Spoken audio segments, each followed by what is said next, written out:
infrastructure is crumbling this evening as the NintenByte Podcast continues its unprecedented rise. In cities across the globe, fans are rioting. The Pentagon has issued a statement describing the NintenByte Podcast network as a pixel-based prophecy. Some say the rise was foretold, others say it's just a really good podcast. We're talking twisted nipples, milk, and a sock puppet who doesn't talk. It's dangerous to go alone. Watch this. Welcome to the NintenByte Podcast, bitch. That's right, ladies and gentlemen, you're watching the greatest Nintendo podcast ever! Yeah! Is that a Joy-Con in your pants, or are you just happy to see us?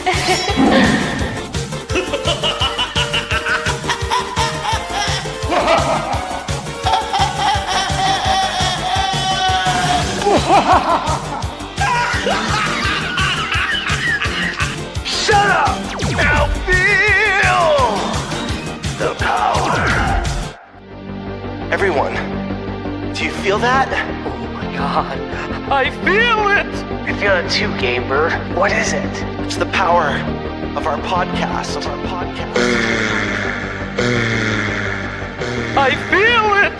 This is rad, NintenByte. So rad. Power.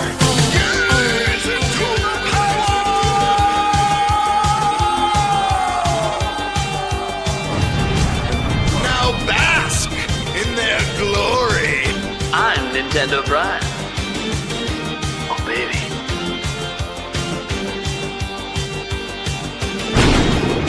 I'm Thunderstash.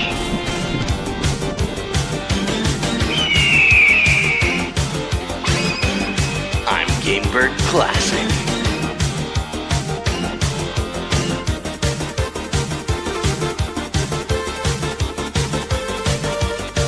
NintenByte rules. Let's rock.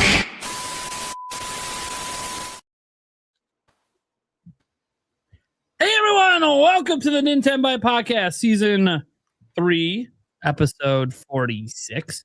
We're going to have a good show for you guys today. Last week, you guys know we did a little bit of a Q&A thing for the whole stream. Well, this week, you ain't got to worry about that. Yes, you can still get your questions super chatted in, and we'll answer them rapid fire at the end like we do every episode. But no, we're not taking half hours to answer questions. Instead, we have some killer topics this week. We're going to be talking about the new news today, the breaking news today from Nintendo about game price changes to Switch 2 games moving forward, at least in regards to Nintendo themselves. Whether or not anyone else will follow suit, we'll have to wait and see on that one. We also have, I guess, our first quote-unquote legit rumor. It's a rumor, so is it really legit till it happens? About a direct of some type happening next month. So we'll talk a little bit about that.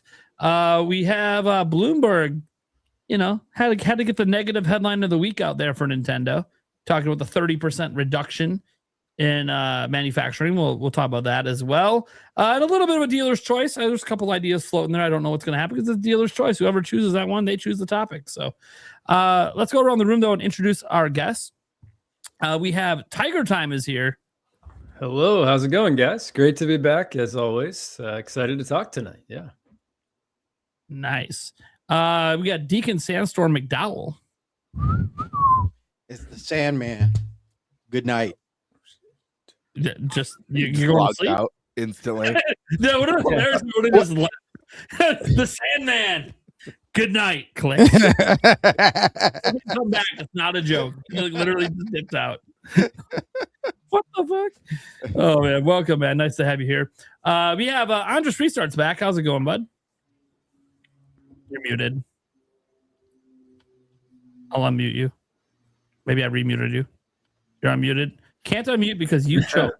Okay, you are the only one that got muted. That's a little. Right. Thank you. I don't have the power to unmute. That's bullshit. Anyways, I have control.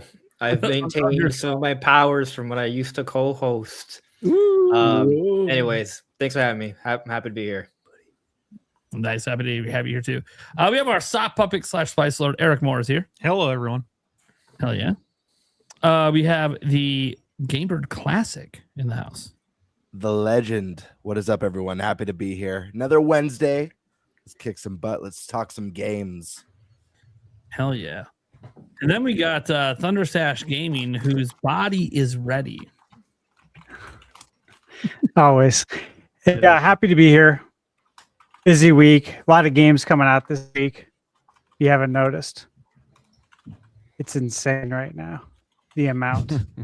Dude. My review pipeline is very, very heavy right now. So limited sleep. I was up to like 3:30 getting my Mega Man Star Force review Nice. in line by the 8 a.m. embargo, and then we got 2 more embargoes tomorrow morning. Yeah. Are you reviewing? Are you doing Midnight Walk? Midnight Walk and Bridge Okay. of Spirits. Okay. Yeah. Those are the 2 tomorrow. Yeah. I don't have Ken. I have Midnight Walk. I have a video going up for it tomorrow, guys. It's not a review. I don't do reviews. At least outside of the podcast. But it is a video about it and my thoughts on the game. So it's like a review, but it's not because it's a sponsored spot. But it's good. I had a good time with the game. So, and I liked that it was short. I didn't expect to like beat the game. I just had to make like a dedicated video. I'm like, I'm not gonna beat the game. And I kept playing, and 5 hours went by and I was done. And I'm like, dude, I just beat the game. I didn't actually mean to do that. Huh. That's something I like about it too. We need more games like that. Yeah. It was For like sure. I was just planning to play it for like an hour just to get some footage, and I'm like, I'm kind of having fun. I'm just gonna play because I feel like playing, and then I beat it. I'm like, oh well, geez. Yes, that's my most recent beat game, guys. Is Midnight Walk. I Nice. did not expect that. But it was good. It was fun. So look forward to Stash's review tomorrow. My video, obviously, guys, it's a sponsored video. If you're looking for any critiques or criticisms, you're not going to see that in the sponsored video. That's just, not the way those go. That's why I don't call it a review. It's weird because they're holding me to the review embargo, but I'm not reviewing. It's weird. Don't ask me. What I will say, though, the fact that I'm doing a paid video, guys, pay attention to the videos that you guys watch out there. Because this does happen in the content creator space where people are paid and they do paid reviews. Don't listen to people that review games, but it's sponsored and paid for. Don't do that. It's a conflict of interest.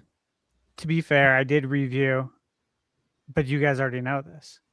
I reviewed the Disney Afternoon Collection, and I did get paid by Disney. It was a deal with Disney. However, I mean, You give already me a played break, bro.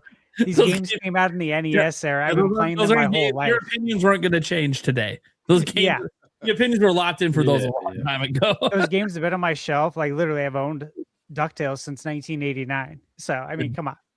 Clearly, I love the games. Yeah. Obviously, guys, I'm making a general stance. There's always exceptions, but general stance, don't trust reviews for new games and technically it's a game that came out last year, but whatever, new enough. By the way, people get paid. The fact that I'm getting paid, and I told them they wanted me to use the word review, and I said no. Pretty sure legally, like we have to let people know that it is a paid sponsor, right? Yep. Like there's a button that we have to click to let people know. Yeah, it's and you paid have to put it sponsorship. in the video and in the description, or both, or one or the other. I can't remember. I do both. I do both. Yeah. So I mean, people should know. So like they should. Yeah. But I do know. Hey, they should. But dude, think about all the things people should know. I say this. I've watched entire reviews where I didn't mention once in the review it was sponsored, and then I found it buried in the description. And I'm like, yeah, dude, come on. Come on, dude. This is a brand new game. You've never played this before. There's no fucking way this is an honest review.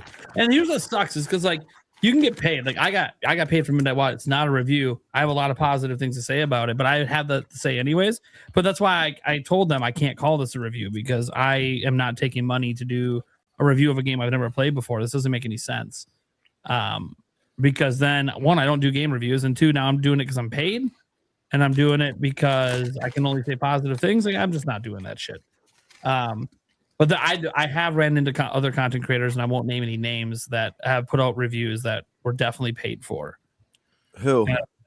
That it's like, this is not good. Like, I get that we're all trying to make a buck here on YouTube, but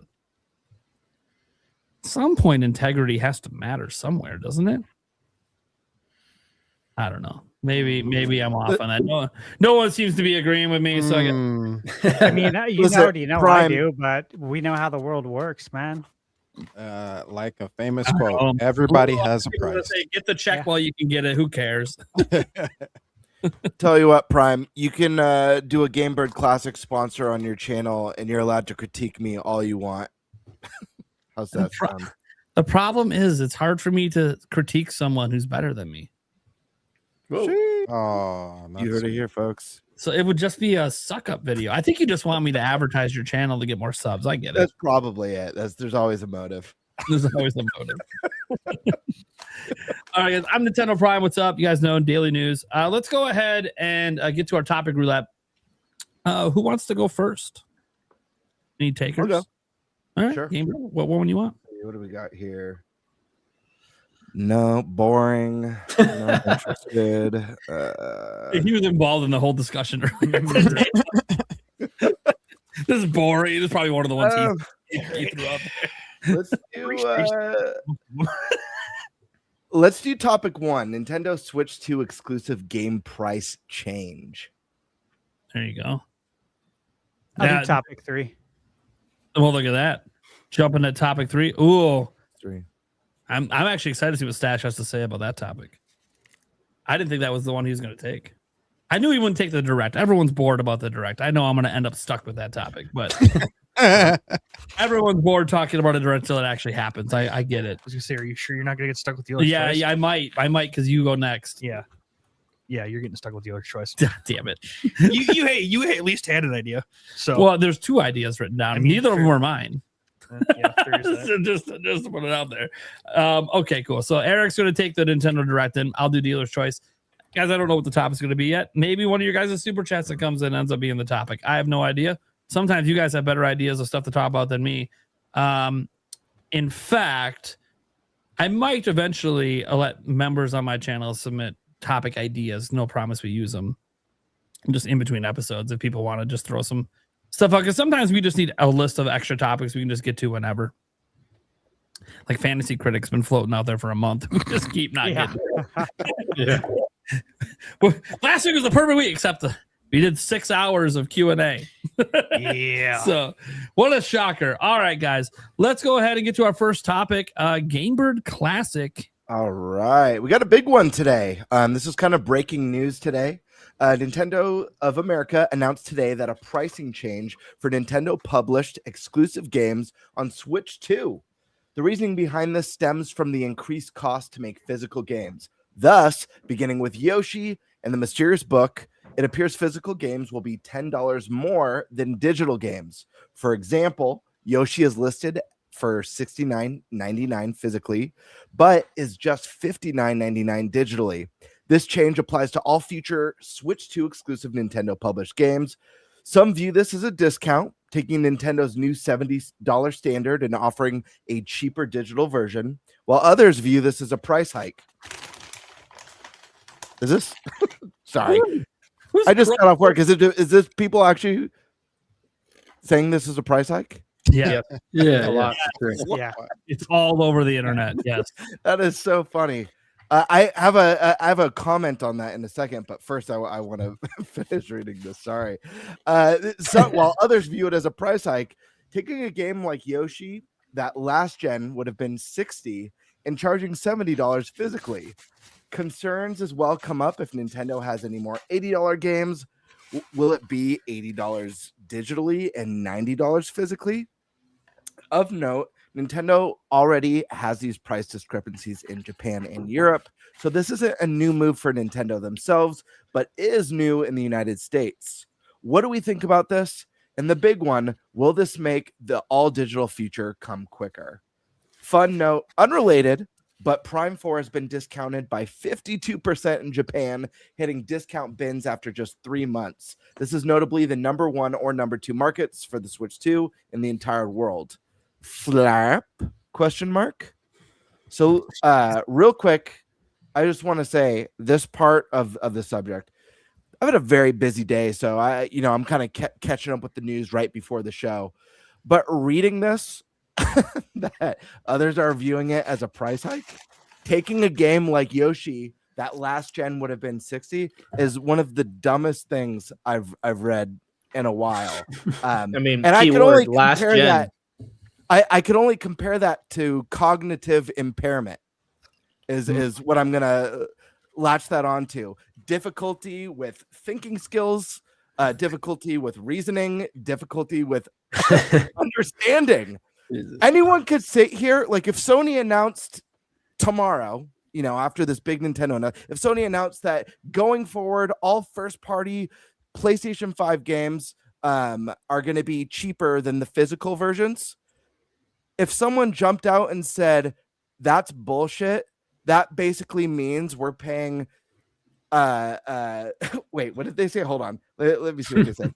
Because this is like great. Oh yeah, taking a game like Marvel's Wolverine that last gen would have only been 60 and now charging 70 physically. It's literally the same argument because Sony didn't raise their prices till the PlayStation 5 to 70. So if they announce that the digital version of Wolverine is $60 and not 70, are people going to get pissed and say they're charging this way? This is ridiculous. Now, the other part of this, and I'll get everyone else's thoughts, of course. I'm just like, this is just such a weird thing. Anyways, actually, I'll dive more into it when it's my turn. Let's start with one of our guests today. Andres, we haven't had you here in a while. Andres, let's start with you, man. What are your thoughts on this? Are you? Oh, yes, Prime. Time out. So this happened after the topic was made. This was like a little bit ago. IGN got a comment from Nintendo on this.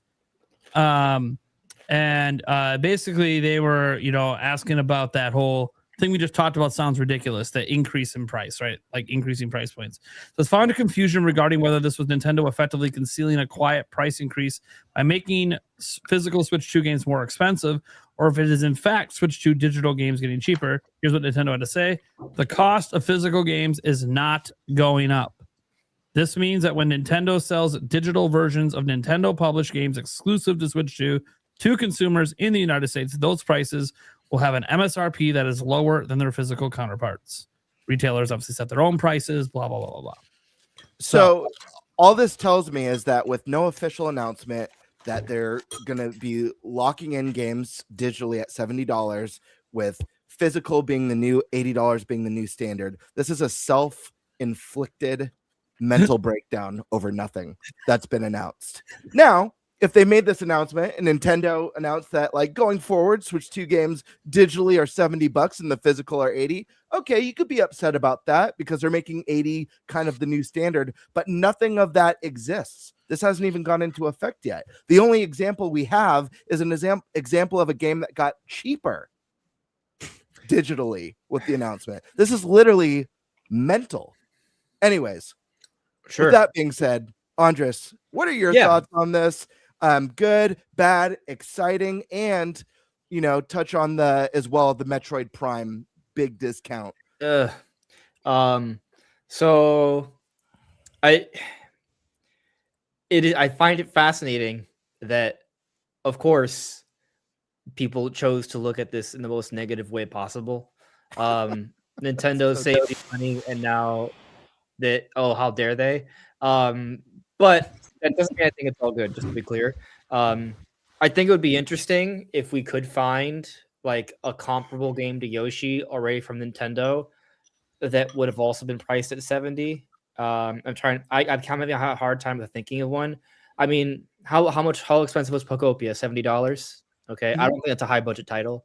How expensive was Hyrule Warriors Age of Imprisonment? I don't think that was a high budget title either. Has voice acting, but that was $70. A lot of Switch 2 titles, or Switch 2 edition titles, they're 60 plus 20 or 60 plus 10. I think it's been made pretty clear that pretty much most of Nintendo's published titles, if they are a full game, 2D or 3D, I would say, there are exceptions, like Dragon Drive, but that's an eShop only title, right? Would be 70. Like that is the standard price. Yeah, I think Kirby Air Riders kind of falls in line with what you're saying too. Like that game easily could have been 60, but it's 70, right? So we don't have it. Like people are choosing to think that Yoshi is just like would have been cheaper, but like was Yoshi's Crafted World or Yoshi's Woolly World cheaper than $60 when they came out, or 50? I don't think we were at the 50. It was 60. Yeah, so there's no, exactly. So they've been full price. They've always been fully priced at launch, right? So there's no actual logical reason to think that Yoshi would have been priced up. I mean, I don't want to say it's completely illogical, but there's not really much evidence to support the claim. Is my point. If anything, be mad Nintendo didn't do this from launch. Because like Mario Tennis would have been 60. So I do speculate that Nintendo had in mind of doing this from the beginning, because, but you know, announcing it now later, it's a little bit more palatable for people, if that makes any sense. How so? Well, because imagine if Nintendo had gone with the strategy day one. If they had gone with the strategy day one, people would have looked at it as Nintendo increasing the price of physical as opposed to saving us on digital. Aren't they just saying that anyways? Yes, but the difference is they're changing it now. They went almost a year. So you're saying Nintendo's more nefarious? Huh? So you're saying Nintendo's more nefarious? They got us used to 70 so they could trick us into paying more for physical long haul. I don't think I wouldn't use nefarious as the right word. I think it's just a calculated decision from a PR perspective. But it's a speculation. I can't say with certainty. What I can say is this though. Mario Kart World, interestingly, you know, they sold it with the bundle. Right at basically $50 equivalent, right? That's how most people bought it. The digital version. They sold the physical version for $80, and it was also a limited edition bundle. So you know that doesn't confirm the theory, but it does kind of fit in line with the strategy. So I just think it's interesting, and regardless of whether that was their intent or not, doing it now makes it a little bit easier for people to accept it. And even now, we still see people online trying to argue otherwise, right? That all said, I'm not here trying to say like this. I think this is all good. I think it is good that Nintendo's giving us options. I think it is good that digital is being cheaper. We've been arguing actually they should have been doing this for years because it is literally cheaper for them to put out digital. This is something that people have been asking for, not just with Nintendo, just in the gaming space in general for over a generation, a gaming generation. People have been complaining that digital costs way less. They don't have to deal with the retailers, the manufacturing, the shipping, any of that stuff. So that makes the price to sell the games less expensive than physical. So why do digital games cost the same price? This is literally giving millions of gamers something that they've been asking for over a generation. Yeah. What I do, I'm not like a real big stickler about physical. Like I buy digital games all the time. Usually for me, I'm like, well, I don't feel like going to the store, so I'll buy it digital. But I'll say, especially closer to launch, when I'm a little bit more into kind of like the console and like, for example, I'm actually glad I got the physical version of Requiem, even if it is a game key card, because I want to see that red card. I want to see that red case. Sure. You know, it's a big moment that Resident Evil is back on Nintendo. You know, I wanted to have the red case for Metroid Prime 4. You know, I love that I have the red case for Donkey Kong Bonanza. And when 3D Mario comes out, the same thing. So I still want to get like some of those. But I do also think that by doing this, we've talked about this before, like that we've talked about Nintendo making digital games cheaper before.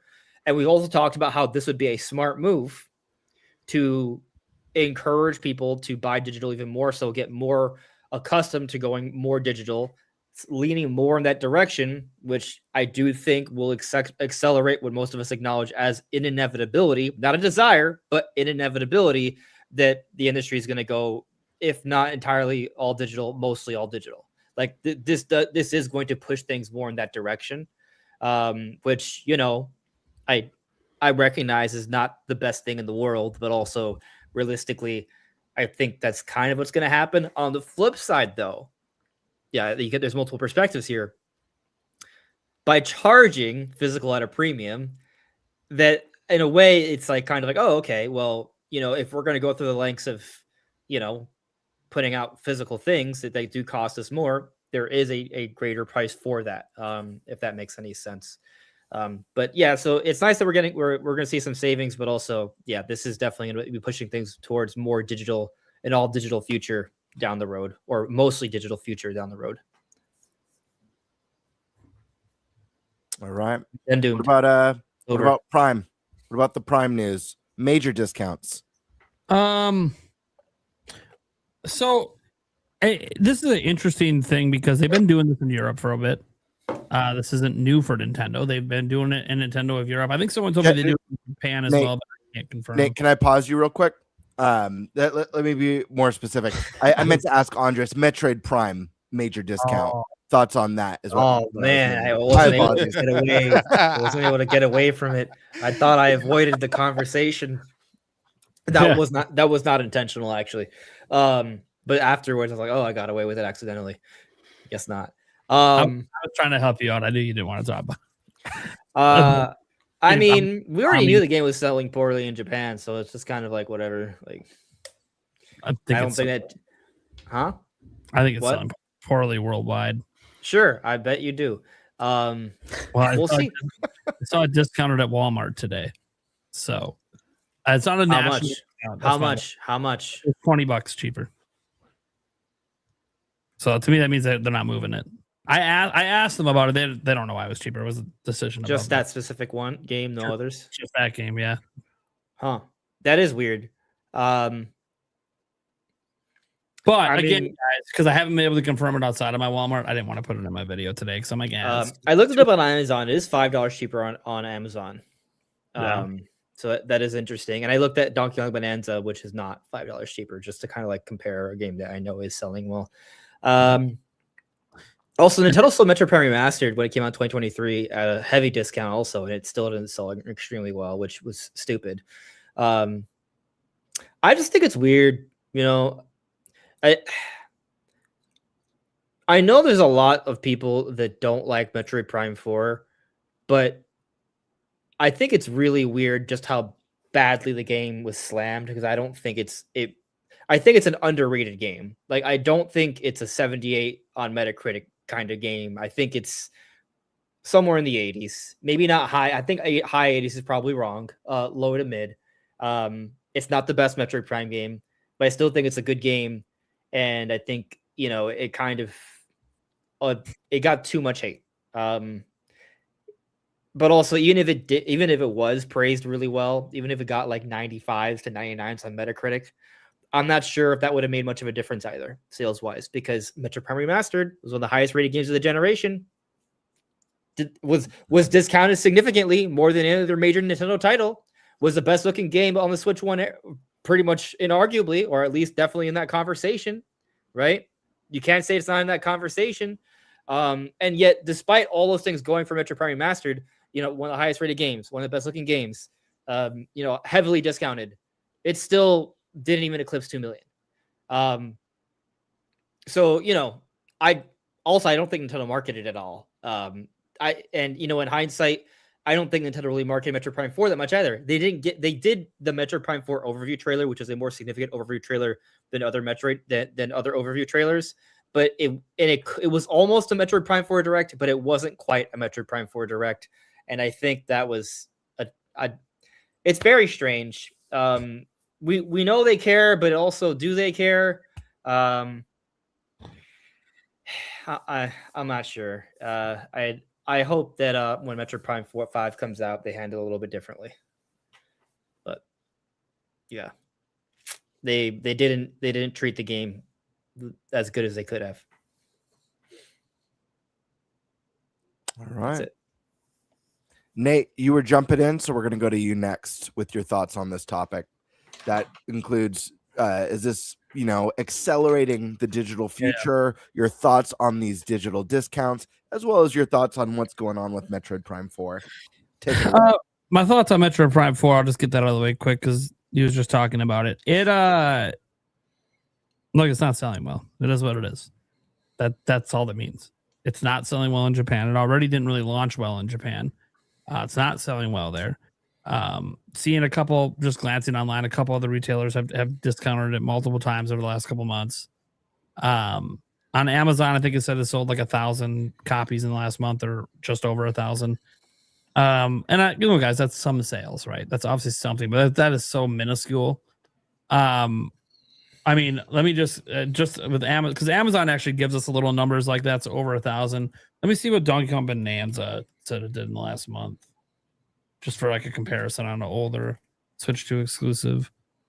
That has over 6,000 bought in the last month. So like that's a 6 times X interest being out much longer than Metroid Prime 4. So I think the bottom line is, and this was sort of proven with Metroid Prime Remastered, but we kind of tried to use the excuse that Nintendo didn't market it right. Or like maybe them charging $40 made people think like it's a lesser game, so they'll just skip it.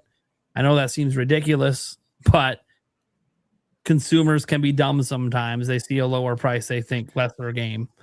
That's definitely proven not to be the case with all the indie hits we've seen out there. Like anyone thinks Silk Song's a lesser game because it's $20.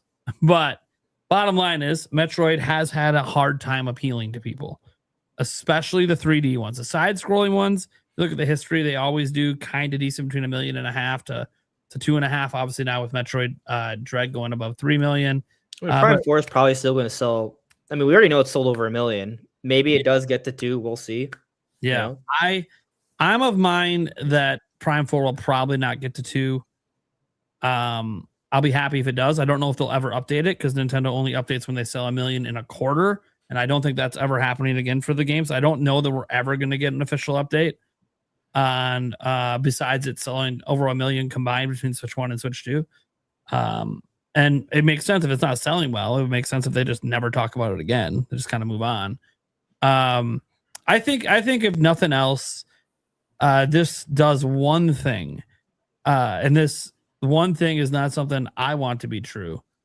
But I do wonder if, just like with Other M, it's time to put 3D back on the shelf again.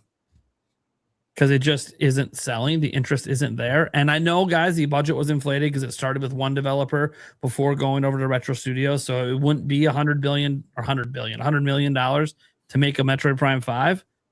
But it's still going to be a significant budget because it is a Western studio. And it doesn't do the sales to justify that kind of budget. Well, you know, so a couple things. After having played Metroid Prime 4, as beautiful as it is, does it really have that big of a budget? Like, it doesn't, you know, it doesn't seem like such a big game that it would have such a insanely... It's just the timeline of it development, just the years. So the 8 years of development, and we can basically how the budget. So the budget number, guys, comes from Kiwi Talks, and well, he's got his own sources on stuff. That's a rumor. It's a rumor. He said, even if you don't want to believe me, you could just do basic math. You can look at how many people worked on the game when they started working at Retro Studios, the average salary for someone at Retro Studios. Do the math; it actually gets really close to $100 million. So, like, Nintendo spent a shitload to make this game. Sure. But let me bring this thing up. Problem. I just want to know, part of that is a Western development problem. We just had a story from Jason Schreier that in the West, in the US and Canada, it's $300 million to make a AAA game minimum.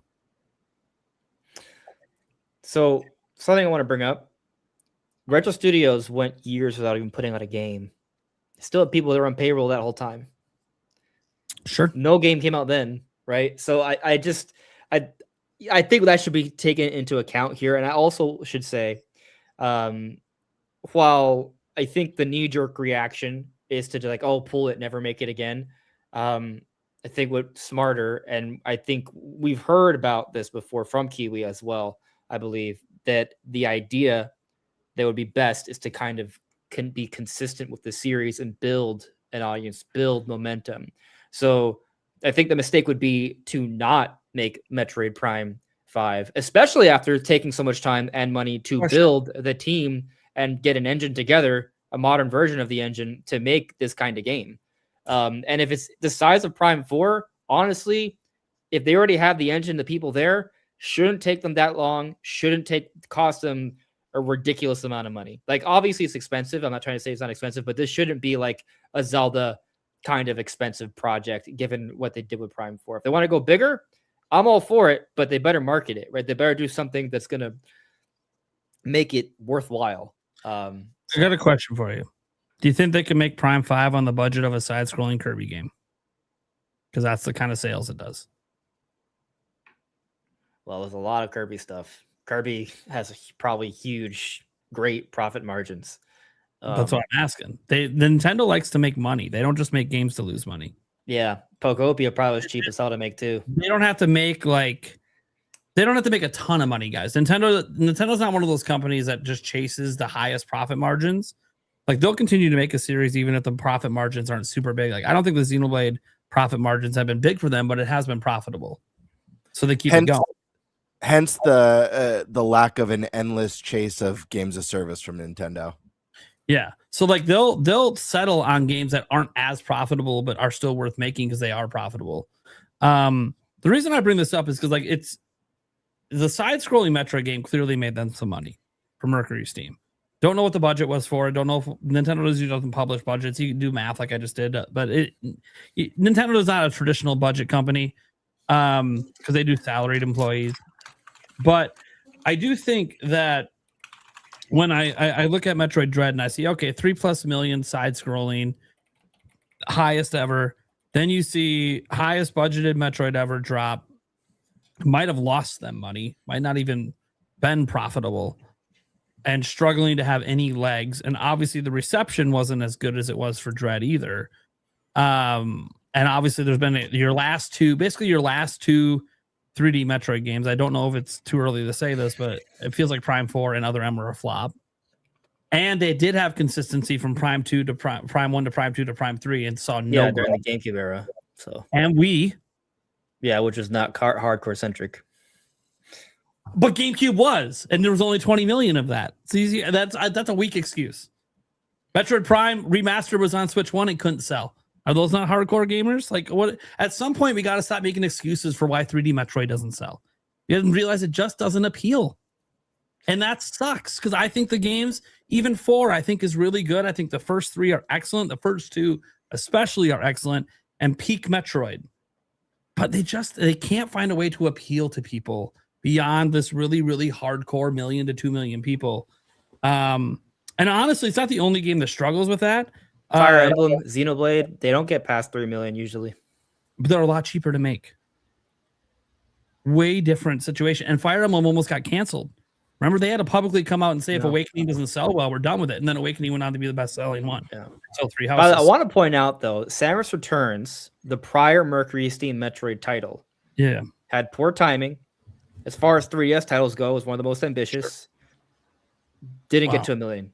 I wouldn't say ambitious. It's a remake. As far as 3DS titles go, it's still a remake. You're not going to get me with ambitious on a more than a remake. Just for the record, it has new areas, new content, new mechanics. But it is based upon a game that already exists. It wasn't a completely original idea. It was, by the way, it was a remake of a Game Boy game. Like it effectively is a totally new game from a development perspective. But okay, like you, all right. Like this was not a remaster, right? This was as far as remakes go. Like this was a pretty. I know my issue isn't that it's not a good remake. It's you saying it's one of the most impressive. But it's beside. No, it's one of the most. What did you say? I said you said something about it being one of the most impressive 3DS games, and I'm like, no, it's not. Yes, it is. No. Are you serious? A remake. All right. Show of hands here. Is Metroid: Samus Returns not one of the more impressive 3DS titles? Is that am I the only crazy one here that thinks that? I think it's impressive. Yeah. All right, so 3 agree. What was the question? Is Metroid: Samus Returns one of the more impressive 3DS titles? Sure.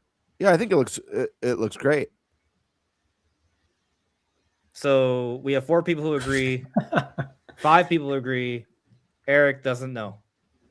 He probably didn't play enough 3DS games to have an opinion. Right. I haven't played anyway, regardless, the visuals look great. The 3D looks great. Yeah, looks great. And I really like the counter system that they added. It's cool. In that one. But I only bring it up, right? Because for the 3DS, it was a pretty good game. Did not sell well.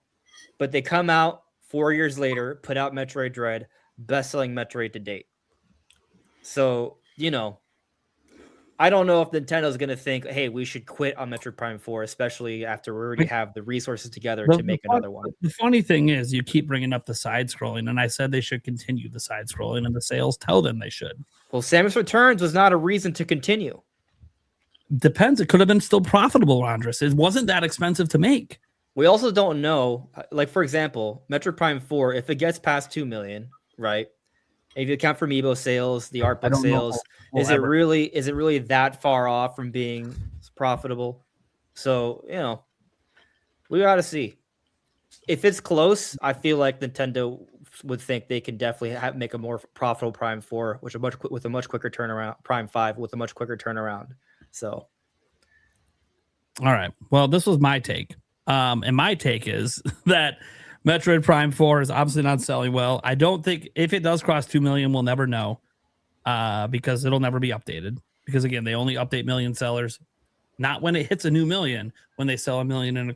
That's Nintendo's very consistent about that. And I don't foresee, even if they gave this away for free, it getting 1 million units in a quarter. And I hate saying that. The interest level is just seemingly that low. And among the people that did buy it, not everyone can even agree it's a good game. So that doesn't help it either. So the word of mouth for it isn't very good either. Now, all of that aside, for me, I think this just means I don't know what happens with Retro Studios. They could just go on and make Prime 5. I'm not saying it won't happen.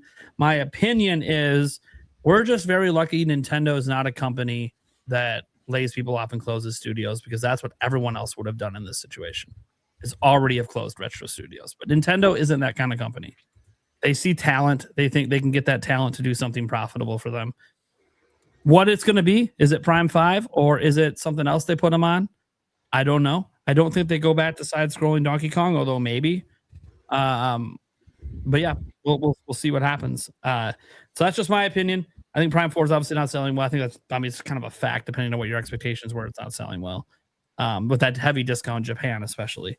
That said, setting Metroid aside, get into the bigger topic, because me and Andres Reeser have disagreed on Metroid for many years now. If you guys have listened to the old Nintendo Prime podcast and this one, we have very different viewpoints on Metroid. Not on how good it is, though. We actually always think it's really good. Besides Samus Returns, I think there's much more impressive 3DS games, but that's okay. That's not me trying to diss Samus Returns. It's me trying to mention that we forget how good the games were on 3DS. Like, holy shit. There were several original concepts that can only exist on 3DS that are fucking awesome. That said, when we talk about the overall topic of dealing with this game price discrepancy, obviously, guys, I'm biased towards looking at things in a positive light, because I like video games. To me, is all about fun. It's not about being pissed off all the time. In fact, I think if you get really pissed off, or like I saw a comment today saying that someone hates Nintendo, I'm like, if you actually hate them, you're taking video games too seriously. Even the companies that I don't like their games, I don't hate them. Or I don't like some of the developers, I don't hate them. Like, hate's too strong for an entertainment medium. You could just dislike what's currently going on. For me with Nintendo, to me, this is obvious because they were already doing it in Europe, and I've talked about it before in Europe, and I was like, why the hell aren't they bringing this over outside of Europe? This is kind of weird. Why is it just a European thing? Then I thought maybe Europe was like forcing them maybe a bit, because Europe has all these special laws. Example, one topic we're not talking about is the fact there's probably going to be a new revision for Switch 2 in 2027 that basically, in theory, should just be replacing the screws and replacing the glue on the battery. But who knows? They might time it with a Switch 2 Lite or something else. You never really know how they want to time the revision, but we know that's coming because the EU is forcing them to make sure the battery can be replaced by anyone with a screwdriver. But I do think that this is an interesting prospect, because it's nothing but good for consumers outside of one avenue, and that is it does push physical games out the door quicker. Something that's already been happening anyways.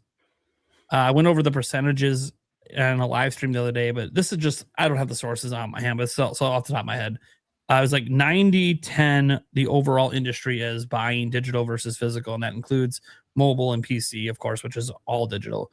Sony was like 80-20, Xbox was 95-5, and Nintendo Switch 2, as of the last financial report, was 63-37. So 63% of sales were digital, 37% were physical, and I'm assuming game key cards are part of that 37%. I have no idea, obviously, how they're counting game key cards. I assume they're counting it as a physical sale because I know it counts as physical sales on all the charts, Circana, and everything else.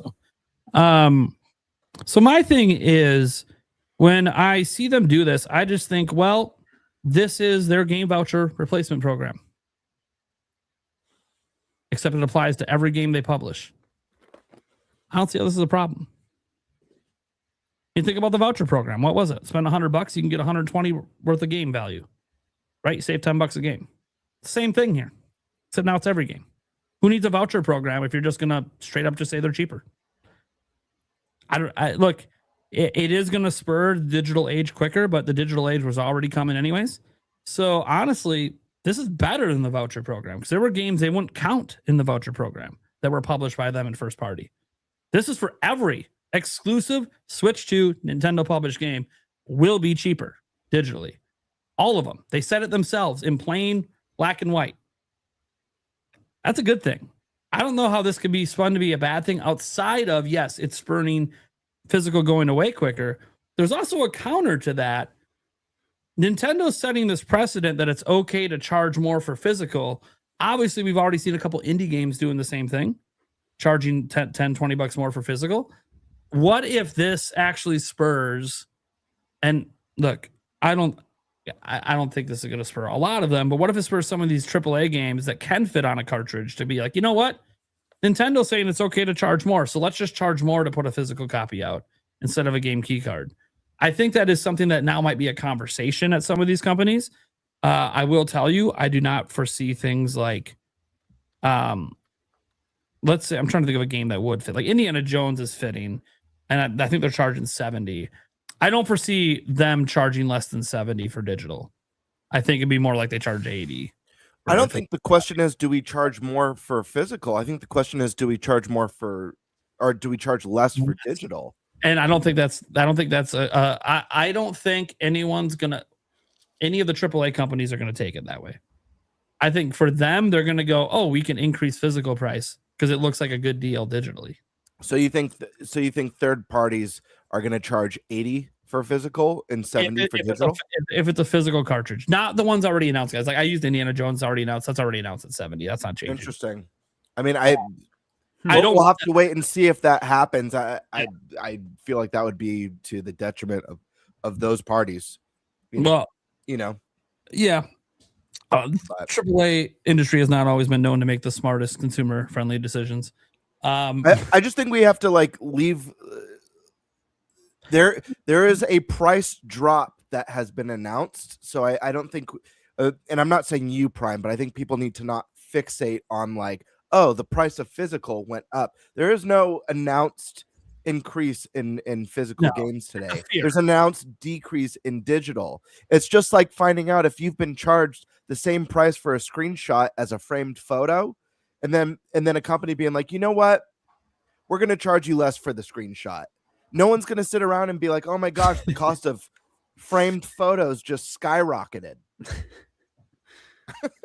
I think that one thing to consider too that I haven't seen anyone really talk about, and this is probably just because most people talking about it are American based and don't know how it works in Europe. There are many instances where because the digital price has been cheaper than physical for Nintendo published games there for a bit, where the retailers actually price match the digital. And this is why Nintendo is coming out, and when people say what's the MSRP, well, the MSRP is whatever the retailer says. If the retailer decides to price match, Nintendo's not going to stop them. You're just eating to the retailer margin. You're not eating into Nintendo's money, so they don't care. So in Europe, there's been many times you've been able to get Mario Kart World for the same price they charge digitally, which is cheaper. Retail, there's actually that benefit as well. Where retail, if you think Nintendo's standard pricing is now $70, there's a chance you might see some retail just drop games to $60 to match digital to push more units. So that's also a positive that could come out of this, is that technically it could lead to retail just taking less margins. I don't know if you'll see that necessarily at like a GameStop where they need those margins, but your big boxes, your Best Buys, your Walmarts, Targets, where they don't necessarily make a ton of money off the margins on games anyways. They just want you in the store so you buy other stuff. they might be willing to knock down the prices or price match digital. Because you got to remember, when people don't think that's possible, dude, Walmart all of last generation was charging $10 less on launch day for games on Nintendo Switch. So they were already doing it the entire generation. So if Walmart thinks this is an advantage they could have again to price match digital, they might just launch the games in their store at that price. So this is a potential benefit even to physical owners. That being said, I think that overall this is just a positive story outside of, I guess, spurning digital quicker. But since all of us think that's inevitable anyways, it's like, okay, well, at some point I gotta stop worrying about the inevitable. Like, it's not like the inevitable coming up ruins my life. There's a lot of inevitables out there. Like, the world's gonna end. I'm gonna die someday. That's an inevitable that maybe I could try to make me not die in such a bad way. But video games going all digital, my life isn't that negatively impacted if that happens. It's not like a whole lot changes besides 30 years from now I might lose access to Breath of the Wild. All right. Well, I'm sure I'm playing something else by then. I hope. Or I'm dead. I don't know. Gotta remember, I'm an old man at that point. Can't even pretend I'm not. I'm 69. It's the best age. I'm good. I'm done. You're muted, Gamebird. I know. Just testing you. Want to make sure you're paying attention. Let's take it on down to the sandstorm. What are we thinking, man? How we feel about this? Metroid Prime. Are we accelerating the digital future? And how do you feel about this new announcement about digital games costing less than physical?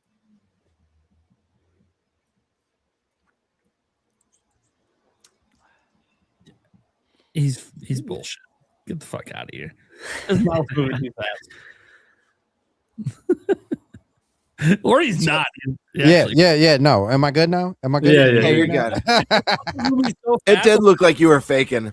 It was like, man, let me talk about Prime. Let me talk about Prime last, but and talk about this digital situation.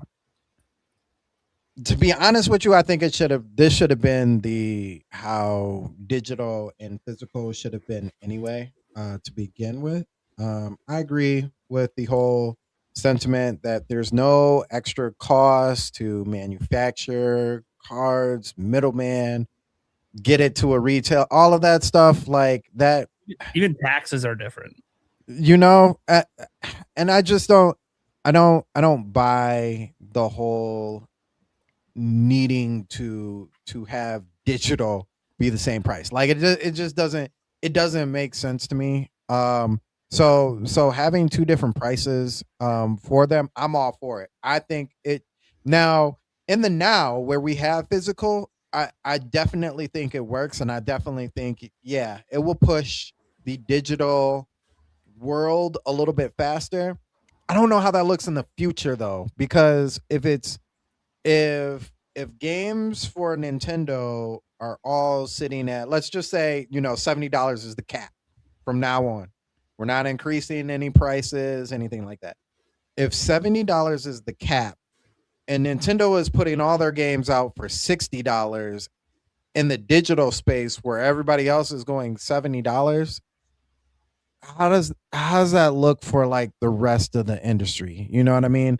And sure, we live in this time where everybody's like, oh, Nintendo doesn't know how to make hardware, blah, blah, blah, blah, blah. That stupid stuff. But they're selling better than everybody else. Like, so does that do now developers, are they like, dang, we got them on that 70, but we got to go back down to 60. We got to go back down to 60. I don't know, because we've kind of moved, the industry as a whole has been tricked into believing that because games cost an astronomical amount, that they have to sell at this price point, regardless if it's physical or digital. Like, it has to be $70 so they can make a buck. I don't believe that. So it's in the future, I think that looks a little funny, but as of right now that we have physical and digital, I think it's a great idea. To the weird people out there who are always trying to find a reason to like spin something good into bad when it's like a Nintendo thing. Andreas, I don't know if you said it or Prime or even you, Gamer, but like if it came from Sony, it'd be like, oh, Sony wins again. We did it. Sony wins again. But like in this situation, it's like the person who came up with the narrative that all the Nintendo games are all $80 is like, oh, see, this is the reason. I told you. This is why they're gonna go $80. And it doesn't make sense to me why you would think that push is. Now, Prime said something about third party and them possibly like looking at this and being like, oh, so we can actually charge the digital at 70 and make the physical 80. There was once upon a time where Nintendo ran everything. I know that's crazy for people to think. They ran everything. They ran the game. They saved the gaming industry. They ran the gaming industry to the point where they had rules and you had to follow their rules. And if you didn't follow their rules, you weren't in. You were out. You were out of the game, right? That time was during a time where like third parties and stuff like that, they decided they were going to be the bold ones and be like, all right, that's fine. We'll go somewhere else and make our money, right? Now, retro, just moving up into today, everybody wants to jump on the Switch for some reason. I don't know if it sells well. I don't know if the Switch 2 is just making money. I don't know. I'm not here to make that claim. But what I do see is a lot of third parties actually moving to that place. What does that look like when you're like, we're making money. Charge them 10 extra. Charge them 10 extra. I don't think you're going to be in the game that long. I don't think people will buy. I do think there will be some buyers, but I don't think you're going to sell like you want to. And then I think that rhetoric of nobody's buying third-party games it would actually be true in that case. Because I don't know about you guys. I'm just a regular old dad slash husband, just out here working a 9-to-5, $70. You got to pick your poison at that time. $80? Not me. Can't do it. Can't do it. So I think overall what I'm saying is as far as the digital space, I think that's awesome. I think that's a great idea. Honestly, I think everybody else should adopt it. It's not like Steam hasn't kind of already adopted that, we're constantly going on sale, but that's just me. But I do think it's really a really good idea going forward as far as the digital and physical space. Now, with the Metroid Prime thing, it's unfortunate, man. It's really unfortunate. I have sat back even when we were still talking about Prime and it hadn't came up. Andreas, I've seen your live reaction. I've seen Prime's live reaction. I don't know how many times I've watched a live reaction on people in that spaceship just dropping for the first time and everybody just being hyped off of their balls, just like, oh my gosh, this is it. This is the one.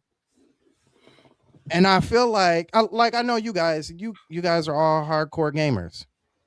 I feel like it was just all for show, man. Like the support, yes, it wasn't always there for Nintendo. I do feel like they could have done a better job. But I feel like all those people who were like hyped on the show, I don't feel like all of them really bought the game. And if they did, I feel like because of who had that first, who talking about the game first with with your tag along. I can't remember what his name is. It's been so long that I played the game, but the guy who's like, oh, you got to do this and then you got to do that. Yeah. That just continuously moved on to like why this game is bad. I think it was a VGC preview. Yeah. Yeah. Yeah. And it just constantly moved in that way. Now, me personally, do I like the game? Love the game. Will I say it's the best Prime game? Nah, absolutely not. Definitely not the best Prime game. But it's it is still a good game. But it's still a good game. I still enjoyed myself. I had fun. I feel like my money was worth it. I don't understand. And it's unfortunate that it was Prime, right? But I don't understand why there are so many people who are like deep into having first person shooters, but then turn around and don't buy first person shooters. Like it's weird to me, especially if you're on the Nintendo side, right? So if you are into Call of Duty, all this other stuff, and this provides you with puzzles and everything. I don't understand why it didn't sell well. Japan, I understand. They don't like those kind of games. It's been that way for a while. It, I don't think they like first person shooters like overall. Just saying. But the rest of the world, like I'm not understanding it. And like I said, it's unfortunate that it hasn't sold as well yet. Do I think it could have a resurgence? Possibly. Nintendo could do plenty of things to build up resurgence.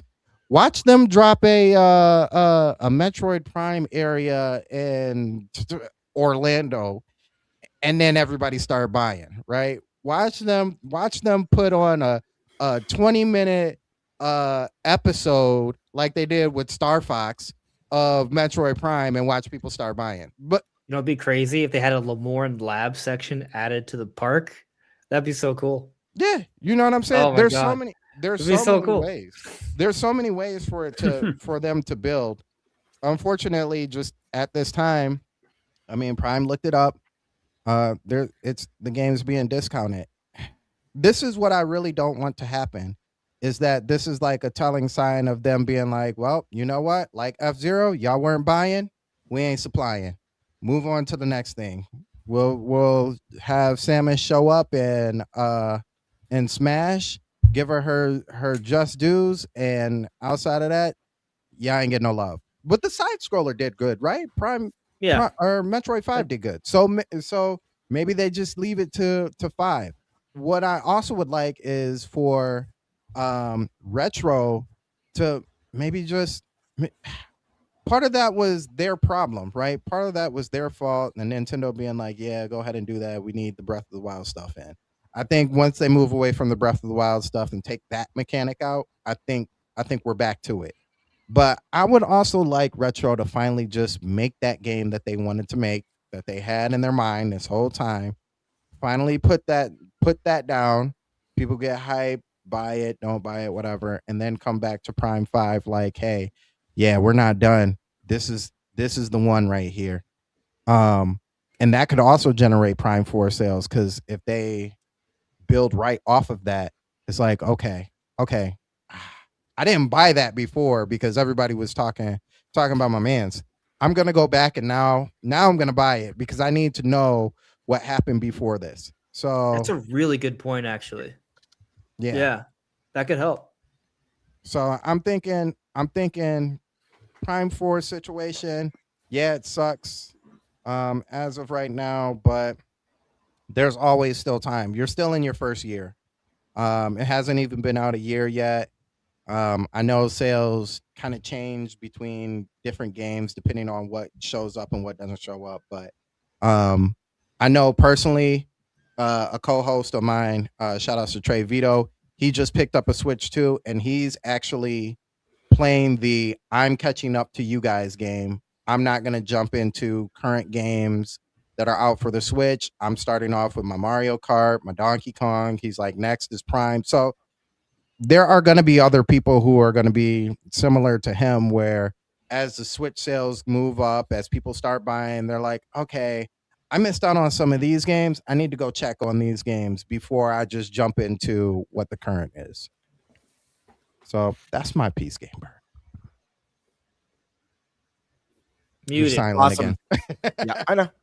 Just testing you again. Just got to keep you on your toes. All right, let's. You give me an idea while you were talking about it, if you don't mind me bringing it up. Like, sure. you know, like I've been playing a lot of Resident Evil lately, and I've been noticing that like a lot of the structure for Resident Evil is honestly pretty close to how a Metroid Prime game should be. Absolutely. And you know, something that modern Resident Evil the Requiem did, they have the first person, but they also have third person, and you can choose either or. A lot of people are turned off by first person, right? Like me, I'm a purist. I play it the way the developer wants me to play it, right? So with the gray sections, I always did in first person, but I know a lot of people did not want to do first person, so they just played Grace in third person. And so, you know, maybe that's a big thing they could do for Metroid Prime. Just develop the game to have both a first and third person mode. Will take a little bit of extra work, but it's not like you have to make a whole other game to do it, right? So, and that might make a big difference. That might even help it in Japan. Yeah, I was thinking about that too, because 3D Metroidvanias, that's a weird genre. There aren't too many other games besides Metroid that are kind of really popular 3D Metroidvanias, but one that I thought of, Batman Arkham Asylum, that series. And that's, I would argue, Tiger, I'm not to cut you off, but I would argue the original Souls trilogy, including Bloodborne, is a Metroidvania. Hence one of the reasons I would have loved for FromSoft to take a stab at Castlevania. I think it would just be so cool. But go ahead, continue your point. Yeah, and it's interesting that they're all the ones that I could think of, and Resident Evil was one that I thought of too, where it's, you know, it's kind of on that line, more of a puzzle game, but they're all third person, like you were saying, which is interesting, and they're all very dark thematically, which I was also finding an interesting theme, because I'd also thought of the Souls series too, Gamebird. So I don't know what the takeaway there is. I don't know if changing the structure of what the actual Metroidvania elements are, and kind of, I don't know, it feels like there's the third person element is a potential, but like in Resident Evil, when you get a new item, it has high stakes. It adds a lot to what's happening in that moment, and you can kind of sense that, rather than just a power that allows you to, you know, get to a certain area. Like there are more elevated stakes to it, and maybe adding that level of kind of stakes to really the Metroidvania aspect was something I was thinking about, of how in the world could they take this to the next level, because 2D Metroidvanias are very popular. Like those do really well. And so there's the third person is one thing that I thought of, but it's so interesting to talk about what that distinction is. And yeah, it's something I've thought about a little bit, but haven't really delved too deep on. But yeah. Well, since you're going, Tiger, why don't you share your thoughts on the digital decrease in price, or digital difference in price, as well as your thoughts on, is this going to accelerate the all digital future that we all see, you know, coming in the distance? Yeah, it's definitely going to accelerate that. You know, it was interesting. I came home from work and I saw the topics list, and that was the one that I was realizing was evolving as the day was going on. So I kind of had this fun social experiment where I was also trying to figure out what the heck is going on. And so dangerously, I went on to X, and as I've heard from comments on my videos, I can't believe you're getting news from X. And so sure enough, I was in the maelstrom, and it was a mess. At first I was like, wait, are they increasing physical prices? Like, what is happening here? And then you kind of look at which accounts are posting what, you slowly figure it out. You realize the agendas that are behind every account and who's been posting what consistently. And you have to cross-reference so much, but it was just a weird social experiment to finally get to the piece to realize, okay, this is not a physical increase. This is a digital increase. And this is, from what I can tell from all aspects, just consumer friendly at this point. You know, after looking at everything from the, again, kind of brief time I had to look at this, it seems like it's just a good thing overall. And one good thing that I really took out of this was Nintendo's quick response to clearing this up, because, you know, one thing that I've talked about, and I know people on here have, is like their lack of clarity with some statements. And even with the pricing of things really early on, you had to go all the way down to the bottom of a website, and it was kind of at the bottom of that. And with this, they had someone locked in reading what the heck was going on the internet. And they put out their own statement stating very clearly what in the world's going on. And it kind of, it shut a lot of people up, which was nice to see that instead of people having to bicker and this just becoming a whole thing. It was like, nope, here's a follow-up to all of that crazy feedback that we're seeing right now, or the crazy questions. So that's one really good thing that I took away from this, on top of just, it seems consumer friendly to me. I think that the choice to do this with Yoshi was potentially a confusing aspect, because that is a game that kind of inherently, like Andres was saying, kind of like Kirby Air Riders, one of those games that you could see maybe being a $60 game rather than a $70 if you were just kind of looking at it from afar. And I think that people maybe saw the EU price and saw the digital EU price and were like, oh, Yoshi's going to release at $60. But, them waiting to release the NA price, again, it was sort of a communication error, but the way they've gone about this has been so much better than anything in the past. And that gives me hope that they're ready to spit truths when people are trying to spit non-truths, which was encouraging because so much unnecessary discourse happens, as we all know here. Absolutely. So that was great to see. But yeah, I think it's a really great thing. I remember the first game actually that I bought digital was Batman Arkham Asylum when I was a little guy. And I remember thinking it was strange that it was the same price. Like even back then it was like, this is weird. How is this? Why is this happening? It feels like it should be more. I don't know. So I love that. Why is this happening? I love Yeah, that was my first question. It was also my mom's credit card, which I did not realize, but I later asked why that was happening too. I guess she asked me why that was happening, but yeah, it was even back then though, there was something intuitively where you're kind of like, oh, why? It feels like this should be different. And like you said, GameBird, people have been looking for this for a while. So I feel like no matter how many, this is one of those things, there have been multiple things with Nintendo now where it's almost interesting and fun for me now to see how it's going to be spun. It's kind of, it's an interesting mental exercise to see how people are going to spin this in some crazy way. Not to give this person too much attention, but I do find it fascinating, the conversation surrounding Nintendine, because whenever Nintendo does something good, or whenever there's like good sales, I think people are curious. Okay, I wonder how Nintendine is going to spin this into Nintendo was screwed and a terrible company. Yeah, it's interesting. Yeah, I know. I hesitate to say I have a few more names in my head, as I'm sure you do too. There are few people that I, it's not hate watching, but it's kind of like a morbid curiosity to see, to see how their brain works. What were the mental gymnastics that they went through to put this together? Yeah, exactly. So I've just kind of turned something fun, turned it into something fun. But yeah, that's awesome. I'm sure you guys all read this issue of Game World Secrets Weekly. Yeah. Oh yeah. Scary times out there. I'm a subscriber, all right. I read through every issue. Yeah. But yeah, that's in terms of the pricing, that's pretty much my thoughts. Overall, good thing. Awesome. Really curious as well to see. I almost feel like there's going to be another controversy when there's a game like Mario Kart World where suddenly everyone sees an $80 amount and it's like, oh, but they said physical. I'm sure that's going to be a whole thing. It's going to happen. Yeah. Yeah. Like 3D Mario probably. Zelda or Mario. Yeah. Both of them. Exactly. Yeah. So that'll be another thing, I'm sure. But it's that variable pricing for you, right? That's it. The only other games that I think might hit the $80 would be at a new Animal Crossing and a new Smash Brothers.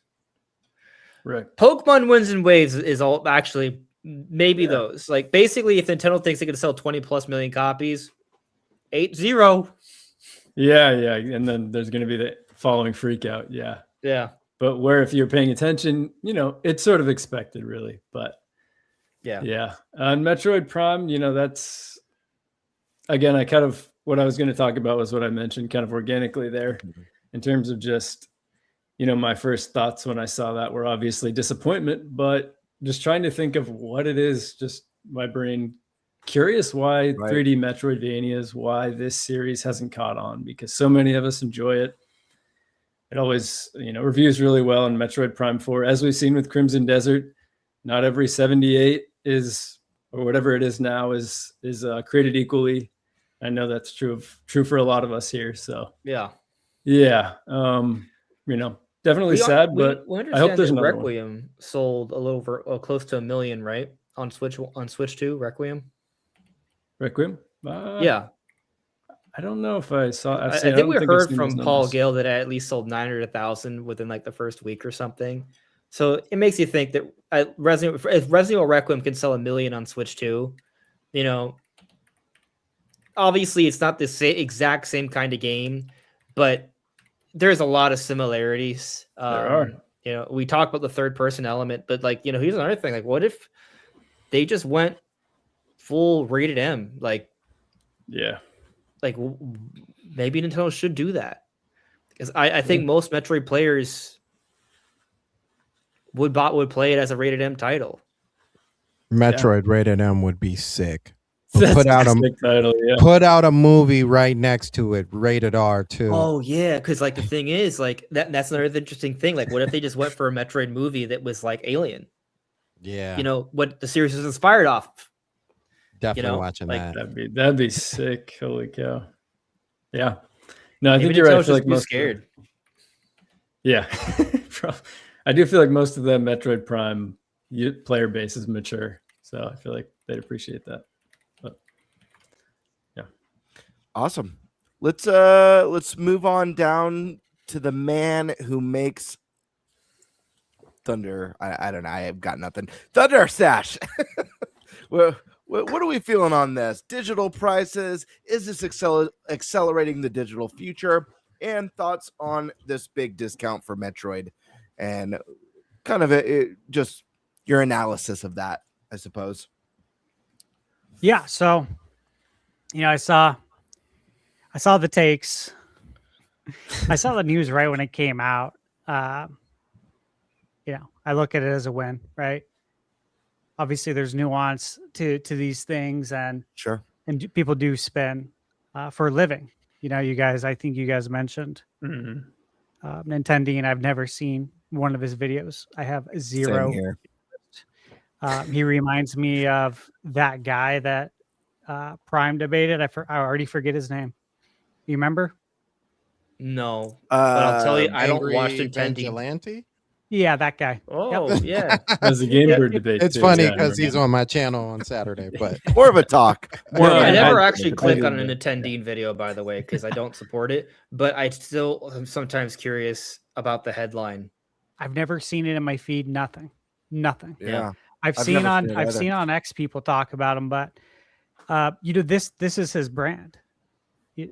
His brand is to do this, just like the Angry Vigilante guy. That's his brand. This is how they get their views. He's So so you funny, can't take too. people like that even remotely serious, because like their job's to lie. Yeah. It's so It's funny. very- I just feel like I can sense them not taking themselves seriously too. Like it's You would hope so. sometimes it's I don't think they do. I think it's a It's so funny. personality. I think it's just a shtick. Yeah. That is Yeah. that does What about well. people that and I never really know how to classify it, but there's people that just always view things negatively. Like that's just their personality. Like it's always everything's negative all the time. They can't see the positives. Yes, negative people. Yes. Yeah, Right, use but to chronic complainers, I hyperfixate like that that term. on one specific Well- hobby is like nutty. Well, sometimes because people hyperfixate positivity on one specific hobby too. It goes the other way. I think a lot of it is that Extremes are bad. That's the extremes are the bad. moral. But the reason that I think it happens with video games a lot, both extremes, is it's kind of a safe space to do it. In the end, video games are not that important to the grander world. Like, I'm not saying that there's not billions of players. There are. That's not what I mean. It's just it's an entertainment medium. It's optional. There's other forms of entertainment out there. So like, it's kind of like when I see people let out their frustrations arguing about sports. because they'll start bringing up things that are just totally irrelevant and then trying to tie it into sports. They're just letting out their life's frustrations in a place that isn't going to hurt anyone. Like these creators like Dean or Angry Vigilante and all these others, like they can just let out their frustrations through video games, whatever. Who cares? You want to do it by talking about it? Some of us do it by playing them, whatever. Like you're just going to be negative about everything all the time. Every story is negative all the time. Cool. I mean, that's not factually true. There's no way that every story ever is always bad, but whatever. If that helps you sleep at night, that helps you get your work frustrations out, your parent frustrations out by putting it into an irrelevant medium that's not going to bite back and hurt you. Whatever. So sometimes I think they do kind of believe it, but they believe it in the sense that they're just trying to let out all their life's frustrations in a way that doesn't hurt them. Because you think about it, like let's say you're really frustrated with your wife. Well, if you go to your wife about it, it's probably a fight, right? And that's not going to do any good. That's not probably going to be a healthy, productive conversation. So bitch about a video game instead. And I don't think it's just video games. I think people do it with politics. They do it with lots of things. They take out the frustrations in life on all these external things that they really have no control over. But that's you can tell a lot about. Yeah. I'm not going to call them idiots or say anything like because I don't know them. I'll just say that I don't agree with that take on content. I also think being positive all the time isn't always good either. Again, extremes are not great. You want to try to find a ground in the middle. Although I'll say, never apologize for being happy if you're actually happy and not pretending. Being actually happy is, dude, you got billions of people chasing that. So never apologize for that. Facts. All right. Yeah, no, I agree with you. All right. So to answer these questions, right? As far as the physical and digital. So what I was going to say is I don't see this at all as a negative. The way the internet, some of it is reacting to it. You know, if anything, Nintendo being the first company to come out and price digital and physical differently based on actual cost is to me the big takeaway here. I did see a lot of people retweet it and post like it's about time Nintendo did this. Yeah, they should have done this years ago. Other developers have been doing this for years. It's like, you know, it's fundamentally wrong on so many levels. And that just goes to tell you that people don't know what the fuck they're talking about. Like rarely. And so this is why when I talk about like the average consumer, I'm not trying to talk down to them, but they don't know shit. And that's why when it comes to the average consumer and buying, you know, a game at the store, they don't know the difference between a physical and a game key card. They don't even think about that. That's not on their radar. They have no clue what that's all about. They have zero interest in that. And you know, to me, this is similar because I can't tell you how many times over the years you could buy a game physically way cheaper than digital, or you could buy a game digitally way cheaper, vice versa. This happens all the time. And people buy the more expensive one because they have no clue. And because they don't do any research whatsoever. They don't say, hey, this Assassin's Creed game that came out like 10 years ago is $70 on the PlayStation Store. That seems a little high. I wonder if it's cheaper physically. And then you go look, oh, I can buy it physically for $10. It's the gold edition with all the DLC. If I were to buy all the DLC, it probably would be $150 for this game digitally. I could just buy it physically. People don't do that. I think it's absolutely bonkers, but that just goes to show what the average consumer, what the average gamer doing their research. They'd rather spend more time complaining about shit than doing any sort of research to see if they could get a better deal. Honestly, they complain that nothing ever goes on sale. It's just like, no, man, you're just not paying attention. Yeah. You're not cross-referencing pricing. So again, to the main point that people were saying, it's about time Nintendo did this and like they're behind the eight ball. Again, these people are smoking crack if you think that, because nobody else has done that. Look, we've talked about this. All of us have. Everyone in chat has talked about this for decades. Literally decades, that physical games and digital should have different pricing. Why does it cost the same amount of money to buy a physical game that comes with a box? Obviously, the disc or the cartridge might have an insert in there. Versus, and you know, it might have the actual data on the disc or cartridge. And it's the same price digitally.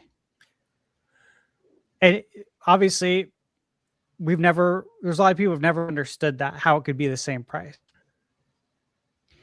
And the digital should be cheaper in that sense. And so it's great that we're finally here. Nintendo did it. You know, I was asked earlier today if I thought that this would mean third parties will change course and start following this. My answer was no. I don't see why they changed their business model. Just because Nintendo's doing it doesn't mean you need to do it. You need to do what's best for your business. What's best for your business is getting the most amount of money out of the consumer. And so they will continue to release games as key cards. I said, I think what will be more interesting is the cartridge sizes. When a smaller cart comes out, and it might be already in production. Okay. We'll have to wait and see on that until we get there's that one something firm there. Yeah, that one indie game that recently announced a physical version, and I'm curious. Yeah, I'm curious for someone to pop up on that cartridge quick to see if that was smaller. That's exactly what I said when I was talking to my friend. I was like, yep. So, you know, we got Mouse PI, Disney Afternoon Collection, and Bubsy 4D all coming out physical on cart between April and May. And I'll be curious to see if any of those three games have a different cartridge size once it's popped open, because Nintendo's not going to announce this in a press statement. This is something where we're going to have to find out for ourselves, unless it leaks out. So, bottom line there is that, guys, this is a win to me. You know, I've heard the takes that, you know, this is Nintendo's way of migrating people over to digital only, to the digital only future. And, you know, look, if that's what you think, that's fine. And if it is what Nintendo's doing, that's fine too. Look, Nintendo's at about a 50-50 split. Give or take. If you look at all the history, it's about 50-50 physical digital. I don't see Nintendo alienating physical at all. I think it is what they said in their statement, is that it costs more money to produce physical. That's why it's that price, and digital is this price, period. So you can look into it all you want, but I do think it's a waste of time to look into. It really is. You're not going to get the answer. So Nintendo's not going to come out and say one way or another if they have ulterior motives. That they have ulterior motives down the line to get you over to digital so they can squeeze more money out of you. I mean, you can think that all you want, but you just won't get the answer to it. So what's the point in discussing that part? And look, the reality is Sony, Microsoft, third parties, they all charge the same price for both, even though the physical clearly cost more to produce, or you can look at it as the digital cost less to produce, still the same price. Nintendo's just being more transparent about that. And yeah, I think it's funny how, again, people spin it, but people do this for a living with, again, as Nate mentioned, every topic under the sun. You know, there's other topics like again, politics. That people do this for a living, man.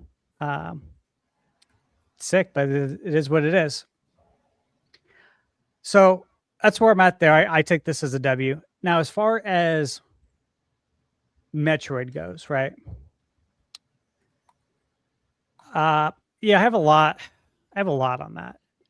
And so, Bird, you mentioned it went, what was it, 50% off in Japan? Is that right? Okay. This is something I brought up on the podcast last year several times. We all talked about the marketing stuff, how it wasn't really marketed. I spoke quite a bit about getting Metroid Prime 1 through 3 out. I do still think that will happen for Switch 2 edition with mouse Joy-Con controls, and I think that will eventually help to move some more titles of Prime 4. But that aside, one of the things I talked about is the genre. Nintendo has a very hard time conveying the messaging to gamers as to what this game is.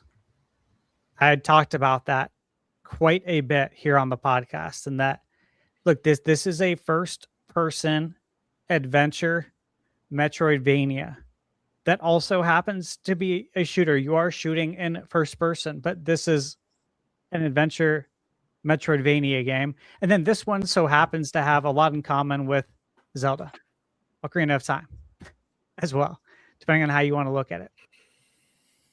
Okay, so that's really hard to explain to people. And you can go back as far as when Metroid Prime came out on GameCube and Halo was on Xbox. And people were calling Metroid Prime Halo with a chick. That's the IQ you're dealing with, bro. Like, that's the IQ we're dealing with. I'm serious. I don't engage in that shit. Like, that will make you dumber. It really will. It's fact.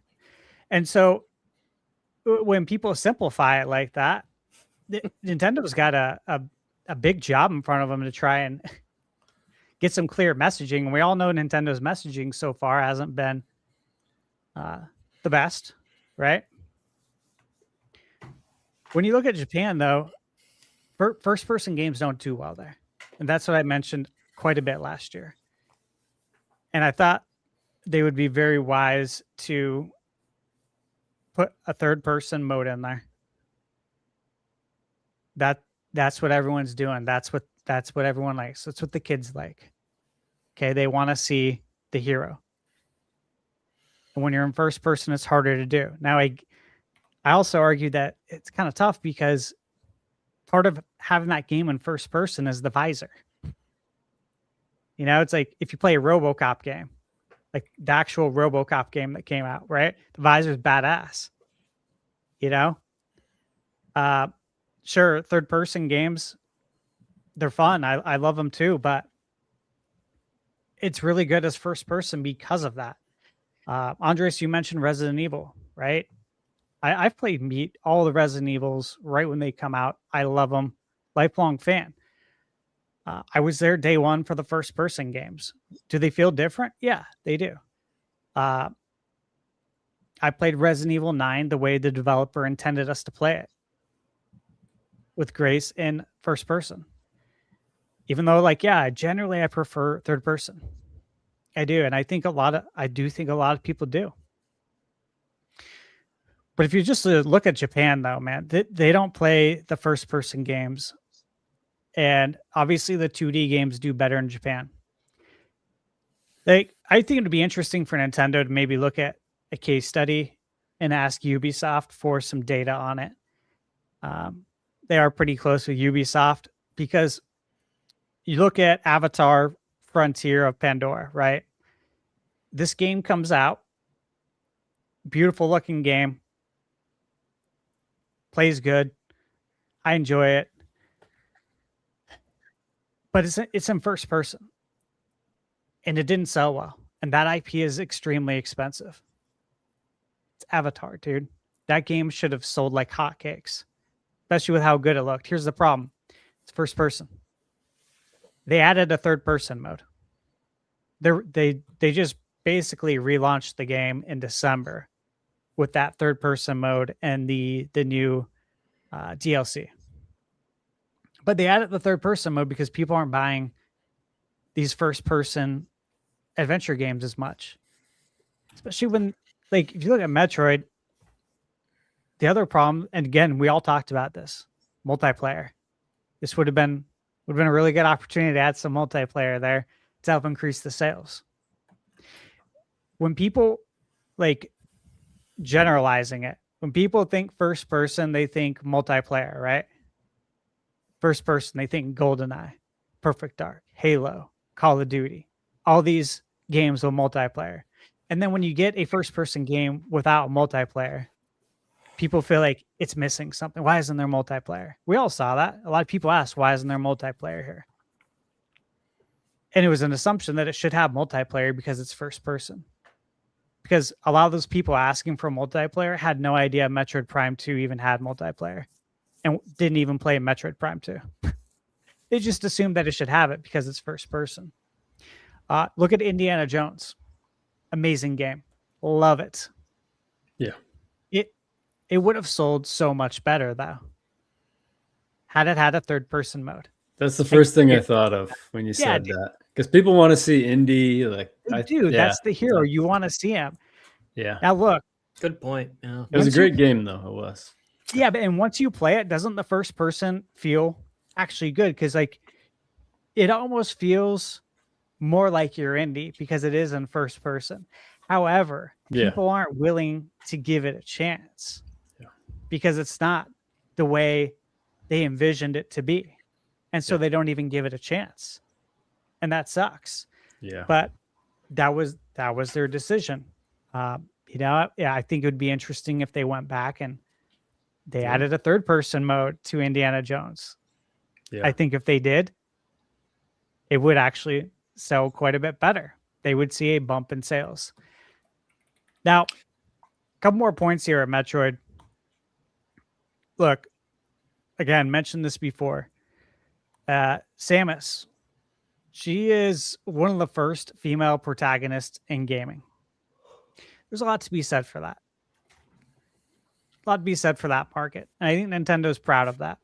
You know, Metroid came out in 1986. And if you look at the longest running like female protagonist, I think the only one that really beats it is Miss Pac-Man. Depending on how you want to look at that. I don't know how active, I have a Miss Pac-Man arcade in the house. However, how active is that IP? When's the last time we got a new Miss Pac-Man game? You know what I'm saying? We get Pac-Man, we don't get Miss Pac-Man. So when you look at the longest running female protagonist, Nintendo owns that, and I think that's something they're probably proud of. Metroid co-authored the Metroidvania genre. And we've talked about this before, but not every game exists to get crazy sales. Games exist to build portfolios as well. And this is important to Nintendo's portfolio. It's darker. It's a more atmospheric game. It is a more hardcore gamer type of game for the mature. And I don't say that in the sense that teens can't play it or younger people. It's just that we grew up with this. So the folks that are older really enjoy Metroid. So yeah, this is part of like the brand diversity, I guess you could say. So as far as like, if I am concerned about Prime not selling well, yeah, I'm really not. As far as I don't think Metroid is going anywhere. But I do think Prime? Nintendo has more plans for Metroid. Metroid Prime or just Metroid? I mean, both. If it's just, if we're talking Metroid, generalizing it, I don't think Metroid's going anywhere. I don't think this is the end of Prime. I think there's opportunity there. I honestly really believe they should think about the third person option. And if you are going to do a Switch 2 edition of Prime 1, and if you are going to bring over Prime 2 and 3, it'd be a really good opportunity to kind of relaunch those games with a third-person option and compare the sales. Let's see how they look.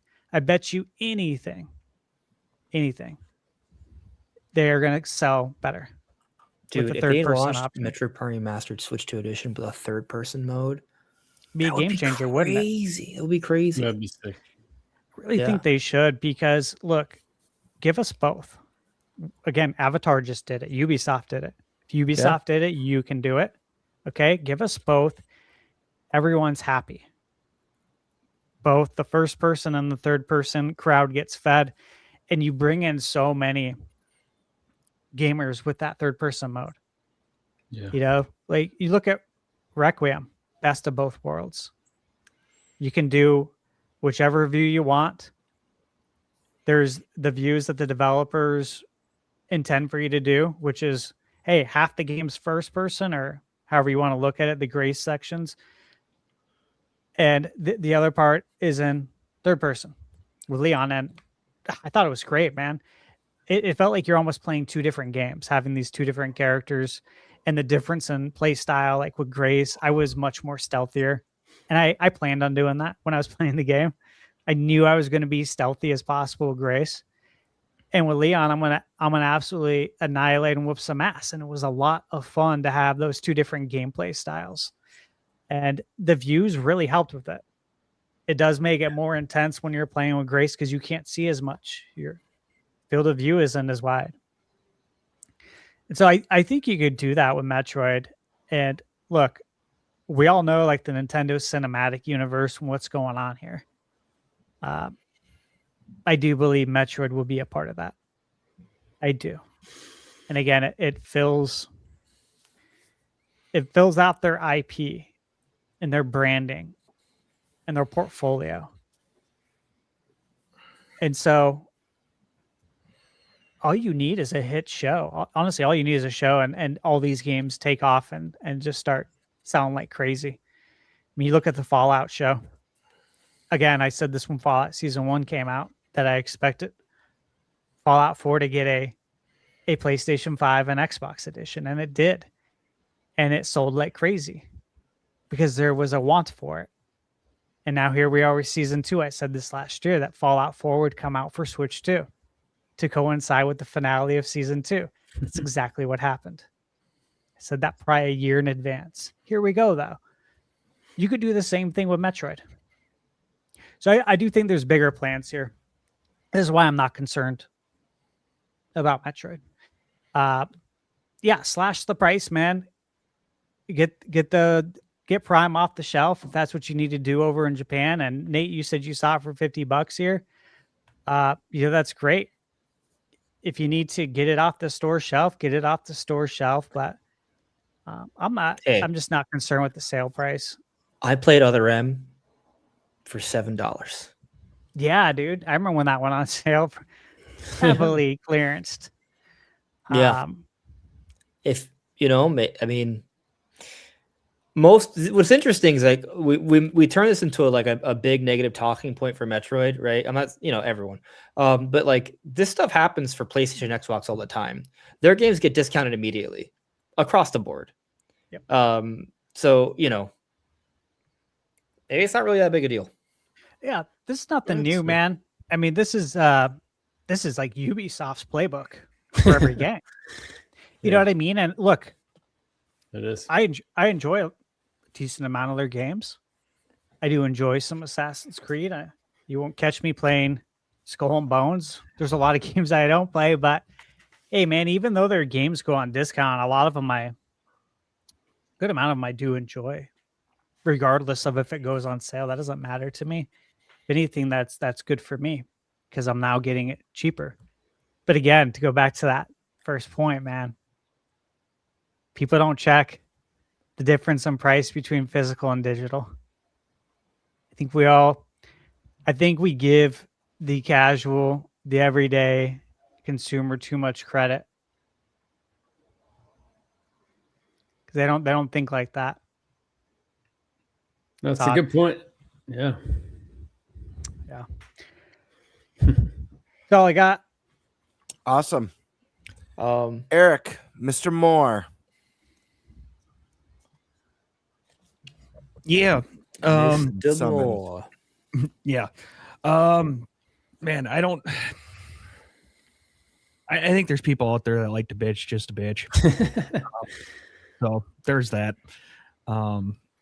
This, whether it's going to drive people more towards, digital, you're going to maybe drive. It's not going to affect a ton of people. You have people out there that are hardcore physical. They're going to still buy this physical because $10 difference is probably not going to, make that big of a difference to them. The ones that are going to maybe change are the ones that are sitting on the fence and they're like, okay, I can save myself $10 here. Do I want this game physically? No. So yeah, I'll buy the $60 one. It's not gonna, I don't think it's gonna drive massive waves towards digital. If you're sitting there $20, $25 difference, then you might start pushing some people. But I think you're only getting the fence sitters. So, yeah, I mean, for me, it's not going to, it doesn't do much for me. I'm going to still buy what I want physically, buy what I want digitally. Yeah, that's just where I'm at. Metroid, I don't know. I have never played Metroid, so I don't really have much thoughts on that. You're the problem. Yep. Actually, What about- maybe you're the solution? I've Yeah. probably asked you this before, but why? I don't Why know. haven't you played Metroid? You don't know. I have other games. I just haven't had a chance to. I haven't really gotten into it. So I understand. That's Yes. fine. yes, But is there something that they can maybe do for Metroid that'd make you like, you know what? I'm gonna play it this time. I get rid of my backlog. They can magically That's back- innovation right there. But Nintendo used to Get come up rid with of the my backlog, technology then yes, just I'll play wipes it. your Get rid of my backlog. backlog and be the only game that releases Right. in a 6-month period. right. That might do it. Yeah. Hey, maybe that's the thing. Maybe that's why there's been no Nintendo Direct. They're gonna just not have be games enough. for 6 months soon, and they're gonna release Metroid Prime 5. That's their genius plan. There you go. There's a big holiday Yes. game. Yep. This year, yeah. Eric Moore just leaked Let- it. That's it. Listen, I think a lot of you guys made some really great points today. I'm not going to dive too deep on the digital games costing less because I kind of, gave my thoughts at that right from the get-go, especially with some of the absurd takes that, like, guys, there is insane psychosis going around in the community right now. That's all I have to say about that. So, absolute insanity, and to just sit here and look at this as increased physical gaming is just nuts. I don't know what part of your ass you pulled that out of, but listen, it's one thing if that ends up being a thing, we start getting those $80 digital, $90 physical. Okay, then we could have that conversation. But literally, you're making up a panic, like a mental panic argument over something that does not exist currently. So that's my thoughts on that. As far as accelerating the all digital future, yeah, I mean, I do think that this will. Listen, the digital proposition for gamers now is really nice because based on what we're seeing, getting the game for less money, also getting to play it early. I'm the West Coast, I'm Pacific time. So if I buy a game digitally, like if I don't know, whatever game's coming out tomorrow, it's available to play in about an hour. If I pre-ordered something on the eShop right now, so you get to play it early, you get to pay it for less, and listen, physical collectors, I hear you. I'm a physical collector myself. I am very sad to see physical media go away. I love my collection. I love the games I've collected over the years. And I've talked about this ad nauseum on the podcast. I know Stash is in the same boat. It's inevitable. There's literally no stopping it. And the only people keeping physical alive is mostly our generation. It's the older gamers. It's the older moviegoers. Young kids, young gamers, people who are entering this hobby for the first time, they could give a rat's ass about physical. In fact, they look at it as an inconvenience. The fact that they don't have their entire library right at the touch of their finger, right there, boom, boom, bam. So we're in the minority. We're dying out. We're dinosaurs, and it's sad. Cherish the games you've collected, and I do think there's a good opportunity for companies like Limited Run or I Am 8-Bit in the near future, but eventually, these companies aren't going to be offering disk drives. They're not going to be offering little cartridge slots. Eventually, someone will make the jump to full digital only with no substitute, and others will eventually follow. And the longer you take to start jumping into digital, the more likely you are to be left behind when that transition happens, and your whole digital library is backwards compatible with new gen hardware, and everything that you've been collecting and putting on your shelves isn't. Not a problem if you take good care of your old hardware and you sit like I do. I've got my NES and my SNES and my Game Boys and DSs and Game Gears and all those goodies throughout the years, but not everyone does. Some people trade in, for new hardware. So enjoy it while you have it. It won't be here forever, but embrace, this is a consumer friendly thing. So embrace the positives until we see negatives. If we see some negatives announced, then have an opinion on that. As far as Metroid goes, man, this one makes me sad because as a Metroid fan, as a Metroid Prime fan, this is obviously a title I've been waiting for such a long time, and it certainly felt like all or nothing with this one. And I really feel like it's the really unfortunate news that Metroid Prime 4 hit a perfect storm of like basically almost everything that could have gone wrong went wrong. Nintendo not happy with what the first studio was putting out, having to restart development, getting locked into an 8-year development cycle. Poor marketing. Like the marketing was terrible for this game. In my opinion, I think the marketing was horrible. And I think that's been a theme, Stash touched on it. I mentioned this right from the announcement of Switch 2, that some of the messaging was really unclear and caused a lot of uproar that was really unnecessary if they had just gotten behind or in front of it right from the get-go. But poor marketing, I think it really hurt this game, that this game isn't a Switch 1 title. The fact that this game came in a post-Switch 2 world did this no favors. People were already ready to move on. Also, I talked about this on the podcast leading up to the release. This is a title that, especially because Nintendo has such a difficult time showing this game in a way that other people understand, this is a game that I truly believe would have benefited from being in a bundle over that first holiday in December when it launched. Because a lot of people would have looked at getting a Switch 2 edition of a game for $50, just like they got with Mario Kart. And if it's an available bundle, it's like, you know what? This game's at a discount. I get it. I'm getting it with this bundle. I'll give it a shot. I've never heard of this series. I've never played this series. I just think there's a lot that could have been done. They could have marketed a Pro controller with it. That being said, I think one of the big things with it is that with the way they presented this game and the poor marketing, I don't think they presented it in a way for people who don't understand it that made it look very interesting or exciting. They made it look like a first-person shooter that moves really slowly and is really boring and has no multiplayer. I think what would have been really nice is if Retro had innovated a little bit more, instead of just doing Metroid Prime again with an open zone, because I don't think open zone was the way to go. I think one of the biggest strengths of Metroid games and Metroid Prime games is the brilliant level design, how intricate, how interconnected the world is. I think just throwing an open hub or Some people wanting it to be more of the Breath of the Wild of Metroid wouldn't do the game any favors. And I think there's other ways you could move the series ahead and innovate. I think voice acting would have been huge, obviously, for this. I think it's very awkward that Samus doesn't speak. She doesn't need to speak much, but I think that would have been a big step forward. Another thing is, I would have loved to see a Samus in this game that's more agile and nimble.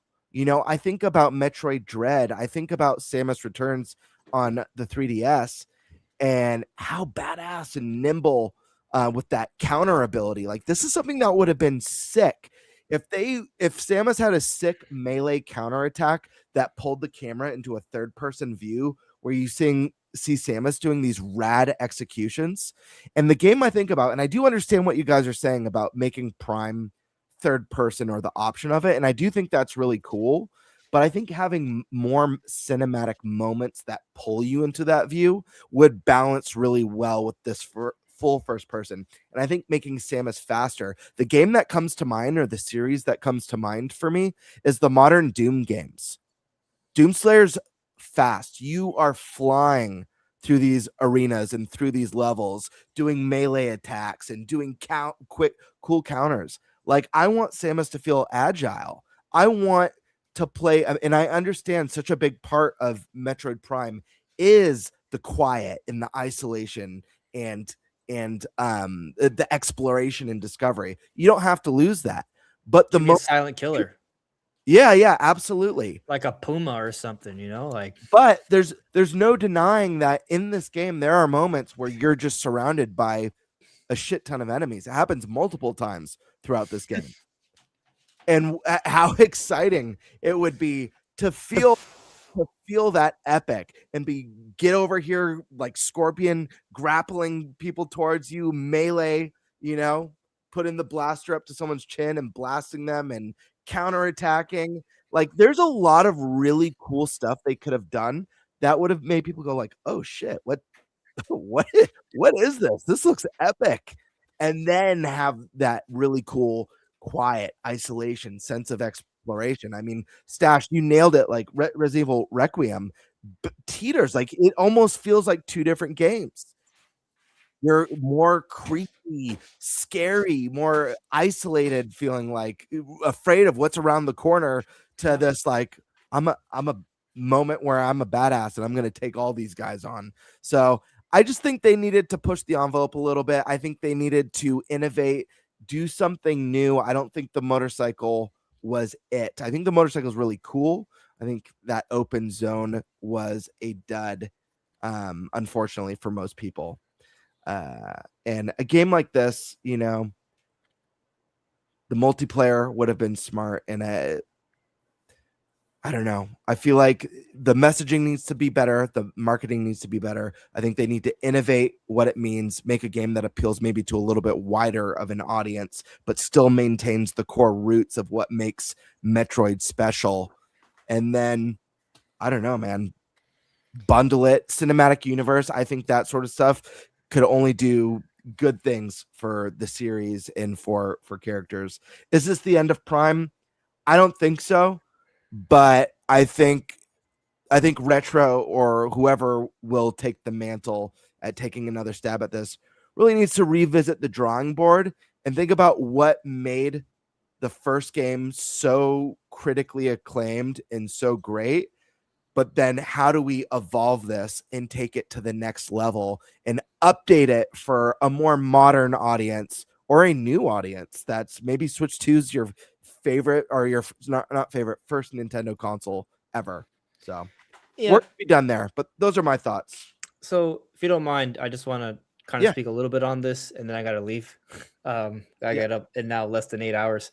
But I mean, I feel like a lot of you guys like brought up some really good ideas around Metroid, so my brain's kind of like, thinking about it, churning about like what can Nintendo do to make sure Metroid Prime 5 finally gets it done. Right. And so I think they probably do got to go third person, but in the sense that it's optional. Don't get rid of first person. But here's the thing that would be very retro of them to do. You don't just make it like a tacked on third person. You make we look at how first person worked in Prime 4. There's honestly a lot of really cool things they do with that. They do the same thing with third person. They have the same level of attention to detail on both ends, which may seem like a lot of work, but that's the retro thing to do. Like, remember, like they would talk about how they would make sure all the textures were individually different in each room in Metroid Prime 1. They need to put that level of effort here. So make both modes amazing.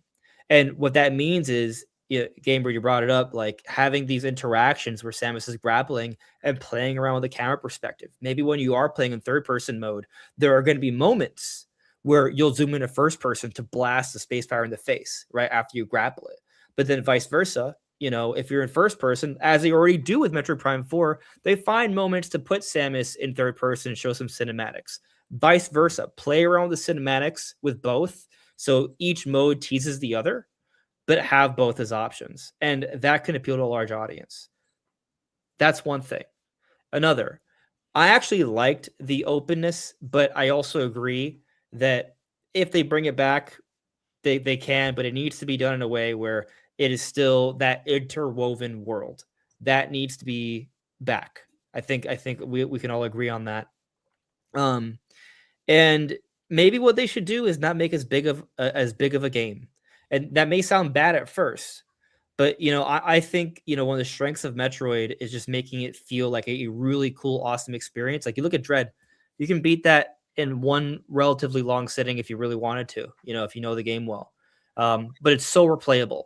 I think what they should actually do is make an 8 to 10 hour experience that's amazing, epic, polished, dense, and then just actually put more time into not putting in a fetch quest, but give us more reason to play it again. If you already went through all the trouble of having these two modes, first person and third person, encourage to try the other mode, but do like a new game plus with different challenges involved. Make it more fun to replay the game again. I think that would be better. And if they have to make a slightly smaller game to do it, I think it'll be fine because it's more replayable. Guess what? People are going to end up playing it for longer anyway if they're playing it for a second time. And then on top of that, you know what? Maybe, throw in some multiplayer. You find a way to include that on top of what I said, I think we are looking at a Metroid game that's going to sell 3+ million. So, that's just kind of how I think they would have to do it. Okay. Well, thank you, Andres, for being here. I really appreciate it, man. We'll get you back on again in the next rotation, I'm sure. Yeah, for sure, bro. All right, get some good sleep. All right. Good night, guys. Go, man. Nice to meet you, man. All right, dude. Thanks. You too. And then there were 6. All right, we ready to move on to our next topic? Let's do it. All right, that was Stashman who jumped in. He literally jumped in. He wanted to make sure he got this topic before someone else did. All right, let me pull this up here. Okay. So let's see. All right, Bloomberg. And again, this article, it's behind a paywall. Yep. We could do probably a whole topic on articles behind paywall. So I read the entire article on my video, guys. I'm still waiting for Bloomberg to ping me for that. So I just I Googled it. I got an article up here, of course, from VGC regurgitating probably everything. So Nintendo, they're reportedly cutting Switch 2 production this quarter because the US demand has dipped. And I will just read this. According to sources speaking to Bloomberg, again, this has not been verified. Let me make that clear. Just Nintendo Bloomberg. has not said this. This is from Bloomberg. They've been wrong in the past. Take that in consideration. The company plans to produce 4 million Switch 2s this console or this quarter instead of 6 million, which is what they originally planned to produce. The publication source also claimed this reduced output rate is set to continue into April. So it's going to continue 6 days from now. It'll still continue, which you would presume since this news just came out. While Switch 2 remains extremely popular in Japan, this was the only market that experienced severe stock shortages. In the US, following a record breaking launch, Switch 2 sales slowed over Christmas and ended up being down by around 35% compared to what the original Switch managed during its first Holidays. Christmas period in Yep. 2017. Yep. Bloomberg sources say that the critical and commercial success of Pacopia hasn't yet caused Nintendo to start increasing Switch 2 output yet, with the company instead waiting to see if it and other titles continue to have sales that are consistent enough to justify an increase in console production. So that's the gist of the news. Again, this is from Bloomberg,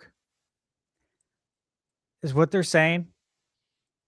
The projections went from 6 million to 4 million.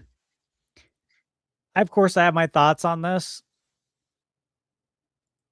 I'll go last, though. I want to hear from you guys. How do you feel about this? What are your thoughts? Do you have any concerns over this news from Bloomberg? Does this deeply concern you? I don't know about deeply. Sandstorm, let me hear from you first, man.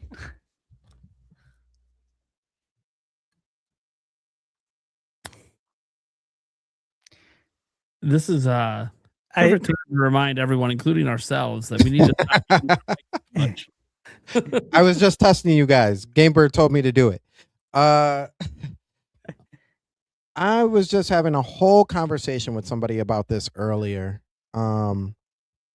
That they were saying, all this stuff from Bloomberg, blah, blah, blah, blah, blah, and that it was going down to 4 million. And they used Genki's post of Furukawa saying that holiday sales weren't as expected. And so that was like, oh, see, he said this, so that means this. And I'm like, that doesn't prove your point. Like that's an educated guess. Yeah, that's not a source at all. And so the argument came up as like, well, he said this, so you can clearly tell that this information might be true. And I'm like, wait a minute. What Furukawa said was that holiday sales were lower than expected. I said, so if I was a businessman, and you guys can tell me if I'm right or wrong, because Sandstorm is smart, but he ain't that smart. But if I was a businessman and I say I'm gonna sell a console and I'm looking to sell 24 million in a year, right? And so every quarter we're going 6 million. I'm gonna do an even 6 million all the way through, right? First quarter comes through, I said 6 million, but I made 8 million. Second quarter comes through, I said 6 million, I made 4 million. Does that mean I switched my overall projection down? Because those numbers are still the same. I haven't gotten my true number for the third quarter. Now, if the third quarter was lower, then maybe I may make some adjustments. But we've only been through 2 quarters now.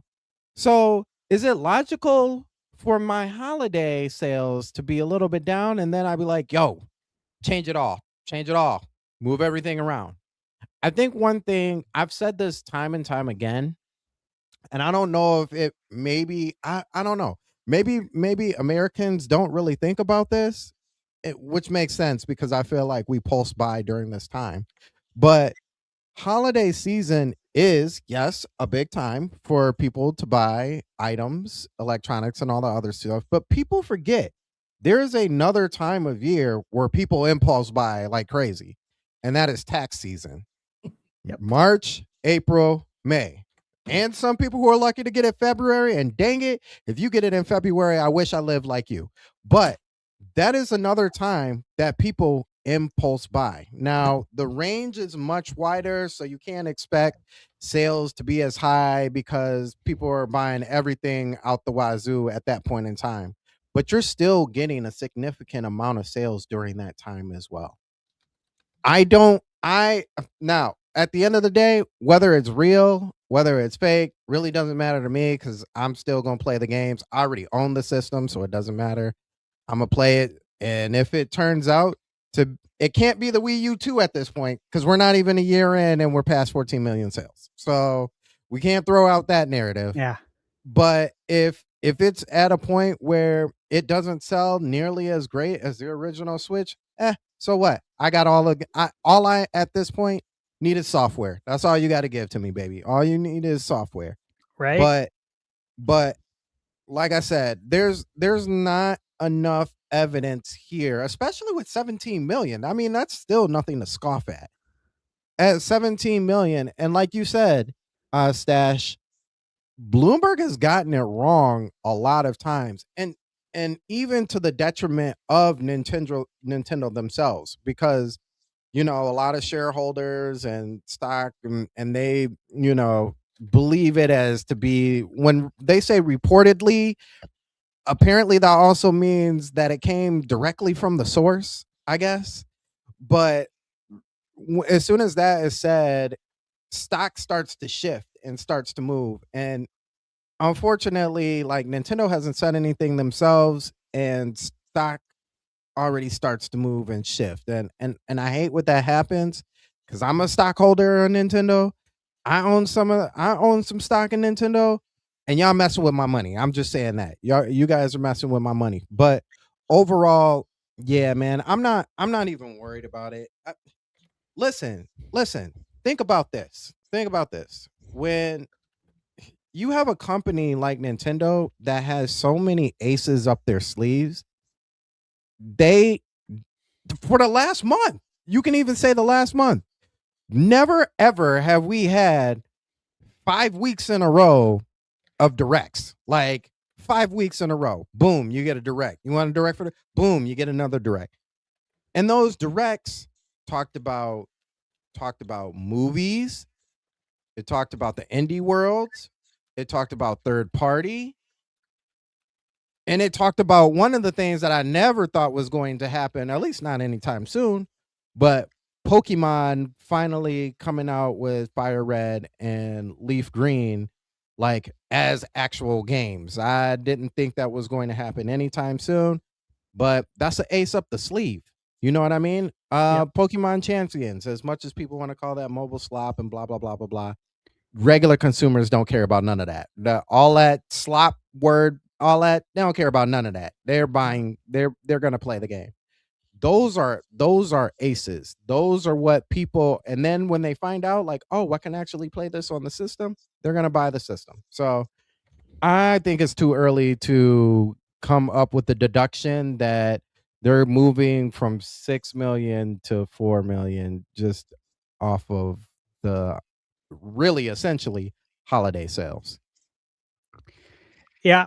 So one thing I want to add, and because you asked us, you mentioned the forecasting, right? Mm-hmm. And in my list of points I was going to go over is that, Nintendo had their initial forecast. Then they increased it. Okay. Mm-hmm. Then here we are. They've made an adjustment again. Now they've lowered it. We're right back at square one, bro. Just like you said. So, not only that, you mentioned tax season too. Yeah, tax season's coming up. Most people don't get their refunds until a little bit later. Mm-hmm. Like you said, most people are not doing it in February.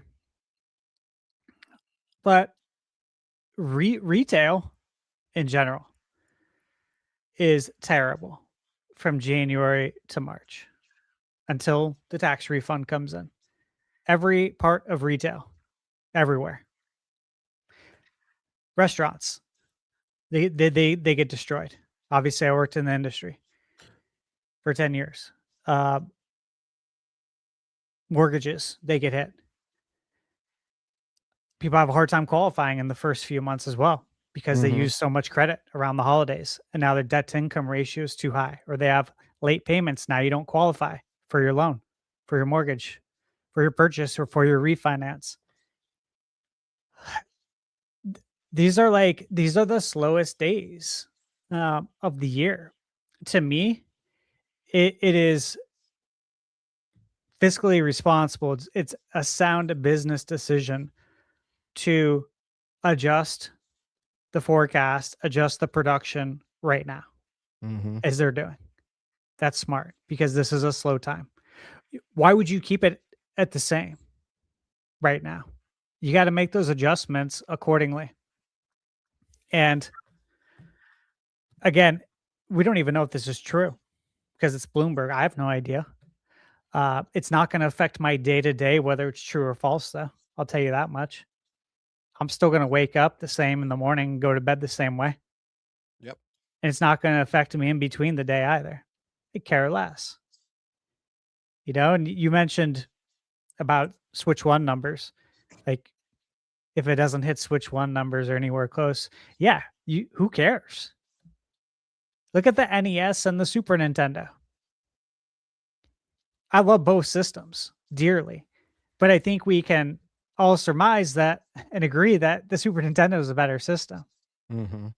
Super Nintendo sold less than half of the Nintendo. Super Nintendo is the superior system. Switch 2 is a superior system to Switch 1. It's a Switch 1 and a Switch 2. You know what I'm saying? Like, it doesn't matter for us. We're going to enjoy it. So yeah, these sales, whether it's true or false, they don't mean anything. And if they're true, I'm just glad Nintendo's, they're monitoring it closely. That's what you should do. That's what any sound business should do. If you're producing too much, you don't want them sitting somewhere in a warehouse collecting dust, especially if you have to make a revision to it. Keep that in mind too. If you got to make that battery revision that's being talked about, because it's not accessible. And let me tell you, I got my Switch 2 right here. I've taken it apart. Taking the Joy-Cons. I did this all myself. I did it with the controller too, with the Pro controller. Where the battery is located, an Extreme Rate hooked me up with this stuff. And I said, look, I can't do a video on my channel and tell people that they can do this, because I believe maybe 10% could do it. It's not easy because of where all the stuff, where the battery is located, the things you have to take apart. It is not consumer friendly in the least bit. It is not a fun process, and people will probably break their systems. And therefore will not tell anyone they can do this and make a video on it and make it sound easy. Can't do it. And so, again, take that news that just came out of the EU about them having to change where the battery is located and make a revision to the Switch. Couple it with my experience I just told you about, and I've done plenty of handiwork over the last few decades on systems. I won't get into detail on it, but I've definitely taken some stuff apart and done some soldering. This is not okay. If someone needs to replace their battery, it ain't gonna happen. They're gonna have to go to iFixit and pay out the ass. The iFixit, you break it or whatever. So this is not a good deal. And so it would make sense to probably reduce the number down a little bit while you're working on getting the revised model out and having that hit production, wouldn't it? That way you don't have more of these Switch 2s that have the battery located where they are, sitting in a warehouse, when you can say, wait, let's lower production. Let's get this out the door so we have more of these going out. Honestly, I think that's the solution. I think that's the answer right there. I don't know if he'll ever tell us the truth, but I bet you that's the answer. All right. Tiger Time, what are your thoughts?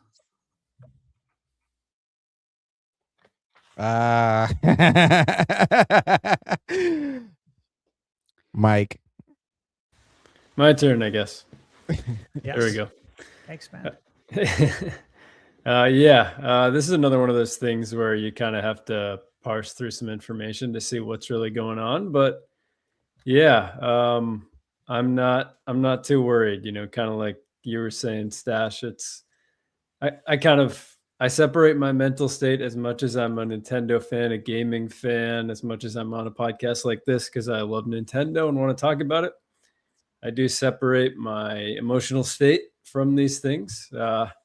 And so that's where I'm at with this. And on top of that, this appears to not even be a bad number. I was seeing the statistics that it was, Matt Piscatella put out. Those were making the rounds about how it's still selling 45% more than the Switch 1 at this point. Yeah, that was a great breakdown of numbers that he put out.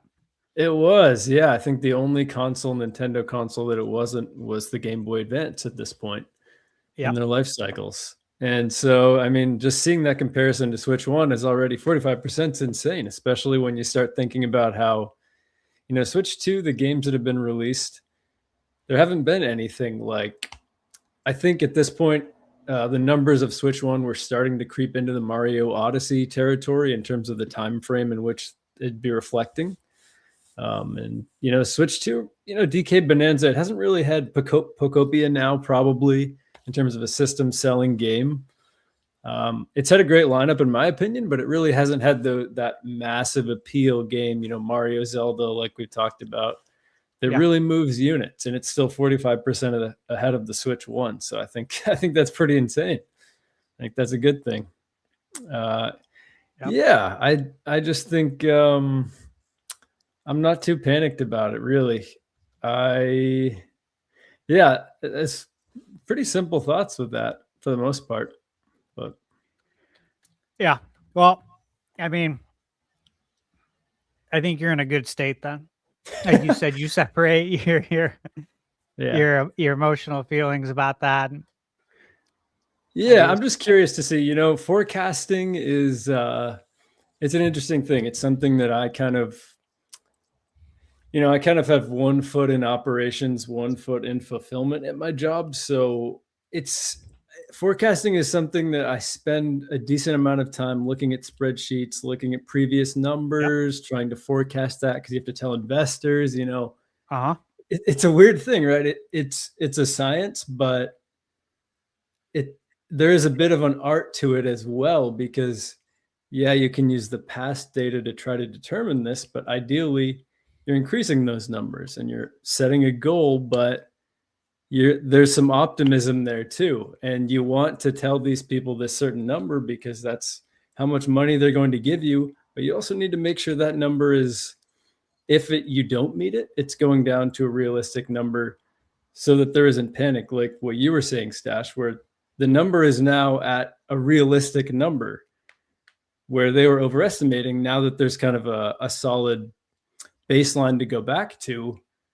it kind of limits that panic. But Nintendo as well, they're optimistic in the past of their sales numbers. That's kind of a trend that they have. And so when I see this, and I'm looking at forecasting numbers, I kind of see how it goes. And just because something is less than you were expecting at a certain point in the year, there's plenty of time to compensate for that for the rest of the year, in the next quarter, whatever it is. Most of the time when you're looking at it in kind of 9 months periods, it's not the whole picture. There's so much more to play out. Every quarter tells a different story. And especially with Nintendo's case here, what games are releasing? What's going on with gas prices? What's going on with tariffs? Yeah. Every different quarter has so many different variables that to draw from these 9-month periods is, you're playing a dangerous game in terms of trying to attach too much meaning to it, especially at this point so early on in the console's life. But even with all that said, and if I had to guess blindly, I probably would have guessed Switch 1 might be doing better with everything that's going on with Switch 2 in the world and how there haven't been the same type of games, right? There's so many hurdles right now with everything going on in the world, like all the uncontrollables, right? Right.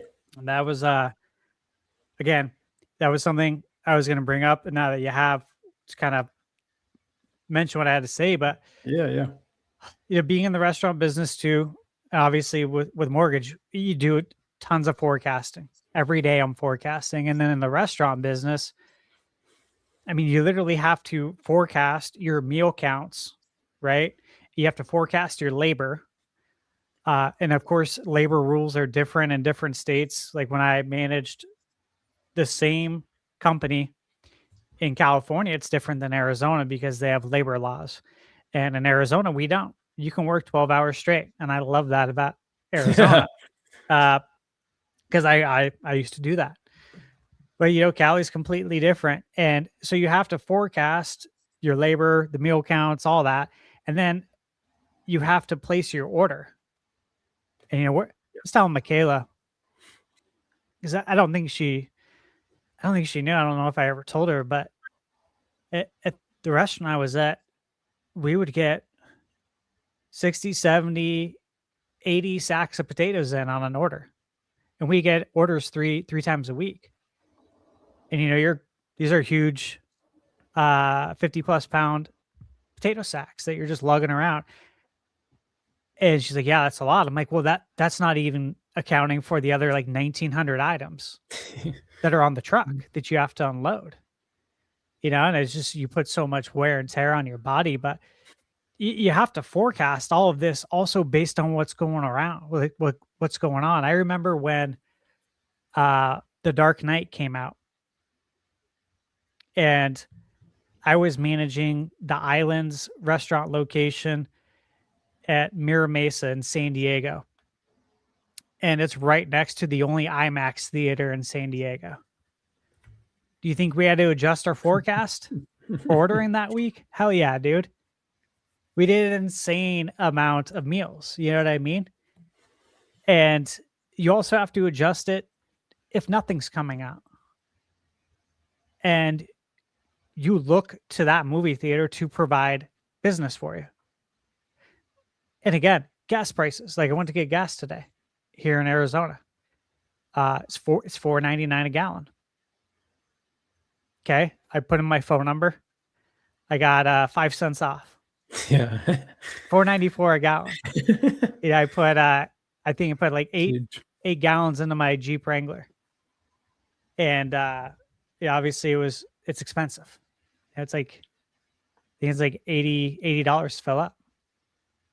But that's the point, is that you have to make adjustments constantly with what's going on in the world. And based on the things that we know, right? Based on the things that are out there. Also, probably a good move. Right?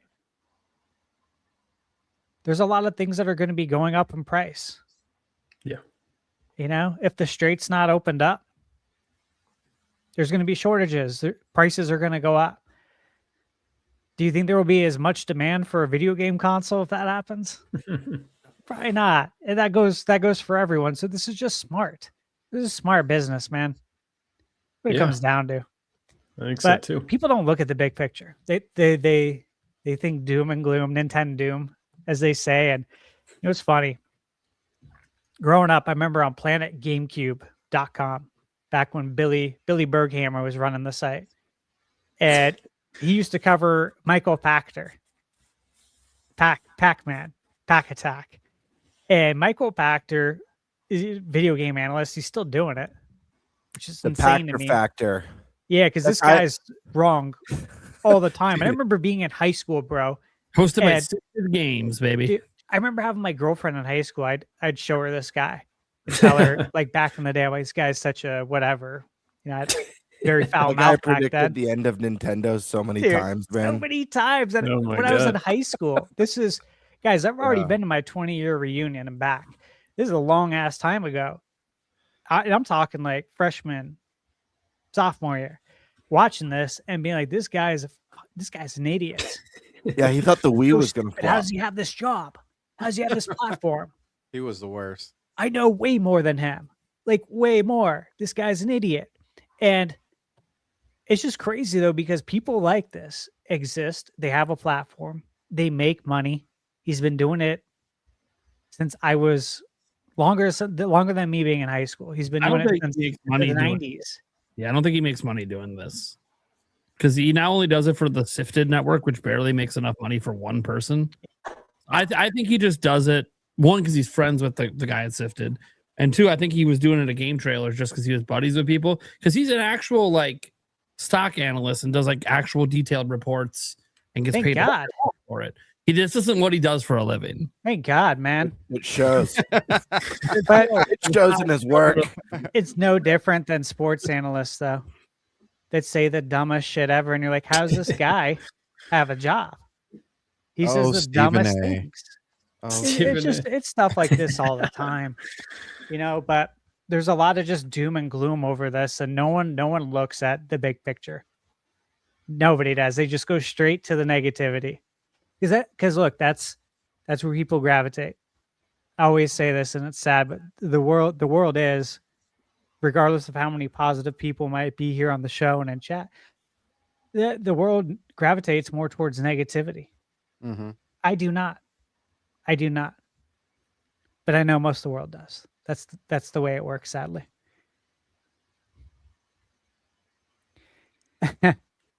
Somewhat funk volume in chat said, surely you must be talking about Skip Bayless.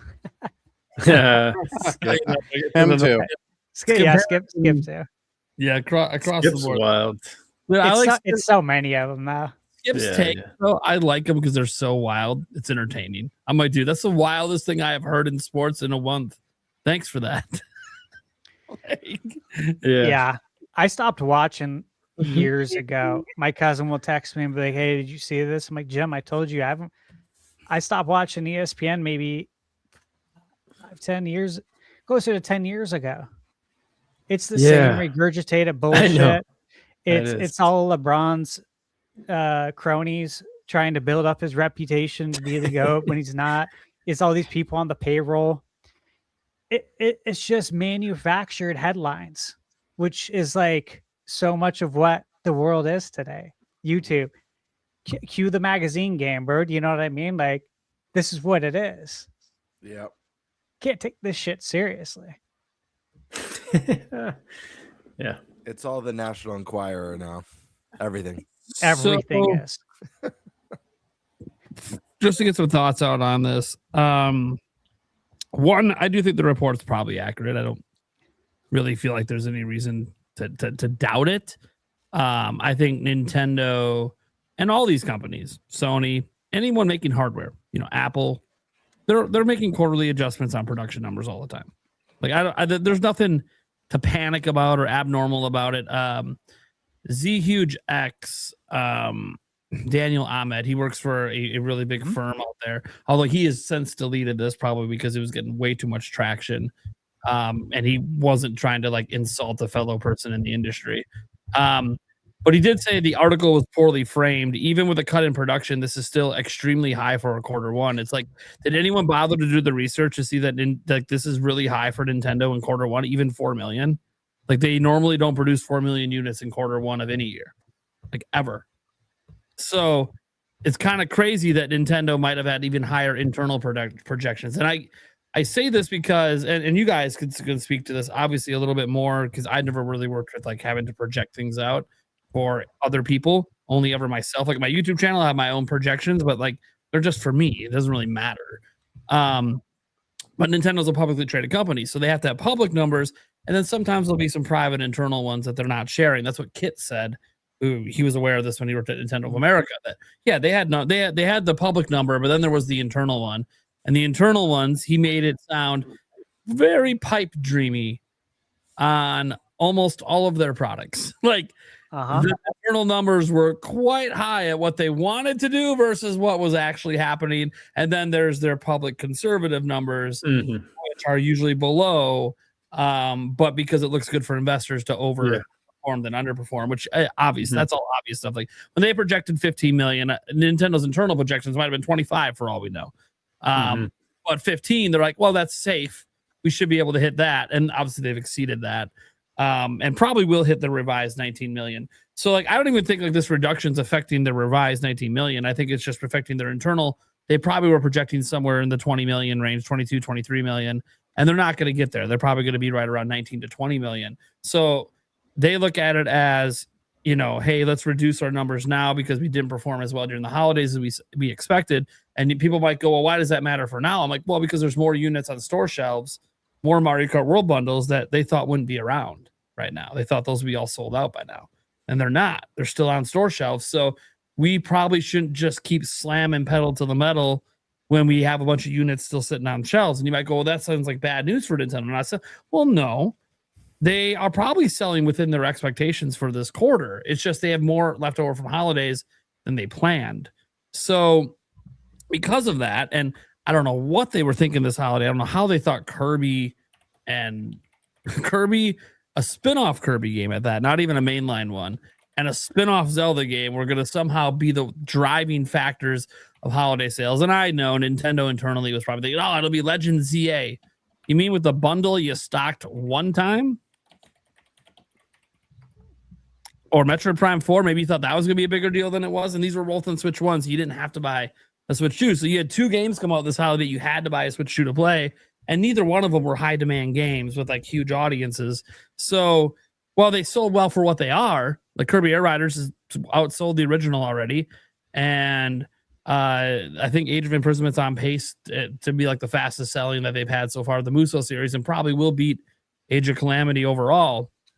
It's still, like, these aren't system movers. People aren't picking up the system to play Air Riders or to play. It's something you pick up, you buy if you already have the system. Agreed. So they didn't have a very strong holiday lineup, and I think they look back at that now in hindsight and go, damn, maybe we should have organized things differently. Maybe Donkey Kong maybe should have been holiday. Maybe these other games should have been before Donkey Kong as filler.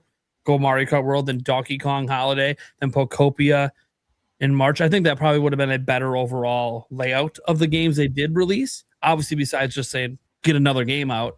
If you didn't have anything else, well, then I think you could have organized things a little better. I think they just kind of thought that Mario Kart World bundle was going to just carry hard in the holidays, and look, it didn't. It doesn't help that by then the reception of Mario Kart World wasn't the greatest either. So word of mouth wasn't helping the game. So I do think that, they just had a weak holiday lineup, especially when you go back to Switch 1. I've seen all the Switch 1 comparisons. Yes, it did sell worse than Switch 1's first holiday. Two notes about Switch 1's first holiday. One is that they had Mario Odyssey. Let's not beat around the bush. It's the highest selling 3D Mario game of all time. You think that didn't make a difference during holiday season? Of course it did. And two, holiday season 2017 was the very first time you could walk into a store readily and buy a Switch. It was pretty much out of stock until the holidays.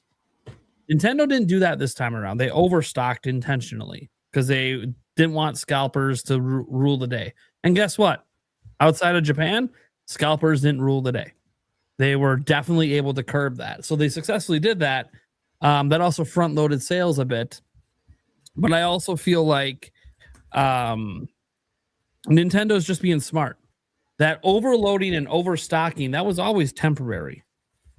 They weren't going to keep, all the store shelves fully plumped and have 4 million units sitting in a warehouse. That's not realistic. It's not smart. You're wasting money on storage. You'd rather actually start to reduce the numbers down where you're just producing what meets demand rather than exceeds it. And when you think about 4 million units, look, if they somehow sold 4 million this quarter, that's incredible. That would be one of Nintendo's best ever Q4s in company history to sell 4 million. So that's already like an incredible number and would put them well ahead of the 17.37 million they had sold by the end of December, at least sold through to retail. I don't think they actually sold 4 million, to be clear. I still think they're overproducing the amount they're selling. It's just in a much more conservative way because we don't need to make, because look, I truly think that some of this isn't really just about holidays. I think some of this is also about the next quarter. And right now, Nintendo has no system seller next month that's exclusive. It is Pokemon Champions. It's a Switch 1 game, also on mobile. I know it's not on mobile right away, but Switch 1 game. You don't have to get Switch 2 to play it. And Tamagotchi Life, which doesn't even have a Switch 2 version or a Switch 2 upgrade. It's literally straight up just a Switch 1 game. Your next Switch 2 game is Yoshi in May. So I think if you're looking at that, you say we got Pokopia, Switch 2 is selling well this month, and maybe it'll trickle in the next month a bit. They don't think that's carrying for the next 3 months.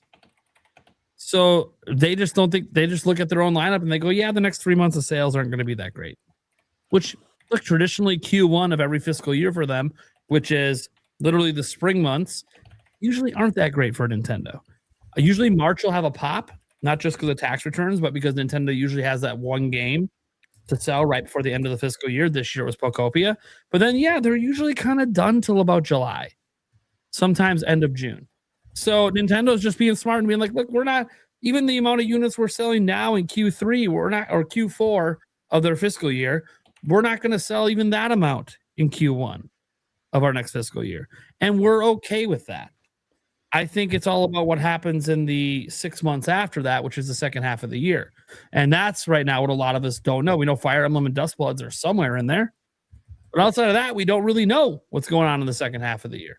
So that's obviously where people get to the fact that we need a direct, and we'll talk about that later. But I think the report's probably true because I don't really have a reason to doubt it. And it just kind of makes logical sense. Look how packed the store shelves have been all of holidays. I'm like, I don't think Nintendo planned for that, for them to just be packed to the brim all holidays. So yeah, it makes sense. They probably are getting smaller orders now from the retail outlets, and that's what makes the adjustments. If the retailers were still ordering millions and millions, yeah, they keep making them. But the retail orders have probably toned down a bit worldwide outside of Japan. So they're going to tone down their production. This is just total supply and demand. This all makes sense. Them still producing 4 million means it's still a pretty hot item for them. So the question obviously is, how do they convince people to buy it next quarter or into the future? And a lot of that's just going to be, you got to have a direct eventually, and you got to throw your games out there and get people excited again. Because right now, Pokopia came out, and for some people it was a surprise hit. I don't know if it was considered a surprise for Nintendo. I know they didn't produce enough game key cards for it, but also maybe Nintendo would rather you just buy digital. So I don't know on that front. So I don't know what Nintendo's anticipation was for that game. But even with that game, even if they expected that one to be a hit, I can't name one game right now that the Switch 2 fan base is universally excited for from Nintendo.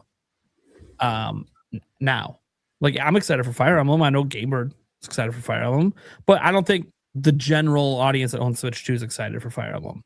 Splatoon Raiders, we don't even know if that's this year, right? So we don't even know if that's a game we should be looking forward to this year. Wind and Waves looks great, but 2027. So what does that leave? Dustbloods? And there's a lot of question marks around that game right now. And the fact that they might not have the greatest appeal to Nintendo's fans. So what is the one game now that Pokopia is out to get us excited for the rest of the year for the general audience? And the answer is, we haven't seen it yet. They haven't shown it yet. Maybe it is 3D Mario. And guys, I think you'll be surprised if it is 3D Mario and it's in the next Direct, how much the conversation around Switch 2 will shift with everyone if it looks fantastic. Yeah, that's the key. Yeah. But or Smash almost always looked, or always Smash. looked fantastic. So it'd be really weird if it didn't look fantastic. That's a whole nother conversation. You made That'd be wild, yeah. Oh well, we could have got that on Switch 1, so why'd we wait so long? So there's no way. And they've always been pretty impressive with Mario. They were even impressive with Mario Wonder. So yeah, I got a feeling that this is probably going to wow some people. Then the conversation shifts. Yeah, even if we have to wait till holiday and they don't have a whole lot of between. Well, now suddenly Fire Emblem doesn't look so bad if that drops in July. Suddenly, if Splatoon comes out in August, doesn't look too bad. Suddenly these tweener games, Dustbloods, doesn't look so bad when you got that massive holiday game coming that they're continually driving hype for the rest of the year. So I do think that this whole lack of production or toning it down, I think it's normal. I think we don't always hear about it. I think the reason that we're hearing about it and it's making headlines now is because it is still in vogue to state negative things about Switch 2. Yes. Even though we've had a month of positivity, we truly have. It's been good story after good story. Pokopia, obviously we had the boost mode getting added to Switch 1 games. Now we're getting digital games cheaper. Like, these are technically all just positive stories. We had to have a negative slip in. Listen, I don't necessarily know that it's like it's the big thing or the popular thing to do. I think it's a very niche thing.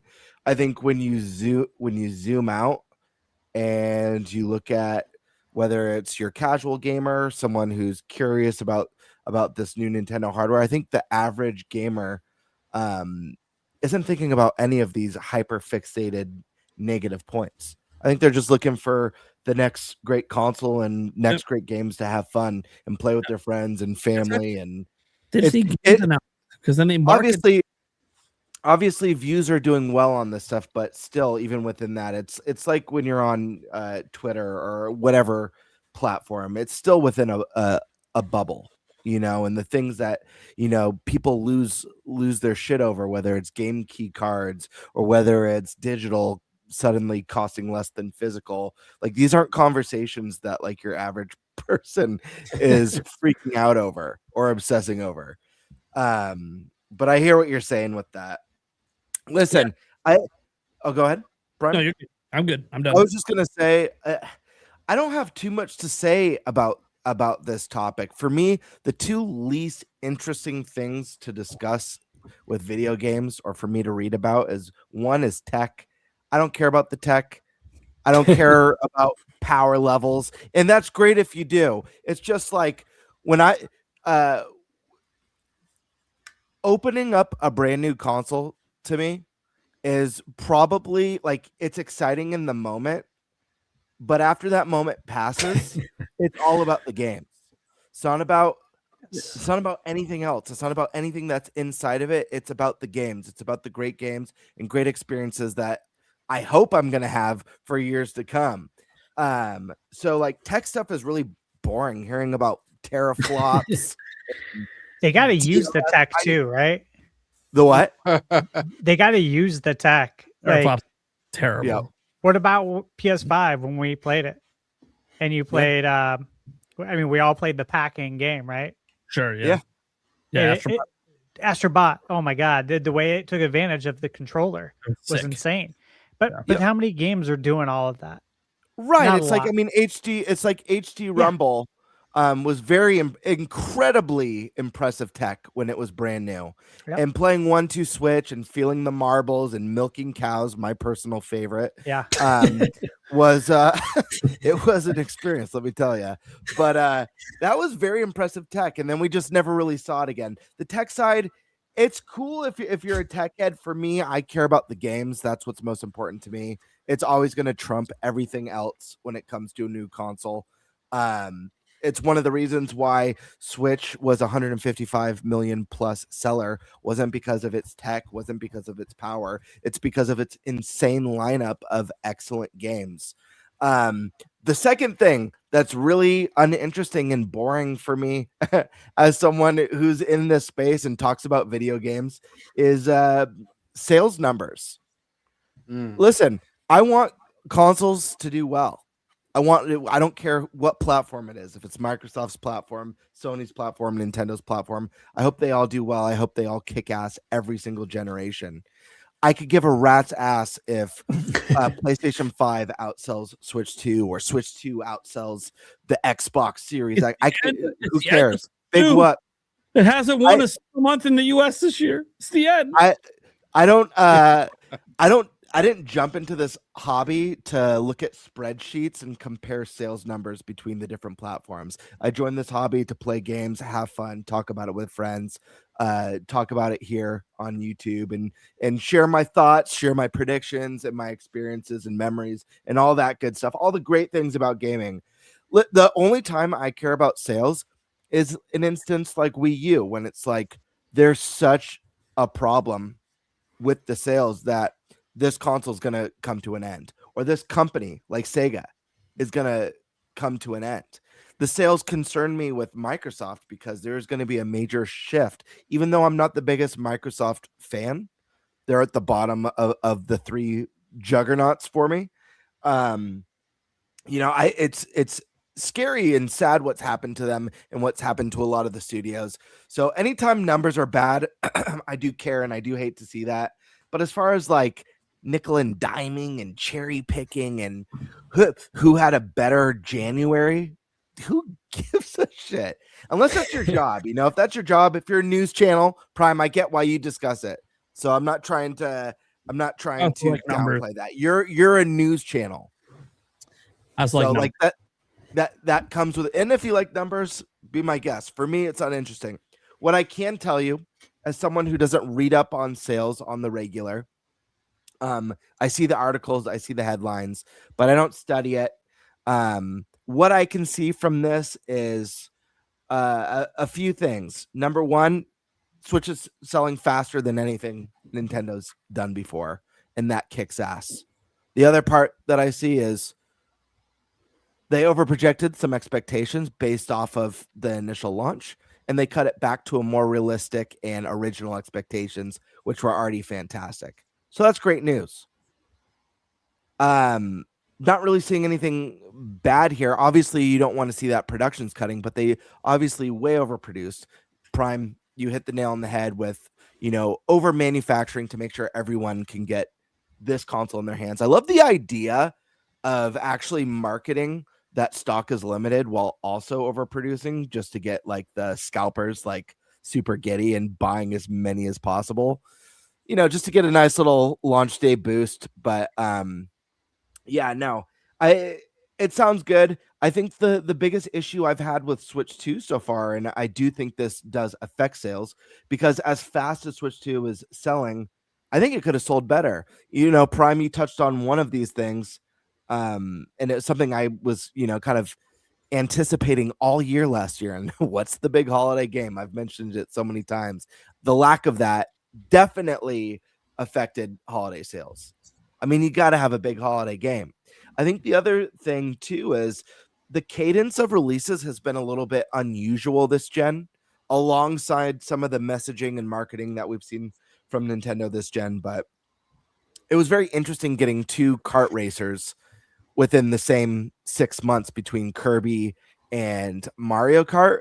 Seemed like an odd choice, especially to have them both in the same direct. Seemed odd to me. And I get they play wildly different, but again, let's talk about your average viewer, the average person who's going to see maybe the trailer for what games are coming to Switch 2 on YouTube. They'll be like, oh, I got Mario Kart. I'll skip on this one. So we've seen that cadence bleed into this year, where we've gotten the big update for Animal Crossing. We've gotten Pocopia. We've gotten Tamagotchi Life. It's like multiple kind of cozy farm sims. It's an interesting cadence. Instead of having one of these big Nintendo racers or cozy games a year, it's like, let's just throw everything we got right now at it. And I think I mentioned this a few podcasts ago. I think the key ingredient that Switch 2 is missing right now is excitement. We have great games. There's no denying that there's no shortage of great games for Switch 2. We had Mario Kart, Donkey Kong, Metroid Prime. We had Kirby. We've got Pocopia, that's fantastic. We've got Fire Emblem coming soon. We've got Duskbloods, a From Software exclusive. We don't have any juggernauts. We're just missing that excitement. That holy shit. The last partner showcase, I complained about this. I was the only one who mentioned this, that you're doing a disservice by having your one more thing be old games coming to your console. And I think it's great that Bethesda's bringing everything. That's fantastic. I think it's great Fallout's coming. I think it's great that Oblivion's coming. But your one more thing should be a new, exciting thing. It should be a third-party exclusive or something that we never saw coming, But I don't know. GTA? I think we're just lacking excitement. I think I think the big thing for this year, I don't think there's any doom and gloom. I think we'll know if and when, knock on wood. I hope Switch 2 has a very successful and long, healthy life. But we'll know when it's in trouble. I think it'll be obvious. Right now, it's not. I think Nintendo just needs a stellar second half of the year. It's been quiet this first half. We know some good stuff is coming. I fully believe that Fire Emblem is going to be one of the highest reviewed of the year. I think it'll be an 88, 89, maybe even a 90. I'm so excited. About that one. Yeah, very exciting. But it's a little more niche. It hasn't quite broken into the mainstream. We need that Smash. We need that mainline Mario. hell, Zelda something, whether it's an Ocarina of Time remake, whether even, I don't know. Guys, we just need that exciting, tantalizing title to be like, oh shit, I need to get a Switch 2 because I can't miss this one. And I don't know that we have that title yet for this year. We don't yet. But maybe we do, right? Maybe it's Pocopia, the game that no one had on their radar to be that game. It was Oddly enough. Hey, Yeah. I love that stuff. I just don't see that mattering by holiday. Yeah. Who knows? I mean, by the way, this isn't me saying that the game's not going to be evergreen, guys. I think it's got a really good chance to be really evergreen. But like, when you want the pop in console sales, it's never the old games. Those are the games that just consistently sell the new consumers. It's always the new games that get them in. Obviously, right now it's new. It's selling systems this month, absolutely. But I'm thinking later this year, probably end of the year. I don't think it's going to matter as much for console sales. Although I think it will sell well this holiday, especially if it happens to get any discounts, even if it's just ran by retailers. I was going to say, you never know. It could be like Animal. Could be like Animal Crossing. Can I ask you guys something before we move on to the next person, just based off of like some of the stuff that I was saying for everyone?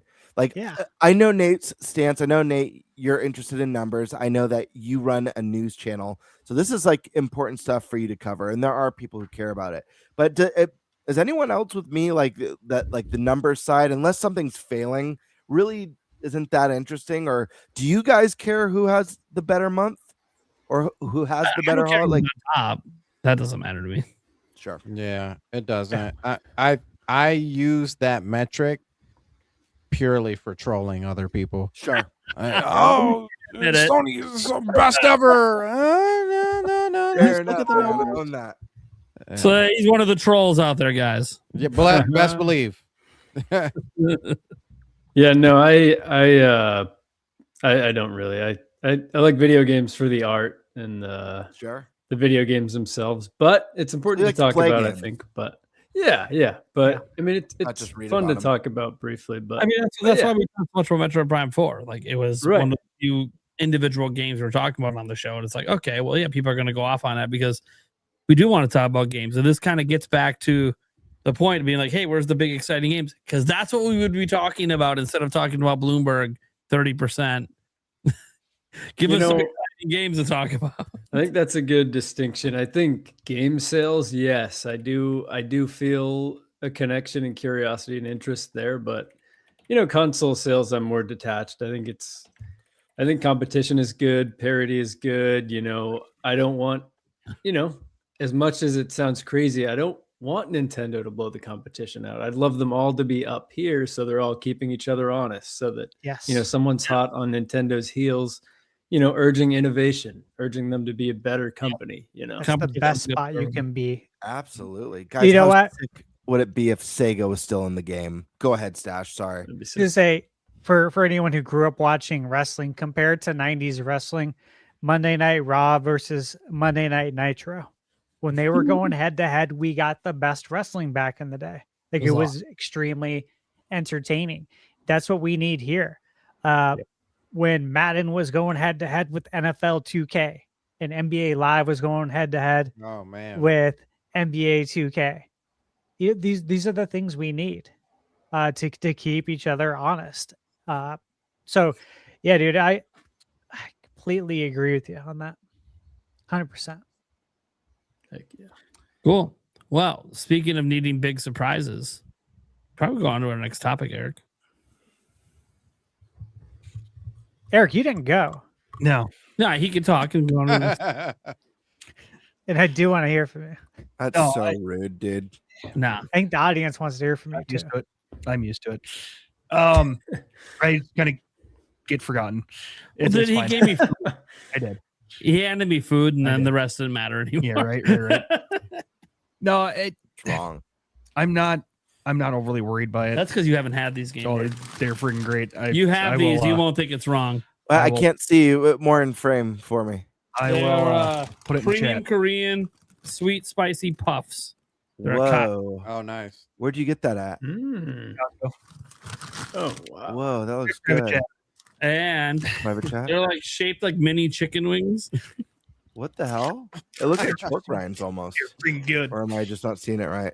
No, they're like puffy. Yeah, a rice Stuff, yeah. potato. Yeah, Like Oh, they're from Costco. yeah. like a Cheeto texture. Or Yeah, like there. the puffs. Yeah, Whoa. They're really good. they're really good. Ever wonder since if he we gave have me these that, I settings. just said, all right, Eric's good for the night. He gave me food Yep. because these were Yeah, way better than I thought they were. They're addicting. Right. Yeah. No, this doesn't really upset me all that much. I mean, I have a feeling that they over planned for, which is insane for their already incredible launch, just to make sure everybody had one. And it's, with that extra production there, they can kind of shift those units back and, cut some now and eventually, once they actually get games and stuff out, I'm sure sales will pick back up and we'll be right back in producing more. It just seems logical. Yeah, it's cyclical, man. It's Yeah. seasonal. Mhm. You have to make adjustments to what's going on in the world. Totally agree. I do want to say, there's one other thing about the sales and that, Gamebird, you asked about if we care about sales, right? If we look at the numbers. I care about sales in one sense when it comes to console, is that it's selling enough to continue to attract the third parties. Sure. That is my bottom line, because my bottom line is what? The games. I want the games. You want the games. We all want the games. And so it needs to sell a certain amount to make sure we're getting as many games as we possibly can. Outside of that, makes no difference when it comes to individual game sales. I think like any of us who really enjoy a game, you hope that it sells well enough to warrant the green light for a sequel. That's it. Yeah. Outside of that, don't care. Yep. All right, Eric, take it away. Sweet. All right, I'll flip the banner here and then jump over to the topic list. All right. Our first legit Nintendo Direct happening in April rumor. This comes from a series of tweets by Attack the Backlog, who has a 100% track record to date. He said he has heard about a Direct in April, but not what kind of Direct. It will be, and he is still working on some confirmations for it. We've talked a lot about hypothetical general Directs this year that haven't come. So the question is this the time? And speaking of time, Tiger Time, why don't you go ahead and take it away? That was pretty smooth right there. No. Yeah, this is interesting. Again, something I looked into. I feel like what I gathered from this and what he was saying, it seems like, yeah, he's being very careful with his language, of course, as he always seems to be, which is good. He's not overpromising. I don't get the sense that this is going to be a general direct quite yet. I don't know if I feel like I'd lean more towards an indie world probably, but I don't know, because the partner direct still feels like it was so recently. I can't remember. Indie World's even more recent. That's the thing. I think I'm mixing them up because the indie world was just like less than a month ago, right? Yeah. Yep. So I don't know. The timelines are all, it's so condensed now.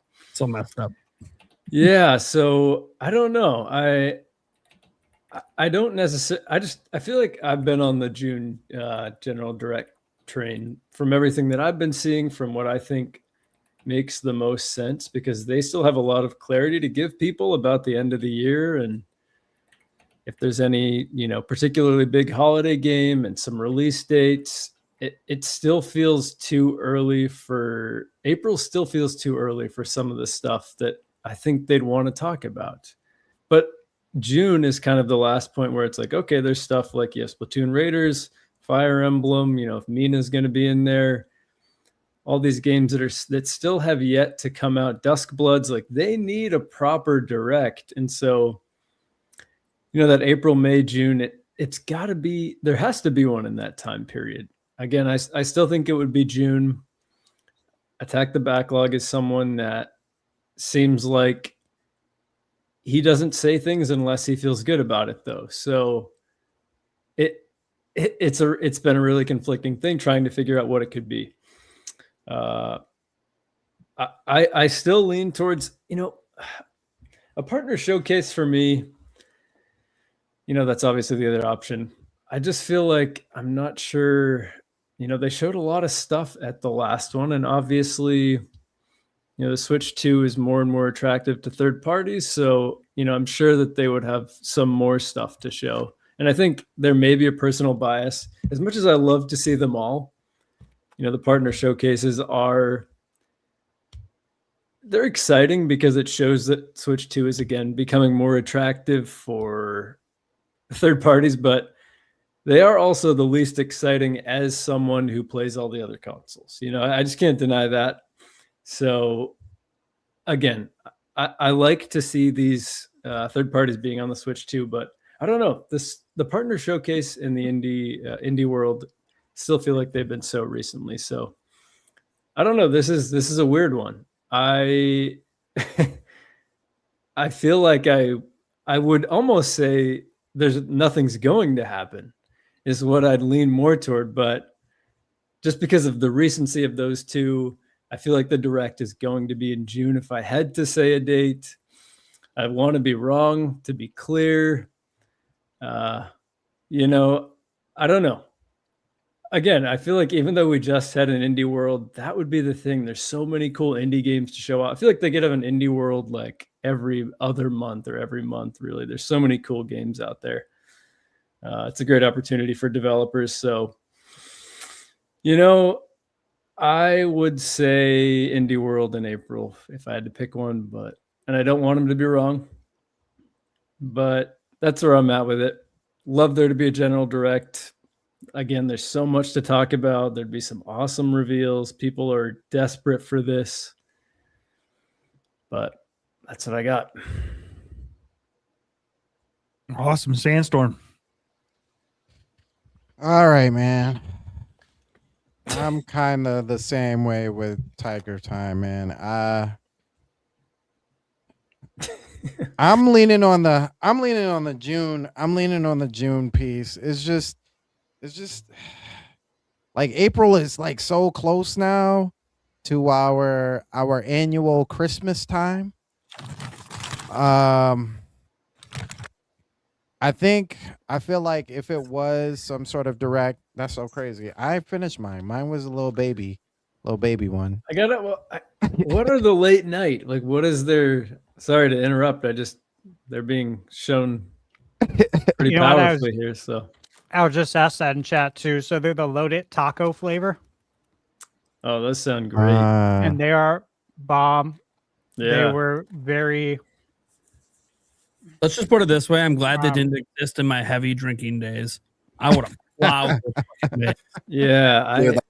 Like those late night Jack in the Box meals. Yeah, dude, fucking destroyed them. That's Dude, the vibe so of much these, food by for the like way. $6. Last episode, Gamebird, you said Cheez-Its. It was whenever it was. You said that a podcast ago, and you could pound one. I'm the same way. And Doritos are the other thing that I could like. I'm going to feel like I'm in a really special place if I pound a bag of Doritos, but I could do it. Look, Yeah, they need a flavor called Bad Choice. Doritos. if I buy a bag, I'm gonna do an edible one night, then I'm just gonna plop. I'm gonna be like, this is great. I'm gonna wake up feeling like shit. Yeah, That's a bad choice. I got another Never bag. immediate. Yeah.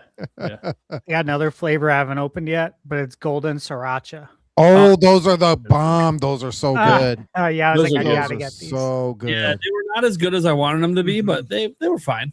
Yeah. Okay. You might like them. That was breaking news about the chips. I do with the late taco ones. I've had those. They're good.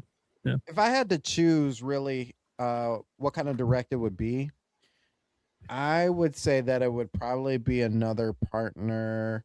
Maybe they call it close partner showcase, I guess. Because yeah, you're right. We still need information about Duskbloods. We need information about when Elden Ring is coming out. They already showed off a trailer for I forget what the next Final Fantasy is. Rebirth. Yeah. So That was the last partner showcase. yeah, that was shown off last partner. So was Elliot, I believe, right? Elliot was Oh, last. that's another good one. Yeah. Yeah, I think so. Either that or the Indie World, one of the two.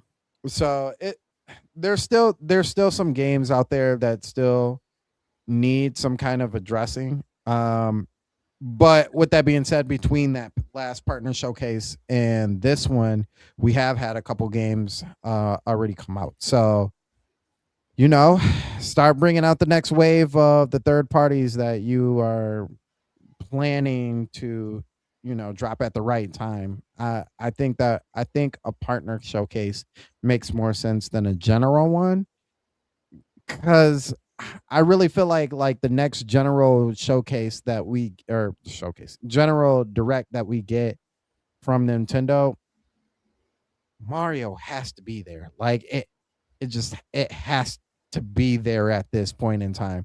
The only way I say that actually a general direct makes sense is that everybody is already coming off the high of Mario Galaxy.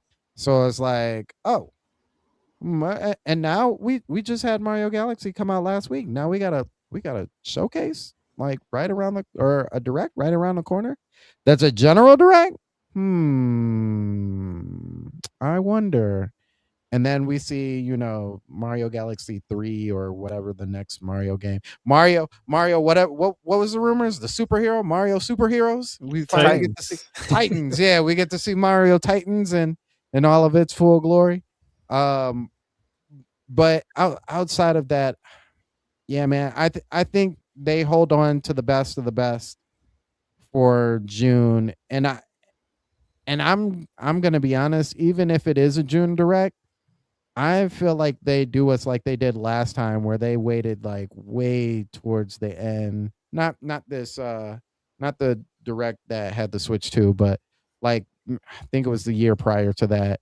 They waited till like the way at the end of June before they were like, okay, and now it's our turn. Here you go. But yeah, I mean, Attack the Backlog, like you said, has Tiger like great credit.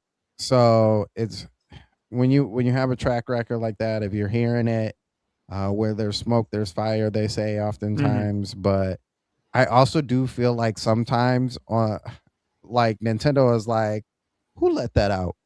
And then like nobody says anything, and they're like, you know what? For that, we're holding it back. You'll be punished. Yeah. Because they did the same thing with Zelda and Netflix. So it's I feel like that's like a trend from now on, is like, who snitched? Well, we're not doing that anymore. So but yeah, definitely a partner showcase as far as I'm thinking. I hope that I hope it's closer to April, like closer to us on this side of April than it is on the other side. First half of April would be nice. Yeah, that's especially getting into June. And we like to call that Christmas for gamers. So first Christmas for gamers. So yeah, that's my thoughts on that.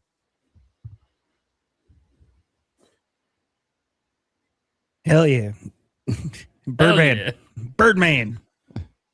Yeah, so I wanted to save this for the podcast because I actually know a thing or two about what's on the horizon. Breaking news. From what I've heard, shall we till Stash gets back? Is this rude? Nah, I'll just go for it. Nah. From what I've heard, he doesn't like rumors anyways. From a very, very reliable source, is that Nintendo is planning a very special direct for April. and what you can expect without naming any games from this is Nintendo is planning a 50-minute showcase. What? Roughly 50 minutes, highlighting all the games that have come out so far for Switch 2, with a special announcement at the end of what's to come. That would be insanely horrible. Wow. I would be You know what? so mad. That's a Breaking new news. type of direct right there. A recap direct. Correct. Anyways, very reliable source. Let me know that one moments ago. But no, and all kidding aside, That's funny. I think anything goes, guys. I think it's Nintendo. I know a lot of people are holding out for June. Is it going to be in June? Is it going to be next month? I don't really know. But I wouldn't be surprised if something big landed next month. I feel like the two, like if I had to guess, I don't think it would be a partner showcase, and I don't think it would be an indie showcase. Mhm. I think it would be one of two things. I think it would either be a regular direct or a game exclusive direct. And I think the that's a game that good- would make the most sense would be Splatoon Raiders, to be honest. That's a good call. Yeah. It would be between that and Fire Emblem, but I think Fire Emblem fits better with a mainline direct. So if we had an exclusive game presentation, Splatoon Raiders to me makes the most sense. It is a spin-off of a series that's become extremely popular, and probably one that needs a deep dive overview the most, in the same way that Donkey Kong needed that. And look at what that deep dive direct did for Donkey Kong. So I think those two are the most likely. Mm-hmm. Yes, we could get a third partner showcase. We know that third party is all in, and I think we're going to be getting closer to the point where a lot of third party games are going to start being day and date, instead of seeing like all these big mega hits making its way to Nintendo for the first time. So I do I don't think it's out of the question, but again, there's no rules with Nintendo. People like to go, oh, there's no precedent, or Nintendo breaks rules all the time. They do whatever they want. I just the thing that I feel is that if we don't get a direct until June, I think Nintendo needs to have a slam dunk or hit a home run. Like it has to be big, because despite the fact that there's so much stuff to play right now, people are wanting the mega hits. We know they're coming. It's just a matter of when. But people are insatiable. People are hungry. People want the Marios, the Smash Brothers, the Zeldas, and making us wait till late June. If you don't deliver on that sort of a promise, if you're not showing Mario, if you're not showing Zelda, if you're not teasing Smash, or whatever it is, hopefully it's not Animal Crossing. Can you imagine if Animal Crossing is the big holiday game and this is just the cozy sim year? Obviously, Animal Crossing fans would be ecstatic for that, but still, I think your overall Nintendo fan is just hungry for the goods. And again, we're going to get them. I think the longer you wait, the higher people's expectations are going to be. They're going to set the bar higher and higher and higher, to where if you don't deliver on this epic blowout, everyone's just going to complain. It's going to be more negative discourse, more, I regret buying a Switch 2. Switch 2 doesn't have games. We all know that's not true. But how long can you go? Do you go to, as Prime likes to predict, do you go till 2028 before you give us Mario? Me, I don't think so. I think we get Mario either this year or next year, the latest. But if we're not getting Mario this year, I think we got to get something juicy Zelda. Doesn't have to be the next main line. I think we're too soon for the next main line. But I think hefty remake of something like Ocarina of Time, something meaty, something more substantial than just an 4K upres or a port, would definitely go a long way. But yeah, I think we're, like I said earlier in a previous segment, we're lacking the excitement. There's just not a lot of excitement surrounding the software, and a big direct is the opportunity to change that narrative, to build that excitement. They have plenty of IP to do it with. Will we get it? I don't know, but Yeah, if I had to bet, I think if we do get something in April, it's going to be an exclusive direct like Splatoon Raiders, just focused on that or mainline with like something that. big for the new year. Stash Man. What are you thinking? Yeah, so ATB. Yeah, again, his track record's great. Yeah, I was on his Twitter. He updated an hour ago. Yeah, I showed that on the screen. Yeah. Yeah, so I do believe him. Same time, we talked about a direct coming. I do believe we're getting one. I think it's a necessity. And I lean more towards general or a third party. Not an indie, because we just got one earlier this month. So I would say third party or general. I would lean more towards general, but if there's still, I don't know if we're going to get one in April and then another one in June. I don't know if they're going to stay with the same timeline. That's about it, though. I will say, though, that as I always say with directs, there's so many freaking games out right now. My pipeline of games to review is massive. These are games that I've been following. I've hand selected these games to review. So these aren't just like emails I get from developers. If I tried to cover every email I get from a developer, it would be insane. These are games that I'm like legit have been interested in following for some time, years. And so for me, there's tons of amazing games coming out. They're on my Excel sheet. So whenever it hits, I'll be ready. I'll be excited. And until then, I won't even think about it. I won't even think about it for 1 second. That's how busy I am with previews. And I say that to encourage others to go out there and play the games that are available to you right now. Go play your backlog. So much. Instead of staring at it. Right? Or instead of it, looking down at you. I have a massive backlog. If I didn't have games to review, I would play those. But I have new games to review because that's what I do. But yeah, play your backlog, or there's an insane amount of games out. You just have to look and be open to trying new things because there's a lot of great stuff out there. And if you do that, when the direct hits, you'll be excited just like I am. You'll be really excited for it. You won't be like, finally, I've waited forever for this. This better be an A-rated direct. Otherwise, but I'm going to be that's pissed. how Or I'm going people- to trade in my Switch 2. My Switch 2, But baby. that- Take that. But how many directs do we hear that though? Every direct. Everyone. Every single one. I'm Yeah. totally making light of it because it's just like, bro, Yeah. this is what happens when you live for directs and all you do is look to the future and you don't enjoy the present. The present's right there in front of you with open arms waiting for you to embrace it. And you don't. And when you just look to the future, you can't enjoy today. So for everyone, go play some games, man. There's so much good stuff out there. I have so many reviews on my channel of games that I'm told in my comments, people didn't even have these on their radar. And they play them, they buy them, and they love them.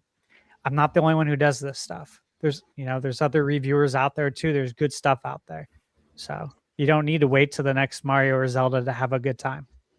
Right. No, dude. Freaking Tiger Time is messaging me earlier today about Wild Arms. It's all I've been thinking we were talking about it too. Yeah. Great game. Dude, I've literally been thinking about it since because I've only played the first Wild Arms and I loved it. I Yeah. love the So cool good, dude. Western, It's so like good. sci-fi Western themed turn-based JRPG. So I weird. never had to play the rest of the series. And he mentions that game, and I'm like, dude, how do we get that whole series on the Switch too? Yeah, would be right. freaking That's epic. And that's an example of like not every direct is going to be it for everyone. Because if we got a direct where an announcement of the entire Wild Arms series was coming to Switch 2, like I'd jump out of my seat. I'd be so excited for that.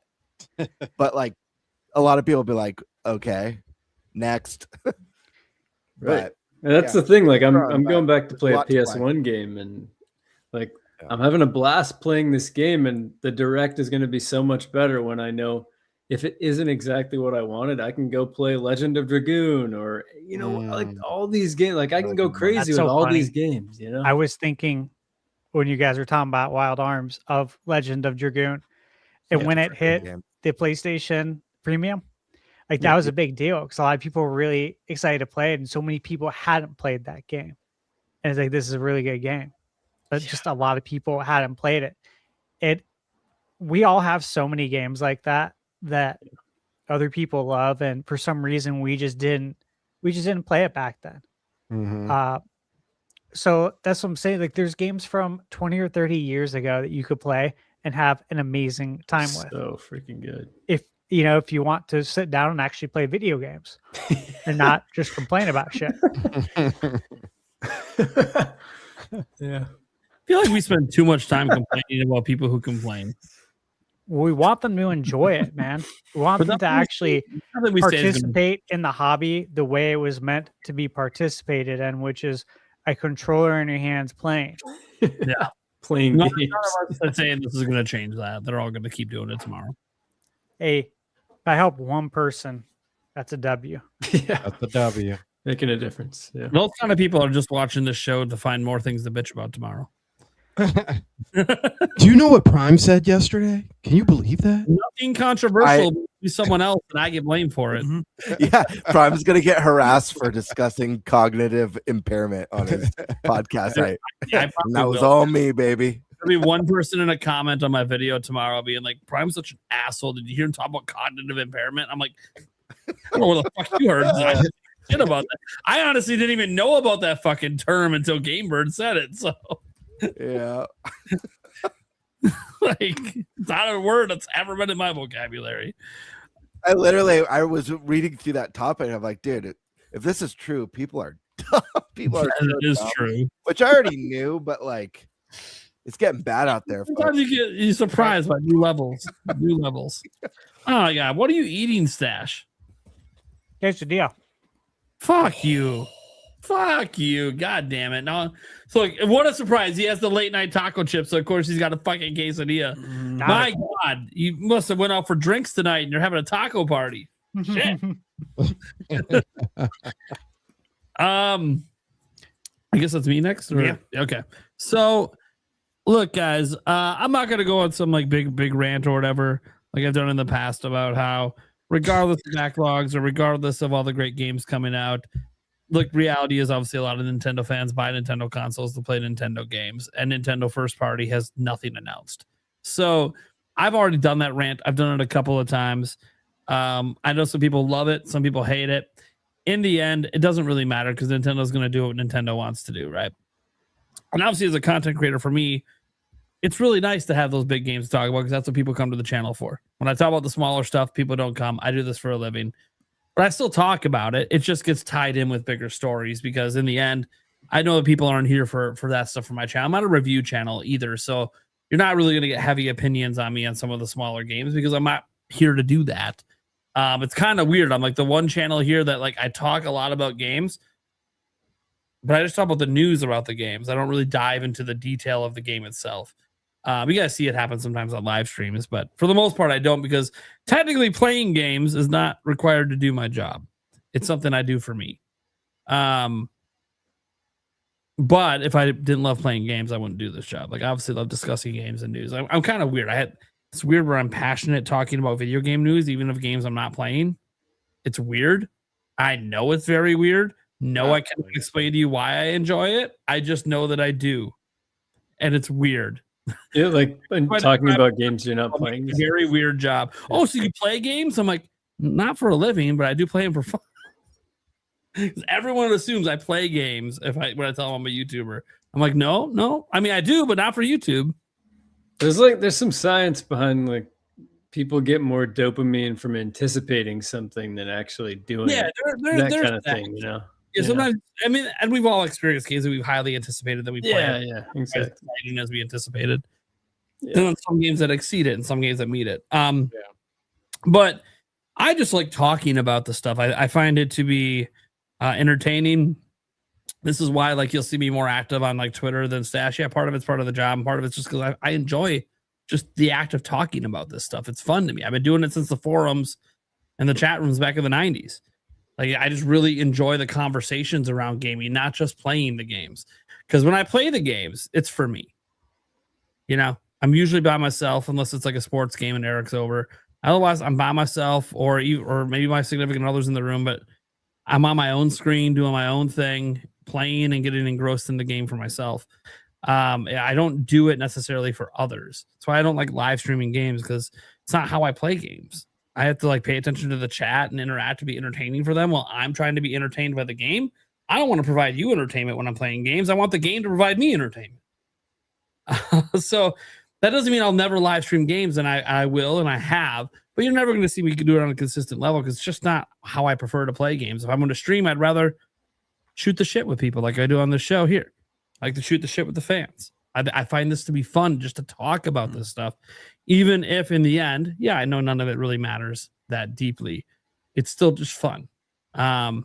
So when it comes to the direct, obviously, you know, I've been on record that, you know, I feel like Nintendo could have used the direct 2 months ago, let alone next month.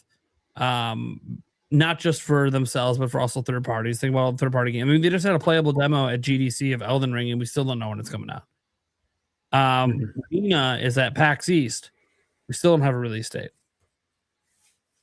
No, I'm not saying if I was at PAX East, I could have just asked and they might have told me privately, but I wouldn't be able to say anything about it. So what's the fun in that? Sometimes, no, like Stash and I have been sitting on private information about Mina for like 7 months, and it sucks that we can't talk about it because it's fucking cool, but we can't say a word. So sometimes knowing isn't that exciting because you can't say anything. That's the one thing too. Like, you know, I always wonder, like, if Stash ever starts getting early review copies of Nintendo games, and like we're hyping up a game that's coming up and about to release, and Stash is already playing it.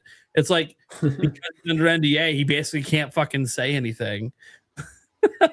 So all we can really ask him is, well, Stash, is the game this, or this? That's about all you're going to get out of him, because he can't actually give any details. Thankfully, at least for the show purposes, he doesn't get it early. For himself, he'd prefer to get it early and have to shut up when it's time to talk like that. But which is something we always respect, guys. Like, if I'm under NDAs, I'm not going to say things about certain games. Doesn't mean we can't talk about it. Sometimes I don't like to know things if I'm not allowed to talk about it. In the case of Mina, it hasn't really bothered me too much because we don't talk a ton about indie games on my channel, but it's still like it comes up every time we talk about directs, and I'm like, I want to talk about why you should be more hyped for this game than you probably already are. It is so ambitious. And I'm very curious if the demo they have at PAX East is a new one. I hope it is. Even though I'm not going to be there to go hands-on. That's the one thing I regret about not going to PAX East, is going hands-on with Mina again. But that's okay. I think that Attack the Backlog is very accurate. I don't think there's any reason to ever doubt Attack the Backlog. He's not just a personal friend of mine, so I guess there's some bias there, but he's just always been right. He's very careful. Being very careful right now. You know, he has a pinned tweet saying that he hasn't heard about a general direct, and just because he says he's hearing about one next month, it doesn't mean it's general. He hasn't had the word general direct be communicated to him. Of course, he hasn't had the word of what the presentation is communicated to him at all, as he put out. He said, hey, it's something. I don't know what. I'm still trying to get it confirmed and clarified. And I will be clear, he does not know a release date either for the event. He hasn't heard a date, just the April. One thing I do find notable, and other people already found this notable earlier, and I can just share a little bit. I'm not going to share much. Nathan Haight has a podcast coming out on Friday. He announced it earlier this week. I'm not going to reveal what the member post says exactly. I am a member, so I know what the main topics are. I'll just say it's about Nintendo. So does that mean he's going to be talking about a direct and that he's heard of something? I mean, he gets asked about it every day. I assume he's going to address it, but whether he's heard something, I don't know. So as of Friday, we could get some sort of corroboration on a possible direct next month. And look, if Nate the Hate says it, yeah, half my comments are still going to be like, oh, we're talking about a fucking direct. Fuck you. I'm like, dude, it's Nate the Hate.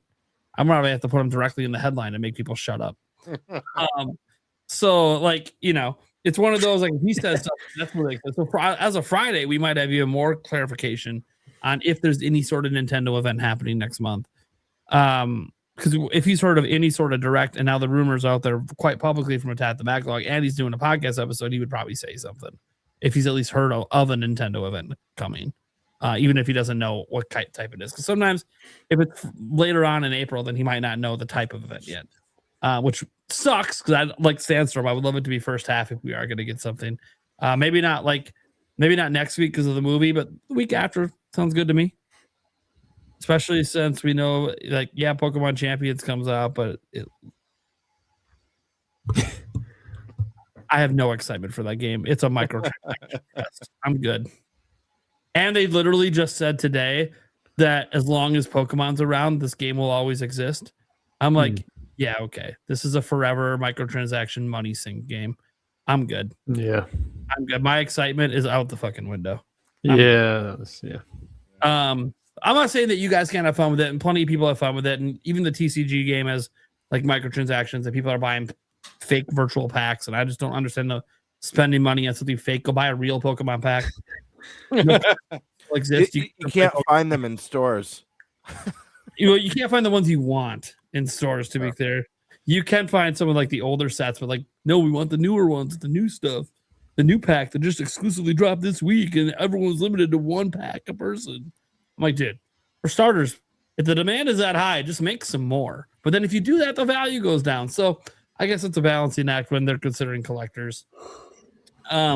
I don't think TCG should care about collectors, but I guess at this point, it might be the most important thing for them is the collectors at this point, not the people who actually play the TCG.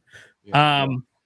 That said, I'm not against the TCG app either. I think it's fine, and you never need to spend money, and you can have a good time with that app. They give you enough packs on the daily that you can get by and still play and do okay. You're not going to beat the best, but let's just be honest. You're never beating the whales anyways. In any of these mobile games, the whales will always have the advantage because they pay for it. Mm-hmm. That said, like, there's no shame in losing to like someone's got a way better deck than you do. They spent money, you didn't. Don't worry about it. I look, a direct I think is the only direct that makes sense to me coming up. It has to be either a dedicated game direct or it has to be a general. So if there is a direct next month, it's got to be one of those two. I look at dedicated games and I go, well, they just dropped a demo for Tamagotchi Life. Don't know that now that the demo is out, we really need another direct for that game. We already got one, and there's a demo, so now people can just play it. So there's not really a reason to need one. You just need the game to come out. Then you go, well, Champions. Well, they just did the big overview trailer for Champions. That would have been a direct if they wanted to do a dedicated for that. So don't see that happening. And then that leaves Yoshi, which has a release date in May. And absolutely, there could be a dedicated Yoshi direct. I don't think they need one. But if they feel like they do, I guess. I personally probably wouldn't do it for Yoshi, but you never know. Obviously, you could also throw possible third-party games in, like what if Orbitals? I don't think we have a release date on that one yet. So maybe you end up doing an event for that one to explain more of it. Maybe Dustbloods. It's a dedicated event, and we get a release date and all that for that game. So there's possibilities for dedicated directs, and the way Nintendo's going, they're doing a lot of them in the Switch 2 era. So I wouldn't be shocked if there's a dedicated game direct. But I also feel like if that's what it was, I don't think Attack the Backlog would have heard, because that's about a single game. And I just, I think he'd know if the direct was just about the one game that company has. Like, I just feel like he would know if it was a dedicated single direct. So that kind of leaves that he probably has third-party sources just based on stuff he's gotten correct in the past being about third parties. And it's like, okay.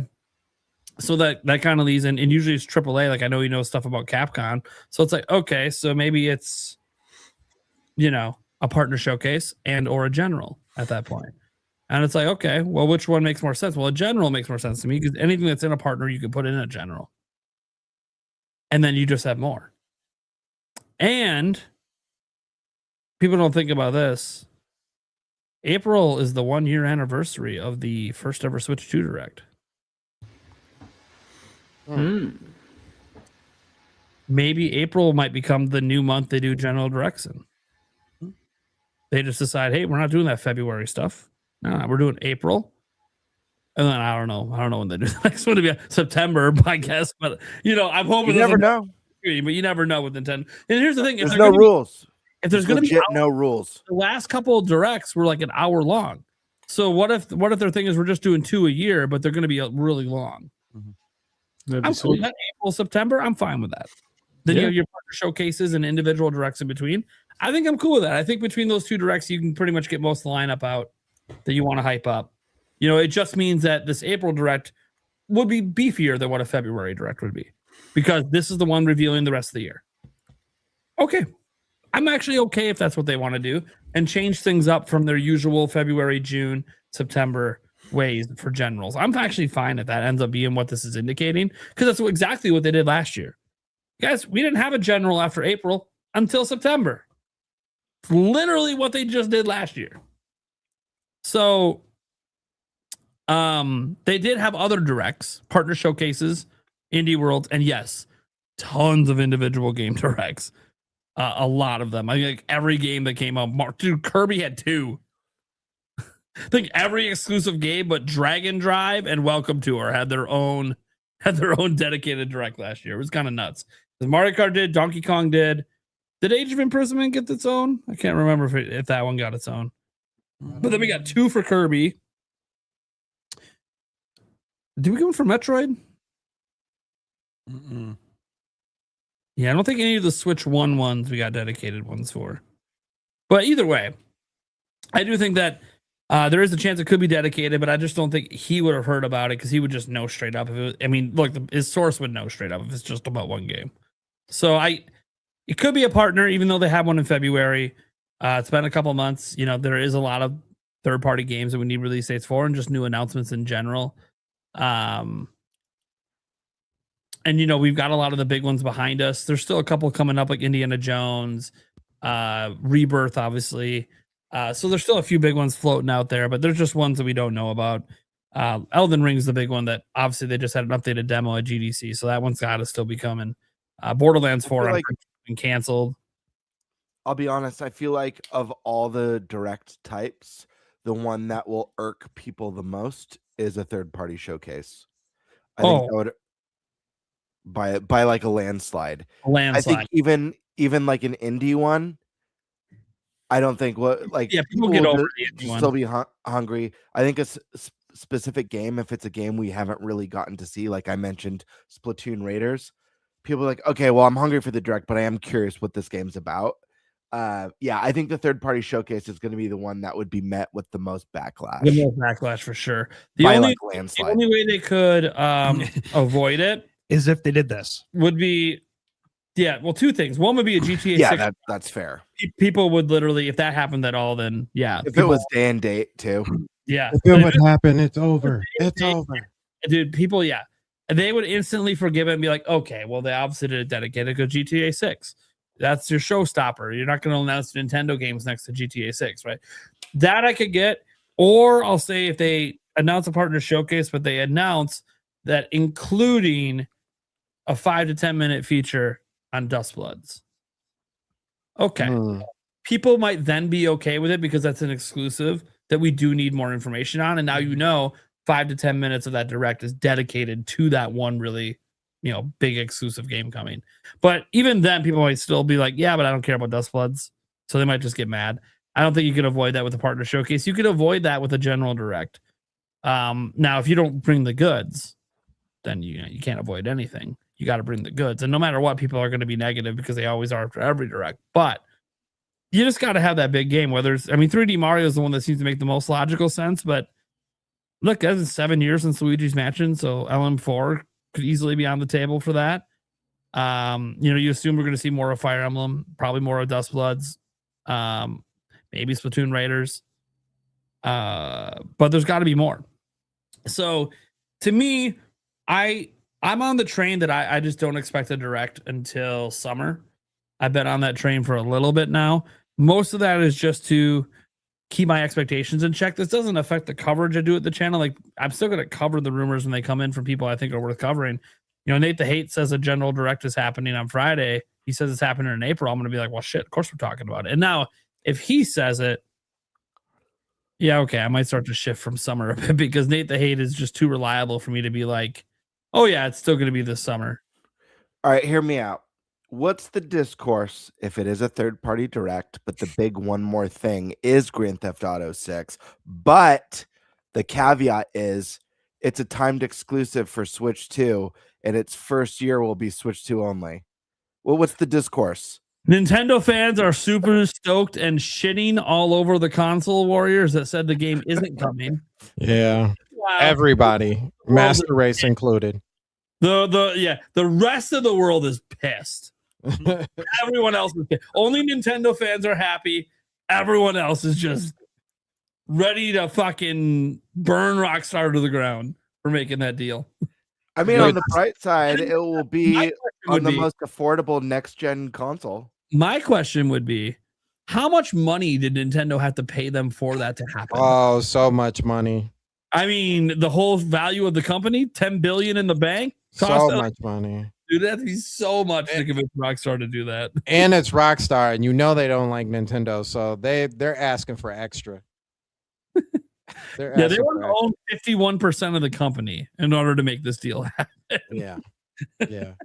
It'd be funny though, because you would see so many things in Twitter like, "Oh, wish you were a Switch 2 owner. Too bad you weren't a Switch 2 owner." It's funny if it even right after Nintendo cut production by 30%. Right. Suddenly can't get it. Even if it was delayed. But like it was announced for Switch 2, and even if it wasn't day and date, right? Like that alone's already gonna get Nintendo fans to just laugh at all of the haters. Day and date would make it. Exclusive is just, what are we? You guys saw Dustbloods, was it? No. This was the ace Nintendo. Nintendo had a hole that nobody knew about. Oh my gosh. So many people would throw up at the site. Like I feel like people would legitimately end their lives. Whole new level of backlash. Oh yeah. Also, if Nintendo did it, they're selling a record amount of Switch 2s this holiday. Oh, absolutely. A record amount. You're talking, guys, US alone, they might sell 15 million units. Nintendo, you better ramp that production back up. Because you're fucked if you're the only system that has it this holiday. They would sell a lot of that, and they would make a lot of Nintendo Switch Online available today on Nintendo Switch 2. Outside of laughing at haters, it wouldn't make me happy because I don't care about the game, and it'd be like, oh, Nintendo did this in lieu of a first-party game. Fuck. But also, they'd have something crazy like you can wear Mario's haters and actually wanting something I want to play come out. They'd be like, you can get your exclusive Mario overalls in Grand Theft Auto 6. Dude, if they had like exclusive Nintendo items in the GTA Online, oh my god, just print money. Just print money. It's over. Oh my god, yeah. Rockstar wants to show commitment to Nintendo. 1 year exclusivity on GTA 6, baby. Yeah. Oh, NSO numbers will go crazy. Oh yeah, because you're gonna need that to play online. Oh shit, yeah, this is a big money. You know what, Nintendo? That 51% of the company might be sounding good right about now. Nintendo, you're offering to hand develop the game for Switch 2 to do the port. Oh, geez, it works really well because they could do the other part of it that a lot of people don't even think about is expanding Super Nintendo World to have like a little Grand Theft Auto land, you know? Totally family friendly. Mario Theft Auto. Over here is where you got this lovely lady. She's known as a hooker. You take her in the car. What? Wait a second. Hold on. First, you got to punch her in the face. Wait. What is that? Jeez. This is a racing simulation game, but if you hit the people, you get points. Don't be gentle. Don't be gentle. Don't forget Peach, Bowsette, and Rosalina in the strip clubs. Oh, God. Oh yeah, you gotta have that in the GTA area. That's yeah. Obviously, guys, the GTA areas has to be, E for everyone. Right. Gotta teach them young. Gotta teach them young how to be gangsta. Apparently, no, guys. Look, I think that there's obviously a chance for a direct any month because we haven't had one, right? Until we have a general direct, like once we have one, a bit. Oh yeah, we're not having one next month, obviously, or probably the month after that. Well, no shit, because we just have one. But until we do, it's gonna. And I get some of the people like when I made a video. Here we go again. It's every month. I'm like, well, technically, it has been every month. One was a person who I'd never covered before who said it was in January. That was wrong. Notice I've never covered them again. Then we had rumors for February that were about the partner showcase. Those actually ended up being right. And then we had Nash Weedle for March. And obviously, well, We had 5. I won't be covering him anymore. So that's another one kicked out. So now we got to tap the backlog for April. And the tap the backlog was the one that was right about February. So You should try just see how it goes on your channel, Prime. Just exclusively cover someone who's always wrong, just to see. Just for like a month. So Like, beg just use a Samus month. Hunter to make a comeback. Yeah. You gotta hit it. Yeah, I gotta hit it now because I had to say it. Damn it, where is it? Here she comes to wreck the day. Anyways, no. So I really enjoy directs, and I hope we get one next month. A general would be sweet. I don't know if we will. I trust it had the backlog. We're getting some sort of event, I'm sure. What it ends up becoming, anyone's guess. Yeah. Eric, you got any thoughts on this topic? It's yours. Yeah, I mean, you and Gamebird hit it. I really think there is something happening this month, and it's down between a general and a single game, whether it's Duskbloods or Splatoon Raiders. Okay. That's what I'm kind of thinking. All right. We'll call that topic there. My bonus topic, I'm going to make this a quick one. One we've been trying to get to. Let's get the Fantasy Critic. Yeah. Come on, guys. Let's just get this out of the way. We don't spend a lot of time on it, but it's just giving some updates. By the way, guys, if you're interested, please follow us on Fantasy Critic. I don't know if we're on page 1 yet, but I know we've been stupidly close. I'm gonna get on there right now and follow you guys. Yeah, you just have to sign up for an account that's free. Yeah. I'll drop it in the chat here. But we'll go over and update the Fantasy Critic here that we have. So you can obviously see the scores don't really matter as much yet. They're not going to matter until way later in the year. However, you'll notice some trends. Like I'm not doing too hot. I need a lot of reviews to go my way to come back and reviews to go other ways for other people. But remember that this is looks like a 5-person league. So it's the 4 of us plus one of Gamebird's friends that's GMing and running the league. He's been I always forget his name until I have to email him. Colin, that's what it is. Yeah. So we see Spice Lords here. This is his team. He's actually off to a pretty good start this year. He's got the 89 for Requiem, so he gets 19 points for that. Even Crimson Desert is an 80 on Open Critic, so he's lucky that Open Critic's what counts and not meta. So he gets 10 points there. Monster Hunter Stories 3, 85, got him 15. You're seeing Demon Tides at 85-15. And the one that's getting them right now is there doesn't seem to be enough reviews for DLC. There's no page for it. So Yeah. I don't understand why it's on here if it's not going to have. So doesn't make sense. So I drafted Ghost of Yote for 0 a few weeks back. Yeah. And then I made a critical mistake because I realized, oh snap. The legends from the original game only got 2 review scores. A game, so it's a free update. So unfortunately, when I realized that, I was like, oh yeah, this first one does not, like the first one only got 2 scores. It's not going to have enough to generate a score. I dropped it like the same day. Yeah, it was a waste of a draft, waste of a drop for me. And then I saw you picked it up, and I was like, oh no, felt really bad. Yeah. So but yeah, it may. I mean, it may. The first one didn't get a score, but it may over time. So Well, I'm sitting with 2 without scores. I mean, I so- have Caves of Cub without scores too, so it is what it is. Reanimal for 11. This is on Colin's team on Intelligent Systems. Escape from Ever After an 80. So he's only got 2 right now counted. Obviously, he's picked up a number. He's got very few spots left. And then we get to Gamebird Classic, Birds of Benefits. He's having a very good start to the year. I would call it very good. Almost everything is mid 80 or higher. So Neo, 85. Eugenics, 89. Cult of the Lamb Haven, 86. Pocopia getting up to that 90. Can I talk a little trash right now? Is that okay? I mean, it's good sportsmanship. I want to talk a little trash. Not only am I off to an incredible start and kicking ass, but I am the only player on this podcast who's not playing with a handicap. And what I mean by that is I'm only drafting games that I have no idea how they're going to review. It's purely on instinct. No ports. No ports of games that I already know are incredible. Just want to throw that out there.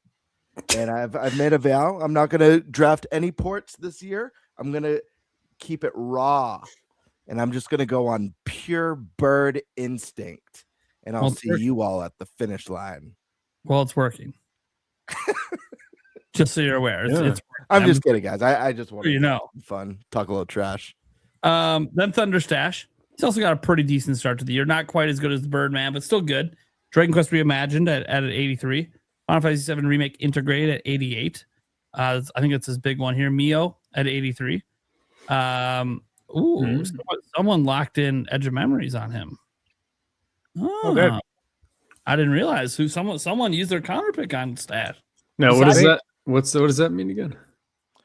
That means it cannot be dropped by the player. So Stash has been counterpicked twice. Whatever score, he cannot drop that game. So he is locked in. So when you counterpick, you want to counterpick a game that you think will get a low score.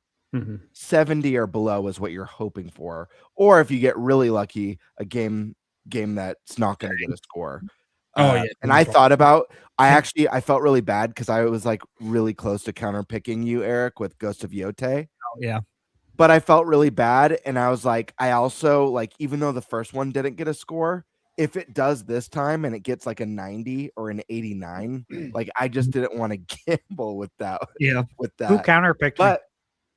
But you should be able to see if you highlight I think we'll see it in a moment. I don't think anyone's. No, I think Colin did. It'll say. But yeah, it was Colin. Colin. Okay, so Colin. So the person who counterpicks gets negative points based on what the game scores. Yeah. Or is it? You don't want to counterpick a 90. Like like if Prime counterpicks. Yeah, that would have been a bad day. Birdman, you got so lucky I forgot about it. I didn't know if you had seen the news. You know, I could have counterpicked freaking Pokemon. I know what you're gonna say. Yeah, and anyways, and I gave you a little bit of time because I didn't, didn't see the news yet, and then it was still a week later, and I'm like, holy shit, he still hasn't dropped it. Well, fuck this then. Then I kind of completely forgot about it, and then you dropped it. I'm like, son of a bitch. Yeah, so drops happen before like bids and picks go in. Yeah. So if you drop something early enough, you'll be good to go if it's early in the week. So you guys know I had a loss in the family. So I knew about it, and Colin actually called me Saturday. He's like, dude, you got so lucky. You did he's like, I'm surprised, like none of us counterpicked you. What the heck? And I'm like, dude, I had other stuff going on. I was like, I was just gonna take the L on that one because I had other stuff going on. My strategy is simple. So lucky, like unbelievably lucky. I'm not trying to win. I'm trying to prevent Thunderstorm. That's my only goal. Maybe one of these years I'll be like, all right, now it's getting so boring preventing him from winning that now I'll bother to try. It's just a strategy I have. We'll see if it lasts past this year. It sounds like an excuse for losing. Well, I am. I'm doing the worst. Guys, I'm doing the worst. There's no bones about it. I got a game that's not going to get scored at all, and I got 2 games in the 70s. So I'm not doing hot. I need all my games to overperform, and that's probably not going to happen because that would also require their games to underperform, which is probably not going to happen.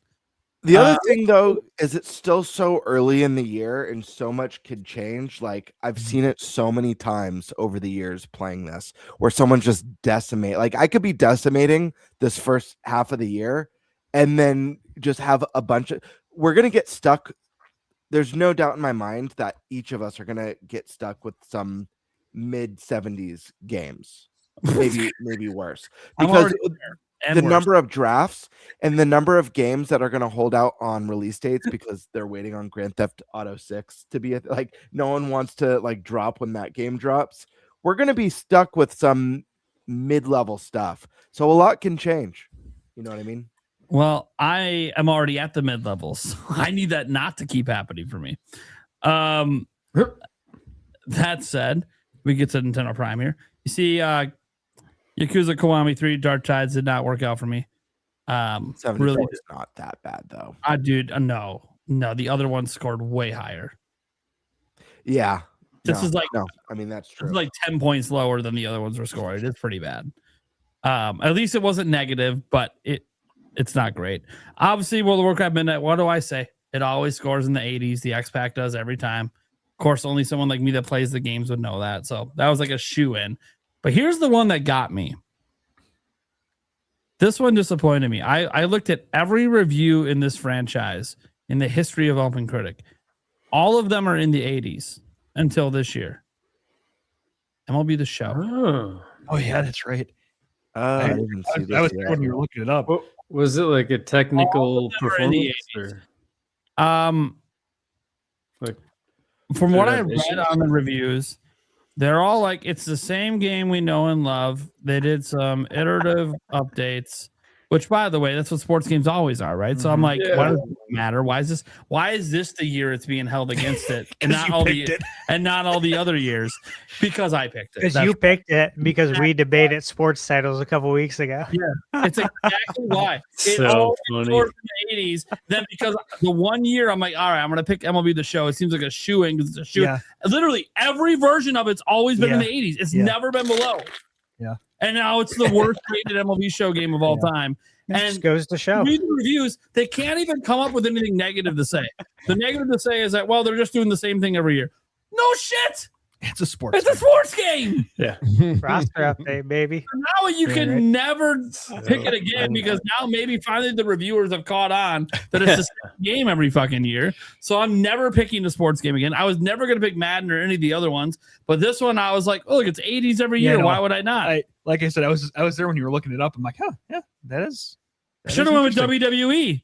Right. That one scored in the 80s. You know, it's like 83 every year. I was like, what? I didn't know. Yeah. That's random. I should have went with that instead of MLB The Show. I do have some ones on here that I'm pretty excited about. Obviously, Dustbloods and Mina, I think, are going to be really big. But you guys all have big games, too, that I think are going to score in the high 80s and 90s. So I like the Blood of Dawn Walker, too. That could be You good. know what one I think is going to surprise me now? And I was, Eric, when you I did picked, get Rebirth, though. I'm happy I got Rebirth. when you picked Yeah, that Mouse PI, That was a good grab. if you remember on draft day, I was like, I don't know about that one. I'm worried it's style over substance. I've been hearing some really great things from the previews of that now. Yep. Coming up. Hands on. Yeah, the You previews. may have actually got yourself a kick-ass game there. And I'm hoping Expedition 33 gets announced for Switch 2, but, we need those directs. Need to find out. Now, Resynced finally has been technically announced, but still don't know if it's this year. And God knows, because I went heavy. You can see heavy with the re-release and remake route that I'm the one that's going to get boned. Like Caves of Cud, that's a port. Didn't get enough reviews, so like I get nothing for this one. Yep. Sucks. It's just a dead spot. Now, I technically have a lot of spots left to pick. Every week I go through the list and I'm like, okay, I've been hearing about this, I've been hearing about that, but I'm like, I'm just not ready to commit to some of the ones that are out there, which is probably going to bone me. Or maybe it's a good idea. Maybe we get a bunch of summer announcements that are coming later this year, and I'm like, oh, yeah. Like, don't be surprised, guys, if we're in the middle of a Nintendo Direct coming up and I just have Fantasy Critic open ready. Do you guys have a waiver list, or is it just first person who picks one up? There's a you go up here at the top Bid system, and you can bid on players. Yep. You can bid 0, and if no one else bids on it, you get it. Yep. But you start the year with a $100 limit, and you can see this is what we have left. you know, and that's another kind of gripe that I had. I read online that, it does the next dollar. So if you bet like up to 10 or something like that, it would, and somebody bets 5, it would give you 6. It would take it at $6. No, apparently not, unless somebody bid 9 on both of the other ones that I did. But, well, maybe I bid. You outbid me on a game, Eric. That I got so pissed. Yeah, which one was it? I've only bid money on 2. Yeah, I think you've only done Dench Attack. I bid like 6 or 7 on it, and I was like, no one's gonna bid this much on this game. 10. I put 10 because I read that know you did. it would go to the next like dollar up, and it's like, and then I looked at my budget and went, it didn't do that. Fuck you. Yeah. Yeah. Oh, yeah. well, whatever. And Stash has the biggest budget, Yeah. which pretty much means any game he really wants, he could just really have. Yeah, if we get Ocarina of Time full blown modern remake, Full-blown remake coming this year, and Stash is probably blowing the load to round out his list if he's got room left. Or he'll just end the year not having only spent $3 that he probably didn't even need to spend, and then he'll just win anyways. Yeah, invest it. But yeah, no. So my team's not doing too well. I don't have a lot of trash talking because how can I when my team is doing pathetic at the moment?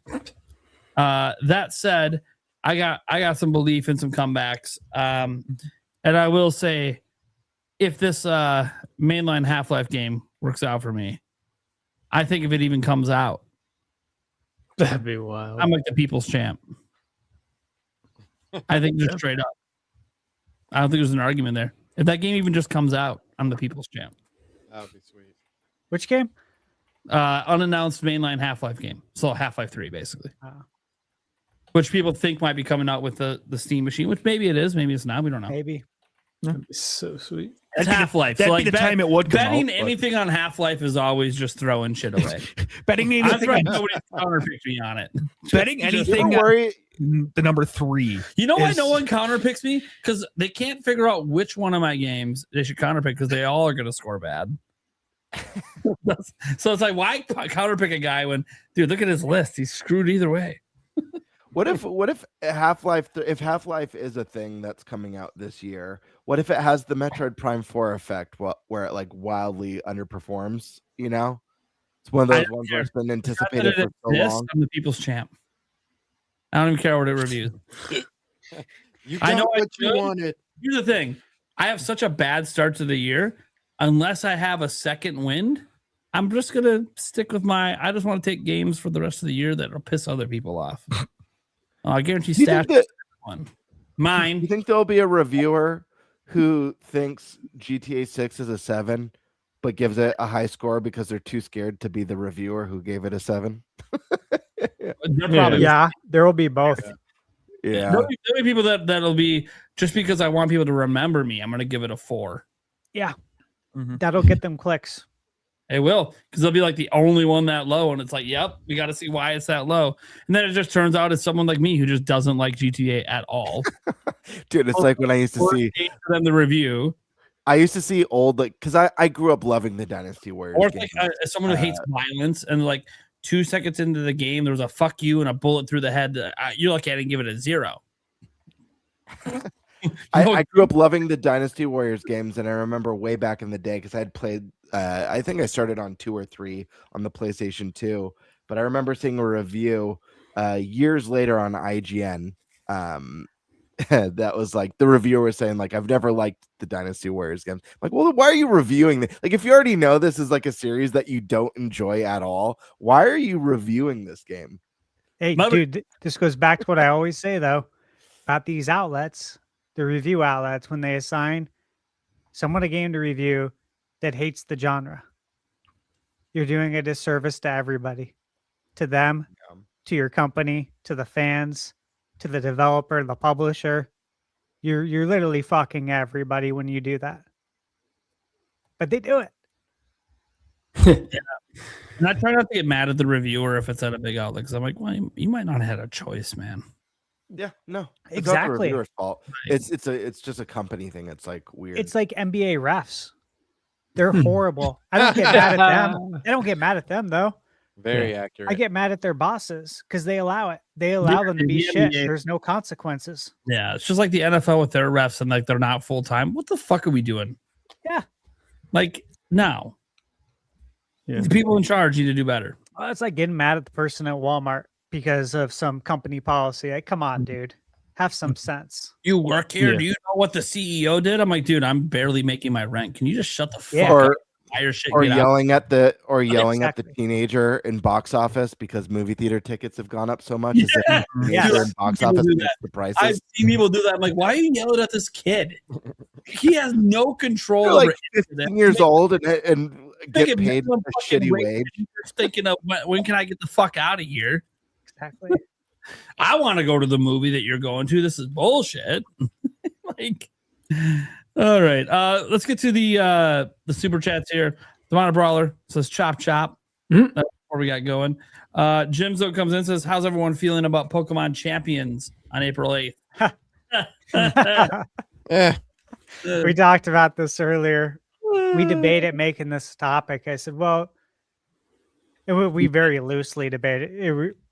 We didn't even debate it. It was just I don't think there was mentioned. anyone who had a strong stance opposite, which how can you after what they revealed? It's like, by the way, I'm not saying the Pokemon Champions won't be fun. I think people are going to have some fun with it. But it is very much about the microtransactions. I mean, let me put it this way. You played other stadium games. You had your rental Pokemon, but you could just use them all the time. No, these you get a week. You want to keep them? That's crazy. Like, okay, that alone, I'm done. I'm out. Oh, you can transfer Pokemon in. I don't care. You're gonna, if I see a rental Pokemon, I have to spend money to keep that shit. Fuck off. I'm really happy about Pokemon Champions and its existence, honestly. I'll be honest with you. The reason why is, listen, we did a Pokemon episode. Nate, listen to me. Let me finish. Don't act like a baby. Let me finish. I am a big baby. Recognize me. Wait, let me finish. We did a full Pokemon episode, and I was talking about a lot of the things I would love to see in mainline Pokemon. And one of our guests, really cool dude, so this isn't a dig at our guest, but he was hating that everything that I was saying because he comes from a place of purely competitive. The crazy IV training, super competitive, and a lot of that core base wants. They're very vocal and they want mainline Pokemon games to follow a structure that really appeals to that base. Yeah. And the fact of the matter is it's a small percentage. Like Pokemon is so mainstream. It reaches such a wide audience and so many young kids too, that I personally love the thought of something being purely competitive outside of the mainline. They could still do good competitive stuff in the mainline games, but maybe that leaves room for more interesting ideas regarding story or even Pokemon. And one of the topics that this came up on was how I was talking about how much I love Black and White and how one of my favorite things about that game was that it had no old Pokemon in it. The roster was all brand new Pokemon. And I think that was awesome. But the competitive scene hated that. Like they hated that. So I don't know if this means that we could get a experiment and try some new things in mainline Pokemon. I'm all for it. They now have a space where they can go pure competitive. And people who are interested have a more entry-level way of getting into that universe, and that community could grow. Yeah, I just don't care because it's microtransactions. Yep. I want to say the same thing. Look, I don't like microtransactions at all. I don't like it in any games. I've seen over the years what it did to NBA 2K. Mm-hmm. It's the only basketball game, right? It's the only game we can play for hoops with NBA rosters, right? And dude, It's so bad what they did to it. It's so bad. And it's the same template here with this Pokemon. Sure. So yeah, I'm not a fan of it. I think it's gonna do well. Let me be really clear. I think it's gonna do really, really good. Yeah, it's gonna do really well. It's Doesn't released mean I like it. Switch first. It's gonna be on mobile later. To the game's credit, you can't the number one thing that would have sucked is you can't buy victory points. So that is like how their system works for ranking up and everything. So like you do have to rank up by being good. So for competitive people, that's great. You can't like buy. I mean, I understand that you guys could think you can buy the rental Pokemon. Maybe it gives you an advantage, but usually the rental Pokemon, especially in like older stadium games, they're not better than the ones you could bring in. Yeah, but I think first off, just to be clear, I 100% agree with both of you. I hate microtransactions. I think I've complained about it enough in games of service. I don't even need to defend my stance on that. I don't like it at all. I think it's gross, and I dread the day we knock on wood that we ever see that in the main menu of a Zelda or Mario. Part of me will die inside. That being said, I do think it's nice that, again, this is not a game for me. This is a game for the competitive scene. I do think it's nice that it is compatible with Pokemon Home, which I think most of the people coming from competitive are probably using that already anyways, and will be able to bring in their Pokemon without having to buy them with victory points. Yeah, it also uses the battle pass structure, guys. So Yeah, look, microtransactions, home subscription. If you don't have one, you got to get one. The battle pass, a day one starter pack, and a separate champion subscription.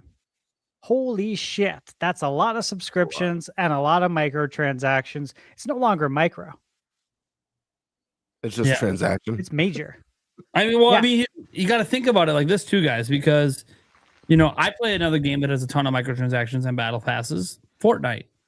I don't got to pay a fucking dime to have fun with that game. And they give you plenty of stuff just for free. All the stuff that you pay for is all cosmetic anyways. And they just give you some of that for free.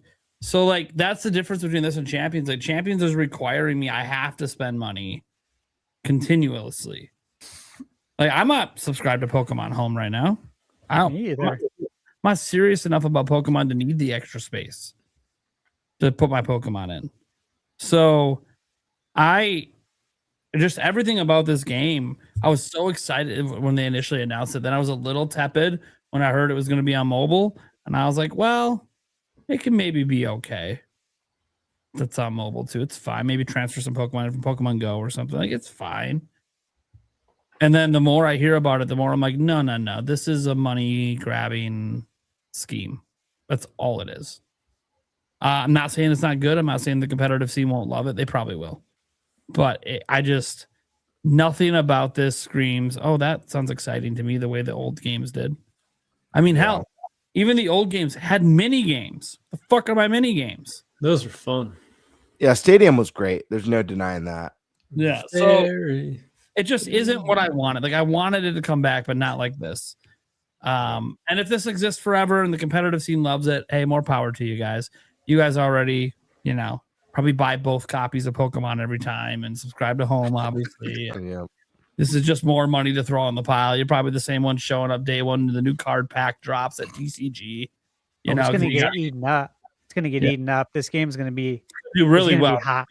It's going to make a ton of money. So I like it. I'm not even begrudging them for doing it because the Pokemon company has started to realize that in mobile, there's a way to have an infinite money glitch with Pokemon. You've figured it out with Go. Now you just keep figuring it out. So I'm not even surprised. I'm just. Anyone here going to try it out? I was excited, and now I'm not. You will? Yeah. Sandstorm? Yeah. I mean, am I excited about it? No. Do I think it's going to be successful? Yes. And do you think you'll have fun with it? I mean, do you play competitive Pokemon? No, I don't. No, and that's part of the reason why I'm picking it up is because I'm not a competitive player like that to that level. I'm just more curious as to like how this is going to work. Can I enjoy this with like my closer friends? But like, it's I'm gonna be honest with you. I'll probably pick it up and play it heavy for like 3 months, and then like go cold turkey Never and be touch it like, again. I'm good. Yeah. Yeah. So Um. I'm gonna try it because it's free to start. Yeah. But that's the problem. It's even being labeled as free to start, which means I'm going to hit a microtransaction wall. Yeah. Yeah. And the moment that happens, I'm out. I'm done. Yeah. Right now. I think I'm in the same pool. People spend money. I'm like, no. It's interesting, Stash. You made the analogy to 2K, and that's like why I actively like don't play the newer 2Ks is for all the microtransactions. I think it's disgusting. It's disgusting, dude. They take advantage of their player base. They ruined the single player in 2K. It's I don't play it anymore. It's ruined. It's terrible, man. It And used to be good. and my son plays it like all the time, and I just like watching him play, and I'm like, bro, like, why are you driving around in a go-kart? Like, I thought this was What? basketball, and he's like, Yeah, the oh, single yeah. player open area. It's so stupid. Yeah, I'm like, this is supposed to be Go-karts. basketball. Like, why are you on a go-kart? He was like, oh, I just want to get the best times. You get VC real quick this way. And I'm Yep. like, Yeah. oh, dumb. They're Everything gamifying but- getting virtual currency by not playing basketball. Yeah, everything but playing ball. I know, That's dude. wild. It sucks, man. My And my just- cousin bought Hard to WWE. Cart. He bought 2K and he asked me, he said, is there like anything that you know of that you can like grind for in the game to unlock? Like, you know, they complete this mode and unlock these characters. And I was like, one, Jim, I don't have the game, but my friend, those days are long gone of unlocking Characters, yeah. more wrestlers by completing modes. Like, this Olden isn't days, no man. mercy. Yeah, You Smash know? like one of the last games that does that. Yeah, you got to pay for that. Or or more. not even pay for it. You got to put your money into the machine and see if And the Yeah. pack of cards gets you Yeah. the cards you want until it gets you what you want. If There's you no luck, fixed price on it. luck of the draw. Yeah, and the odds are so bad when you look at the pack odds because you can look at them. You guys yeah. know that, Yeah, they're It required. is- Yeah. dude. It's insane. It's insane. It's just as bad. It's probably worse than going to the store and buying real packs of cards, Yeah. Yeah. That's and you don't get to keep them. Yeah. I don't. Crazy. They expire at that. You know, them the Yeah, year At they're the no end of the good. season, yeah. Sports Yesterday's games, because newspaper. I do enjoy sometimes like kind of being like running a franchise and doing franchise mode. I do find that to be fun, but I haven't bought an NBA 2K game in a while, and I'm not sure when I will again. I mean, I probably would if one finally comes to Switch 2 at 60 FPS. That'll probably be the next time I buy one. Yeah. Until then, I'm just kind of waiting because like the same game every year. I'm good playing it once in a while. Obviously, I can wait till my Bucks are good again if that ever happens. But sometimes it's good to be a shit team and then rebuild them. That's fun. Mhm. Yeah, it is. Anyways, got Milk Gamer. Every day. The irony is that he hates milk, but it's so great. This joke has to run forever. The Minor Brawler gifted a membership as well to Gamer. Oh, yeah. He did it to Stash as well. In fact, he likes Stash so much he did it twice. Whoa. Damn. Nice. Hey, Favorite thank you. Dusty. Don't worry, he didn't forget me. He threw me in there too. There you go. There you One go. time. At first, I thought, wait, did he not do me and did Stash twice? Well, damn, twice is nice. Okay, if you did, no one has to do anything. But Roger said, "Whoa, really? Time flies." Yeah. Yeah. Demonic Brawler. Thunderstash gets 2 memberships because his are cheaper. There it is. Ooh. So He's got Is the it- digital pricing. is it $1? Yeah. Yeah. So here's the thing, guys. I can't set mine to $1. So their system is really weird. So when they originally launched gifted members, you could only do $5 or more. Okay, there was no way to go lower than $5, so I did $5. But once you locked into that, you can't edit it. Now that because they didn't have the ability to do $1. Now they do. I can't edit it to go down to $1. There's no way. I cannot change it. So it is $5 forever because that's what it launched as, and I had them on day one. So it is what it is. That's why if you guys ever wonder why I don't have dollar memberships, it's not because I wouldn't be willing to offer them. Just I can't. So it is what it is. Interesting. But I do appreciate you, Demonic Brawler. Thank you so much. Roger, just hyping up. There's lots of hype today. We had some good topics today. I'm sure you guys really enjoyed the combo. I wasn't reading too much of the chat, but I'm sure you guys had a good time. Jimzo just dropped $1 just to drop it. And then Demonic Brawler comes back with the classic. NFL. No microtransactions there. Let's get some wild arms in there too.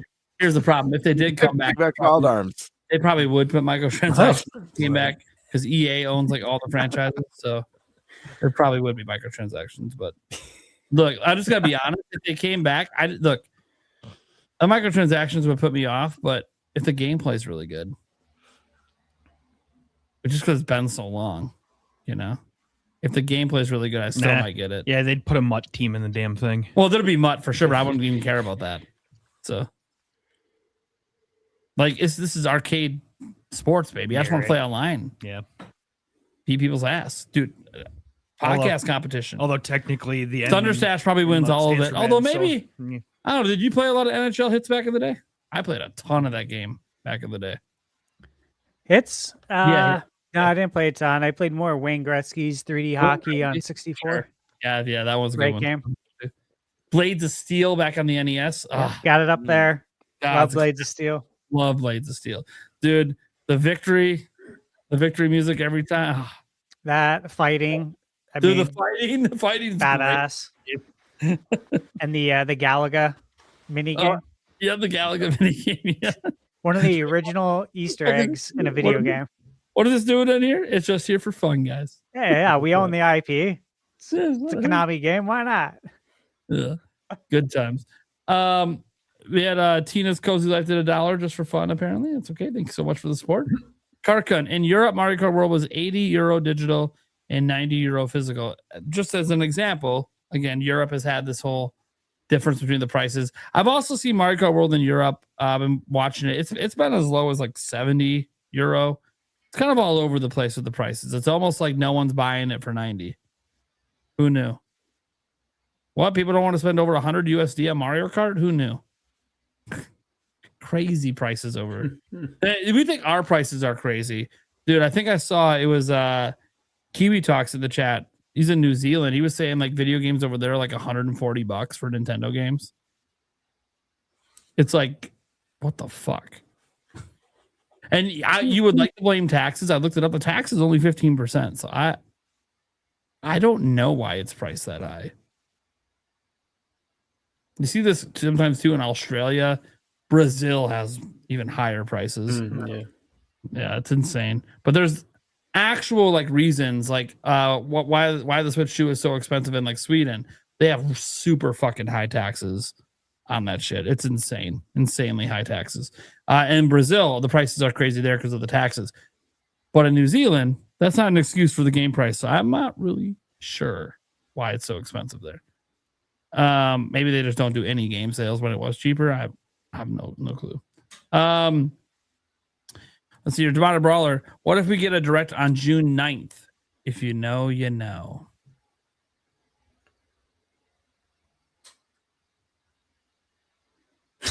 I don't know. So does anyone know? I don't know. I was like, to be honest, I don't know. Silence from the crowd. Nobody knows. June 9th. It's Sounds familiar. What happens on June 9th? Yeah. I don't know. Everyone's Googling right now. I have no clue. What happens on June 9th? I know what happens on June 19th, but not June 9th. Right. Yeah. Okay. Well, Demonic Brawler, as you see, they do not know. It's a shame. Oh, mystery. Okay. They're gonna. I'm not even gonna reveal it because I want you guys to go to bed dreaming of being bothered by the fact you don't know what he was referencing. I don't give a shit. Well, I know you don't give a shit. You weren't over there Googling it. The other people were. I'm not Googling it either. Oh, okay. I'm working on something as well at the same time. But no, I don't care. I already said, like, when the direct happens. You hear that? Yeah, no offense, Demonic. I love you, bro. Yeah. But you know, like, I'm just staying true, man. Like, I don't care. I got a lot of games to play. When it happens, it's gonna surprise me. I'm gonna be surprised and delighted when it happens. Watch him be super disappointed that you don't know, because he's like, this is something Stash has been excited about, been talking about for a year. I mean, what the fuck are you talking about, man? Yeah, when it happens, I'll know. Is probably as soon as it happens, I'll be surprised and delighted, just like Nintendo wants me to be. Brawler's birthday. Yeah. I wish they'd let Retro make the next all new Star Fox game. Who's with me? Hey. I don't know if that's the right team, but I mean, I didn't think they were the right team to do Donkey Kong, and then they crushed it. So what do I know?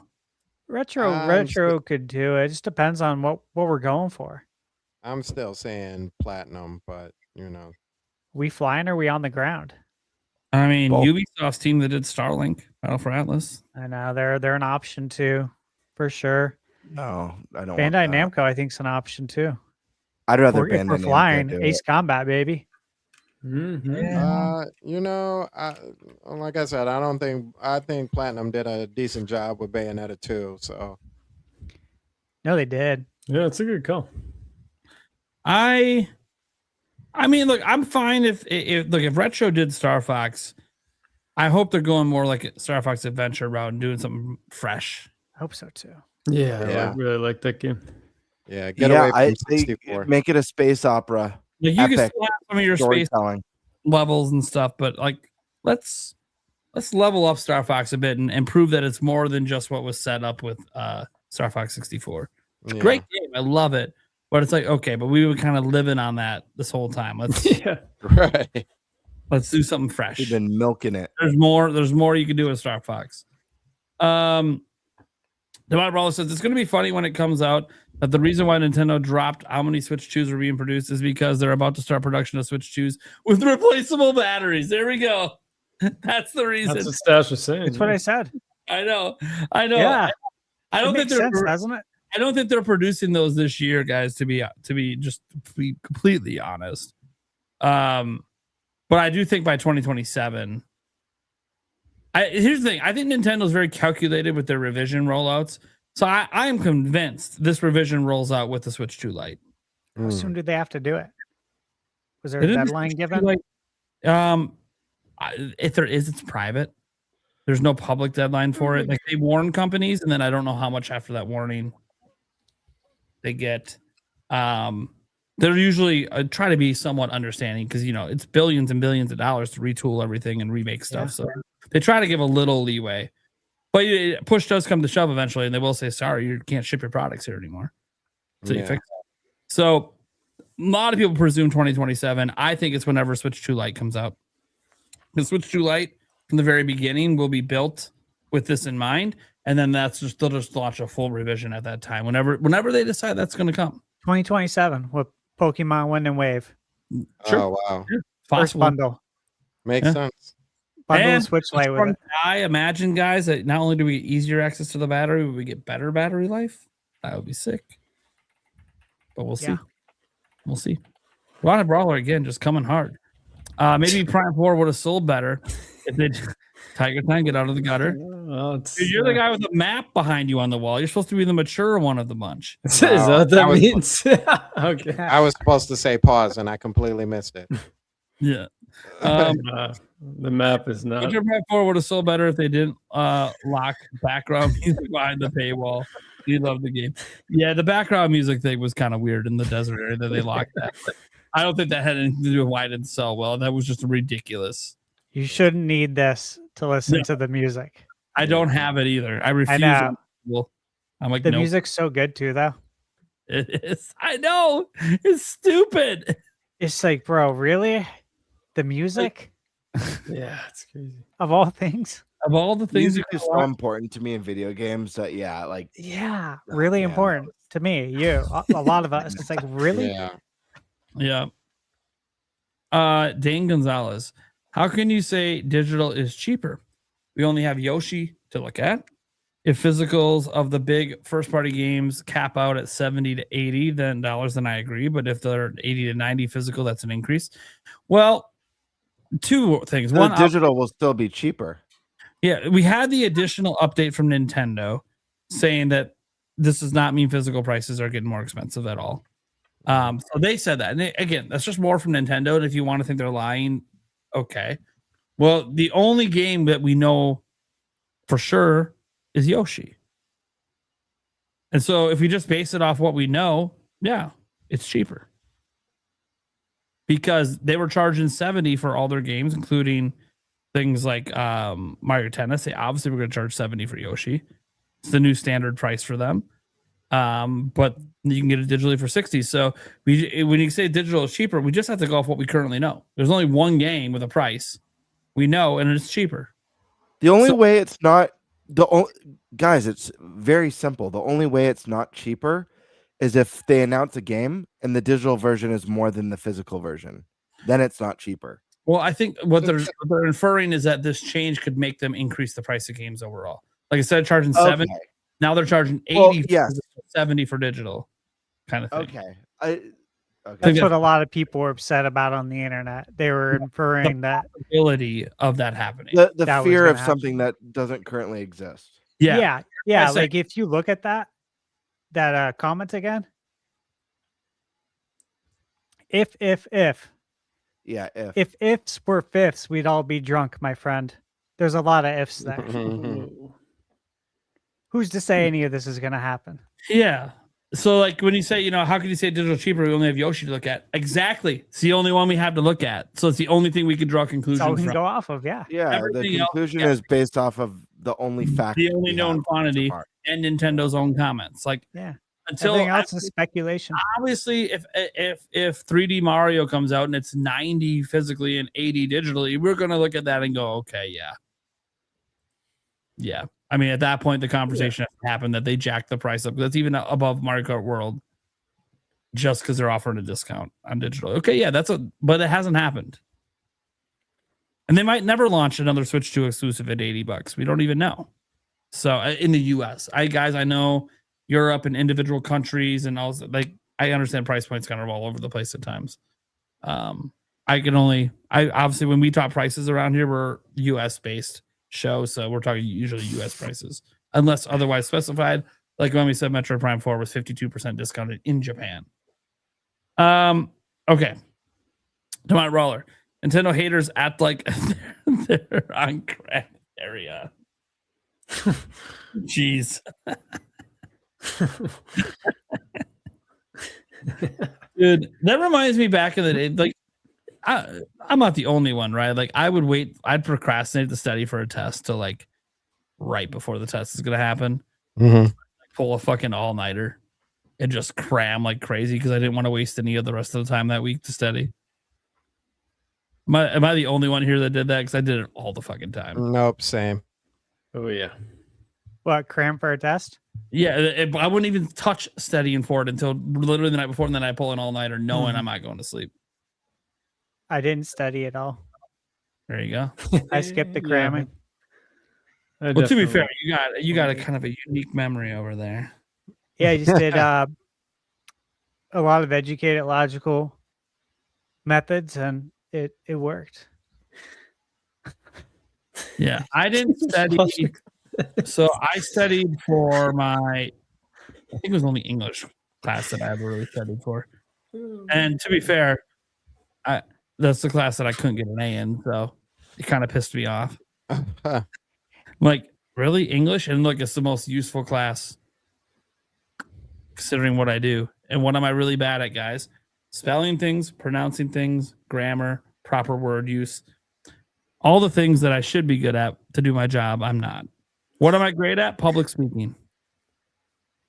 That just happens to be good at this. That's the one thing in English. I was excellent at speech giving and public speaking.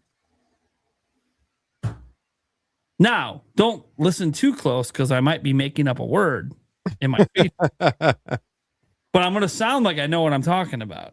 So basically, I became an expert at bullshitting because Act as if, baby. most of those speeches were complete bullshit, but it didn't matter. I got A's on them. So as long as it sounded like I knew what I was talking about, it's all that mattered. Jorge, Mike Odyssey states that Nintendo should always launch a system with a new Zelda and 3D Mario within the first year. Is that reasonable for future consoles? I mean, look, to me, the best case scenario in a perfect world would be to do that. Is it feasible? Is it reasonable? I mean, who am I to say? Who are any of us to say? We don't work at Nintendo. It's all about dev cycles and if it lines up. Yeah. This would be the best case scenario, though, because look, when did we not get a Mario or Zelda at launch? GameCube. And look, people look back fondly on Luigi's Mansion. Let me tell you, if I recall, IGN gave it a 7 out of 10, and this is when they were still highly respected. Okay? Dude, that shot him in the foot was Luigi's Mansion not getting great reviews and it not being Mario. Because prior to that, we always had Mario at launch. We had it on Nintendo, Super Nintendo, Game Boy, Nintendo 64. This was the first time Mario wasn't there, and that shit hurt bad for Nintendo. And there was no Zelda either. No. So yeah, this is the best scenario. Like, but this is when did Adventures come out for? This is very logical assessment that this is the best scenario. Yeah, but, it's the best we all know scenario, but I also don't think it's necessary. Like, I don't think they have to. I mean, the fact of the matter is that Switch 2 is the fastest selling Nintendo console of all time without a Mario, Zelda, or a holiday game for that matter. There was no holiday game, and it's still the fastest selling one. So there are other great games that could fill in those slates. Like, guys, if we had gotten, can you imagine if the November game for Switch 2 was a brand new from the ground up Smash Brothers? Like how huge that would have been for Christmas. So yeah, it's, listen, I Stash, you in Prime, you guys nailed it. It's the most ideal scenario. It's not the most necessary, and I think it really comes down to if that's how the stars align with development. And you know, you don't want to sit on a new console that's ready for too long when you have your previous console kind of phasing out. And I mean, there's been no shortage of games. This isn't a Wii U scenario. You know, we're not having the droughts. We just haven't had the juggernauts yet. That's all. Okay, so look, I don't think it's necessary. Or I mean, look, the question is it reasonable? No. It's not reasonable. We've only gotten Zelda and Mario within the first year of launch, like one time ever. Okay. And it said, if Mike said new Zelda and 3D Mario in the first year, like that's just not reasonable. It's only ever happened once. It might happen again. The stars might align again, but it's not reasonable at all. Both games clearly have long development cycles these days. So it's all about, does the timing line up? The timing didn't line up for this one. Shockingly, because 3D Mario feels like the timing should have lined up, but it didn't. So unless 3D Mario is coming out in June or May, it's not going to be in the first year. And Zelda, obviously, we feel like is years off still. So they got here fastest selling system ever with Mario Kart, Donkey Kong, and a prayer. And they're still here. So clearly they don't need it to be successful. I think for internet conversations, it helps. Yes. If they had both, people wouldn't be bitching about Switch 2 probably at all, to be honest. The vibes would be very, very strong, as the youth say, with Switch 2 right now. The vibes are actually kind of Wacopia. But have we ever truly had both in the first year? Switch. So yeah, but Breath of the Wild was a port. It was a Wii U game. Sure. It was still there. Have we ever had a true new, like, exclusive Mario and Zelda within the first year? When did Mario Galaxy come out? 2007. Yeah, Was that within a year? I think so. Of Twilight Princess that came out in November 2006. a GameCube port. But GameCube it port, didn't launch on GameCube day one. It I'm wasn't just available on saying, GameCube. like But Gamebird, it wasn't available on GameCube day one. that's true. That You is could true. only That play is it on fair. Wii at launch. Okay, I stand corrected. That is a fair point. So it's been since the GameCube. Everyone loves to use, and I get it. Not every It's been most 20 people didn't years. have a Wii U, but when people talk about how stellar the Switch One's launching with Breath of the Wild was compared to launching with Mario Kart World, people are ignoring the fact that it doesn't matter if you didn't have a Wii U. It was a Wii U game. It legit is a Wii U game. Well, I counted as a Wii U. It Well, launched while with I a counted port. as a port in a Wii U game, I will say you couldn't even buy a Wii U when it came out. Yeah, but regardless, it's a Wii U port, and it had features stripped away, so it could be a It port. is sold almost 3 times the amount of Wii U's actually exist. Sure, I'm just saying. I'm just saying that like buying it for Wii U was only an option if you already previously owned one because they don't exist anymore.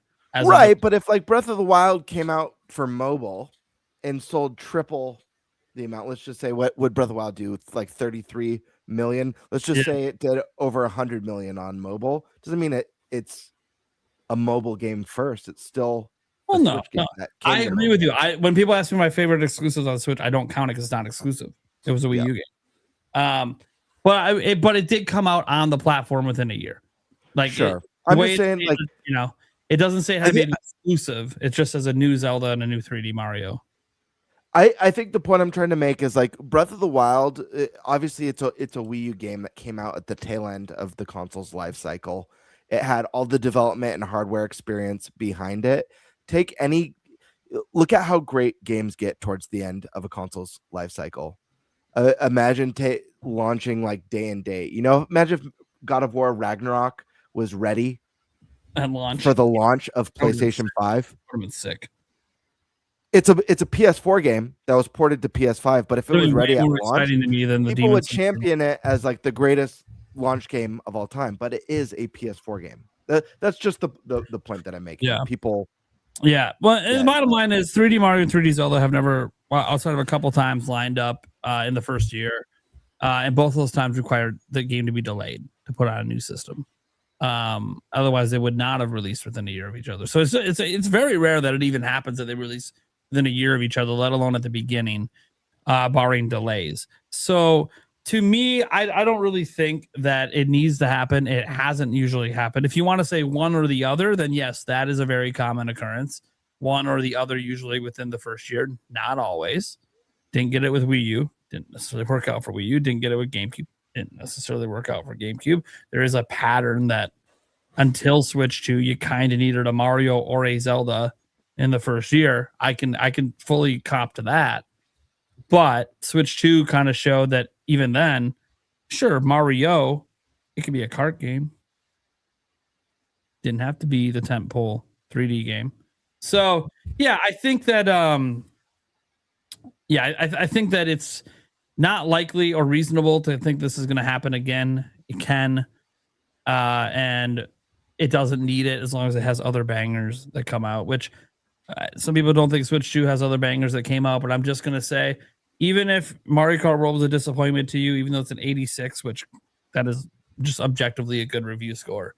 Guys, we had a GOTY contender last year, score a 91 in Donkey Kong Bonanza. That's exclusive. Pokopia might be a GOTY contender this year. It's a 90 at the moment. Like, we're talking in less than a year, 2 exclusive games dropped that are 90 or above on Switch 2. At some point, we just have to recognize that, yeah, maybe they're not going the traditional route, but they got some bangers this first year. They might not be your cup of tea, but they're bangers. Like, objectively, even high user review scores on these games, they're bangers. So they're showing that as long as they bring the great games, people will come. And they've got a few of them on Switch 2. Hopefully a lot more to come. One last super chat here, and then a member. Do you think this next direct will show holiday season bangers, or will that come in a summer direct? If there's a general next month, I will say it is probably going to show the holiday game. They're not going to wait The summer is literally like a month and a half after it, so it would be kind of weird to wait at that point. If you're already going to delay it 2 months from February to April, you're kind of doing a timing that would suggest you need to show the rest of the year. But that's a guess. That's what Nintendo plans. They might not show any new games. It might just be all third parties and then like release dates for Fire Emblem or something. I don't know. I could see them waiting.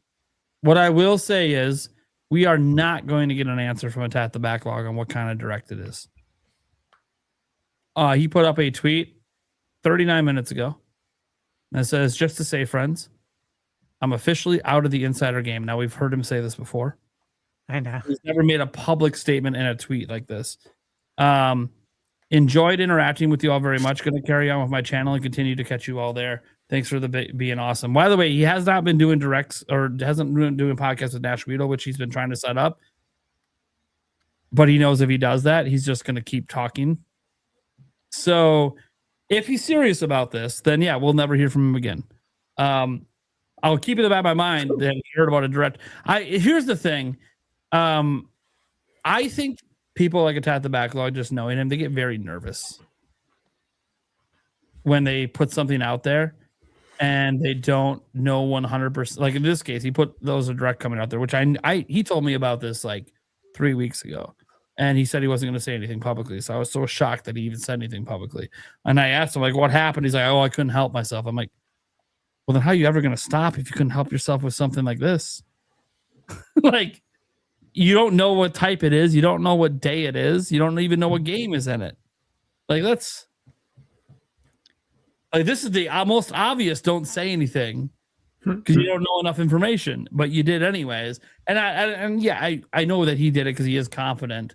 And he's heard it enough times that it's going to happen. But I just to the battle. I hope with the podcast here that add any extra pressure. But besides that, man, dude, do your thing. Just don't be surprised if every single live stream and podcast you pop up over here, my chat doesn't leave you alone because they know you know things and now you're just not saying it. You know, I'm sure he'll have a lot more peace and enjoyment not doing this in the long if he gets run. away from it, he doesn't do any more shows with Nash and kind of finally separates himself. Like, guys, bottom line is if he's having mental anguish, he should stop doing shows with Nash Weedle and he should stop talking about this kind of stuff publicly ever. And I think it's hard for him to get away from it because he's been doing it now for like 6 months. And it's like, yeah, but if it's too much stress, go back to what you love doing on your channel. Because if this isn't something you love, then just get out. That doesn't change, folks, that he said that it is a direct coming. It just means he's not going to update us. Or at least he shouldn't if he's truly going to be done. So just thought I'd throw that out there. Shout out to the Backlog. We have nothing but love for you, man. Yeah, love him. We'll see you on a future episode. I know you're on the schedule, so. And who knows? Even then, we could just ask him directly why he retired from leaks. If he actually sticks to it, doesn't do anything, I'll be like, all right, man. What if he's not talking about directs? How can we ask him directly? I mean, he said he's out of the insider game, so I would suggest he's not talking about anything that he knows. Yeah, but you said directly. So how can we talk to him about directs? Well, see, people get this confused. I'm Nintendo Prime. I don't actually work for Nintendo directly. So this is like a third-party outlet. I think he can get away with a direct conversation. Well, yeah, but you said direct. I know what I said. Gamebird got gifted a membership by Steak. Shout legendary, dude. Absolute legends. All right, guys. That's going to do it for this week's episode. Let's go around the room, let people know what we got going on, where they can find us. Let's start with Tiger Time. And I'm telling you guys, by the time this guy comes on again, he better be ready to 1,000 subscribers. Wow. That's, hey, that'd be awesome. Yeah. Like 100 something. Dude, come on. What are we doing? I love that. Yeah. I had my first 10,000 view video. So that was pretty crazy. Yeah. Congrats. That was thanks. Yeah. Big moment. Awesome. Viral moment, man. Yeah, no, it was insane. I went to bed and then woke up and it had 7,000 and I was like, whoa, this is crazy. But yeah, so that was sweet. Yeah, no, 1,000 would be awesome. But yeah, keep an eye out for my next video. It's gonna be titled something like why or playing games is more fun without the internet, basically. Ooh, I love that. So It's a good take. keep an eye out for that one. Yeah, it's been a lot of fun to record, so I'm editing that now. But yeah, guys, I just talk about pretty much everything and just kind of like conversational style videos, Nintendo, everything. So yeah, always glad to be on here. It's a blast chatting with you guys. Tiger, do you ever do collabs? I've done one with N64 Josh. We did a little like a collab video, but yeah, he's a great guy. Yeah, as you guys know, dude. If you're ever down, I love the conversation. $50. So Yeah, not to pitch myself. Great guy, but don't let him refer pizza places to you. Yeah. I mean, I'm gonna refer any places. I wasn't even a fan of the ramen place, but Stash and I were doing shots, so that just the sake bombers. Dude, if we're doing sake bombs, I can have fun anywhere. It doesn't matter if I like the food or not. There is that one character flaw with him. Yeah, that's a good point. But but yeah, Game Bird. I'd love to do one though, man. That'd be a blast. Oh yeah. Yeah. There we go. Sandstorm. All right. I am Sandstorm McDowell, as you guys all well know. Deacon in the front. So channel is the Sandstorm Show, as you can see in the back. Rebirth. Get him to 500, guys. Come on, 500. Yeah, 500, please. Appreciate it.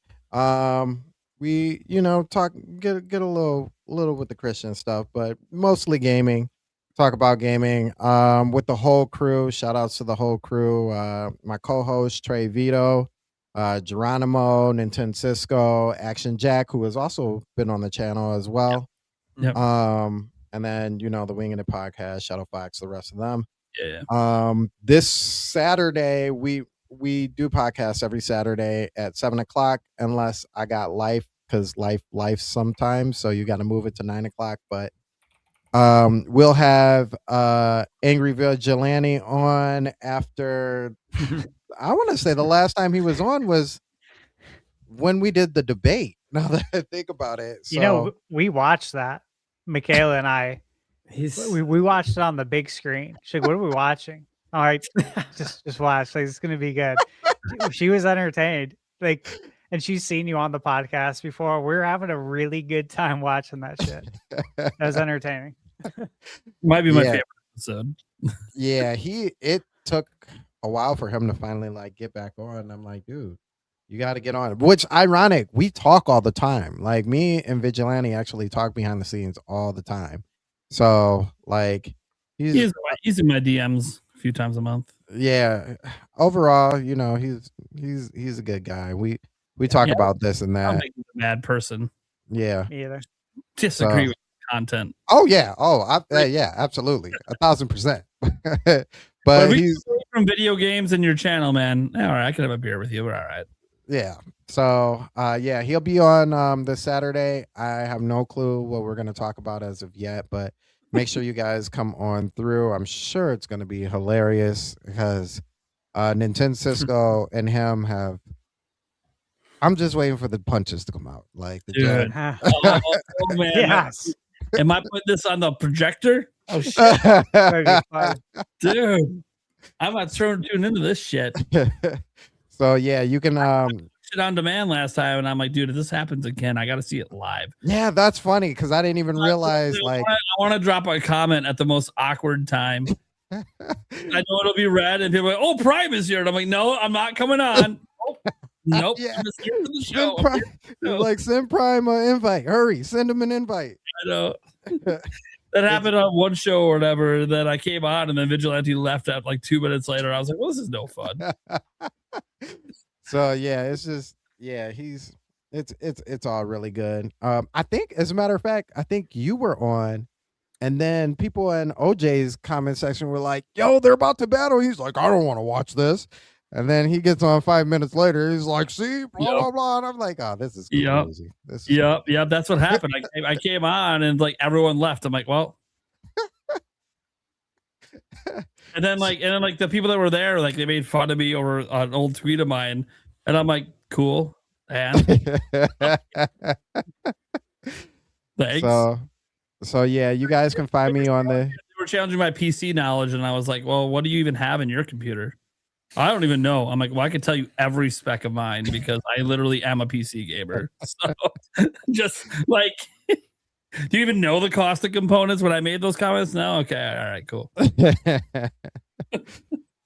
Yeah, so you guys can find me over there. You can find me on Twitter as well, as Prime has said earlier. I troll the mess out of people. You know, it's just funny to me. You know, it might be serious to you, but you know, I grew up on a different kind of game. So yeah, Nah, to me, it's all in good fun.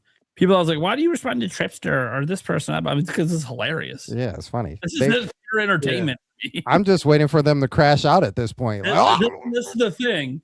Like when we talk about the mental illnesses and all that, at least you guys, I don't talk about it, but when you guys talk about it, I just gotta say, it makes me feel a little guilty that I might be having some entertainment at the expense of other people's issues. But I wouldn't feel guilty about but here's the thing, I never say anything mean about them.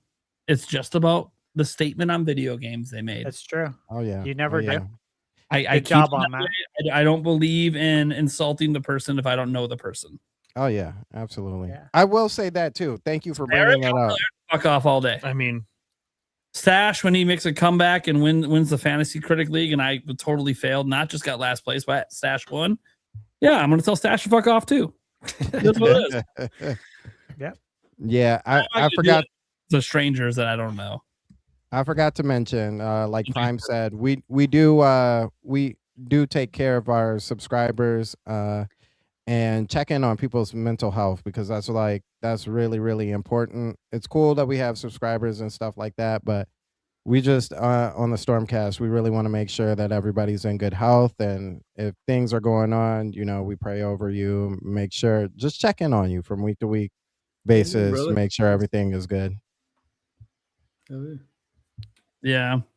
I know there were a lot of people back in December that were doing that for my son, and I was like, I tried watching a couple shows doing it, and I'm like, dude, I can't. This is too much for me, man. Yeah. I just really appreciate that everyone was doing that. It's always nice when that happens. Yeah, guys, you go check out his channel. Obviously, you can tell. You couldn't tell by his username. Religious. Nothing wrong with that. Just because we don't do that here, don't mean you can't do that over there. So go have your fun. Go check out his channel. It sounds like I'll be watching an episode live this weekend, so that'll be sounds like you'll be checking out. Entertaining.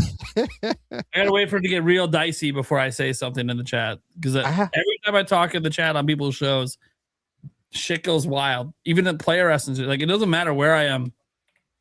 My username pops up, shit hits the fan. I was like a basketball channel the other day that I said something in there that I disagreed with what the guy said. And he's like, "Oh, well, you're a Nintendo guy. What do you know?" And I'm like, "Cool, man. You're a basketball guy. What do you know about my basketball team that you never talk about, but now decided to open your mouth and don't even know?" Dude. And he's like, "Oh, you want to come on and debate?" I'm like, "About my team? Sure." He never sent me the invite. I'm like, "Yeah, of course not." I'm like, dude. It's fine that you cover the entire NBA, but like, look, I'm a Milwaukee Bucks fan. Nobody fucking talks about the Bucks besides Giannis. That is it. Literally, it's all just Giannis. You couldn't. I can tell you every player on the roster. I can tell you their contracts, for crying out loud. Like, don't debate with me on my own team. Yeah, unless you're a fan of the team as well. So it's cool you're a Pistons fan too, man. I'll have to shoot you a message during the playoffs. We'll chat a little bit about it. Oh, absolutely. Hopefully you guys get out of round one. I hope so. Well, it's Orlando.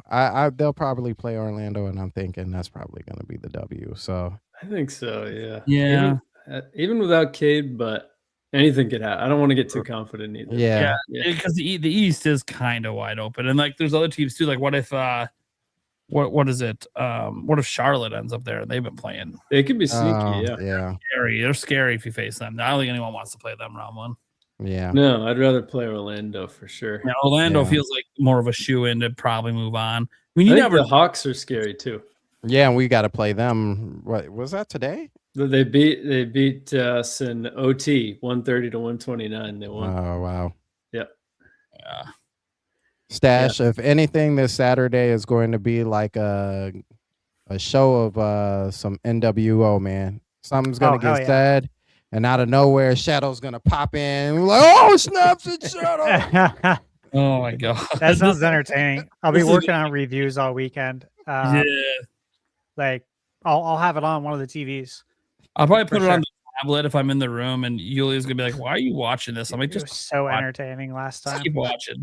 Like This I had a is smile on my idiots face going most at of it. the I'm time. like, "Baby, just watch. It's fun. Just trust me, it's fun."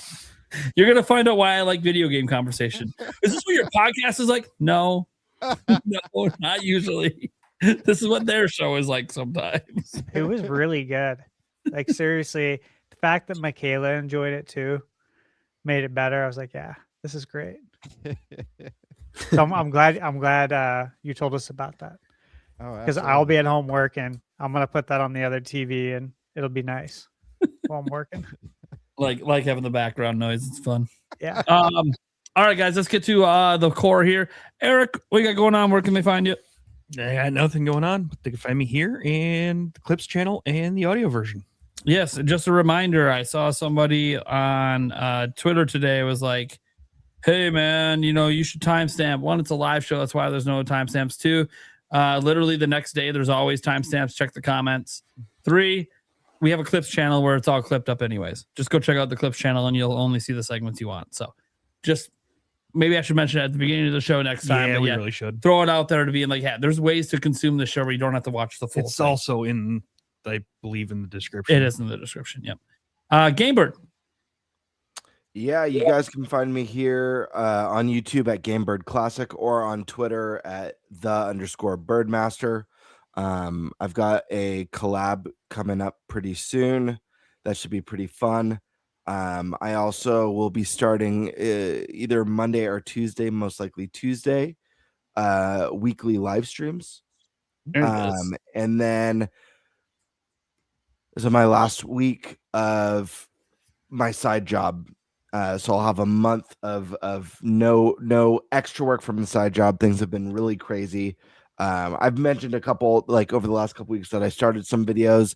I got to finish them up. Some of them I probably have to redo by now, but I will have a nice steady flow of content coming out soon. There's been a lot of schedule rearranging, so I'm able to nurture the channel a little bit better than I've been able to in the past, but good things to come.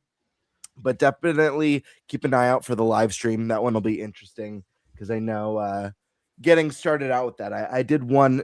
That was a little while ago now, where I built the Game Boy Lego. But Lego. You know how it is when you first start doing the live streams. There's not many people show up, so it's a little bit. That's the challenge. But I remember hanging out in that hell one. yeah, That was a good yeah, time. I remember that as well. So hopefully it'll be a good time. I don't have a theme planned out yet, but it will be a weekly thing.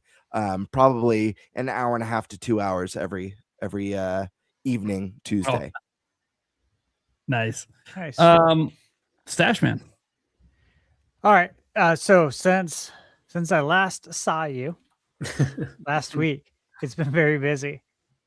I have my YouTube pulled up. So I did mini shoot adventures review on the 21st. Prime, brother, you need to play this game because I know how much you love Zelda 1. I cannot even. It's hard for me to quantify as someone who knows Zelda 1 inside and out, and I know you do too, how much this game reminds me of it. Yet I don't know.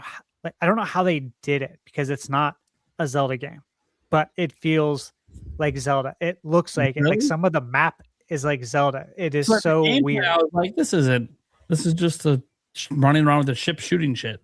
Yeah, exactly.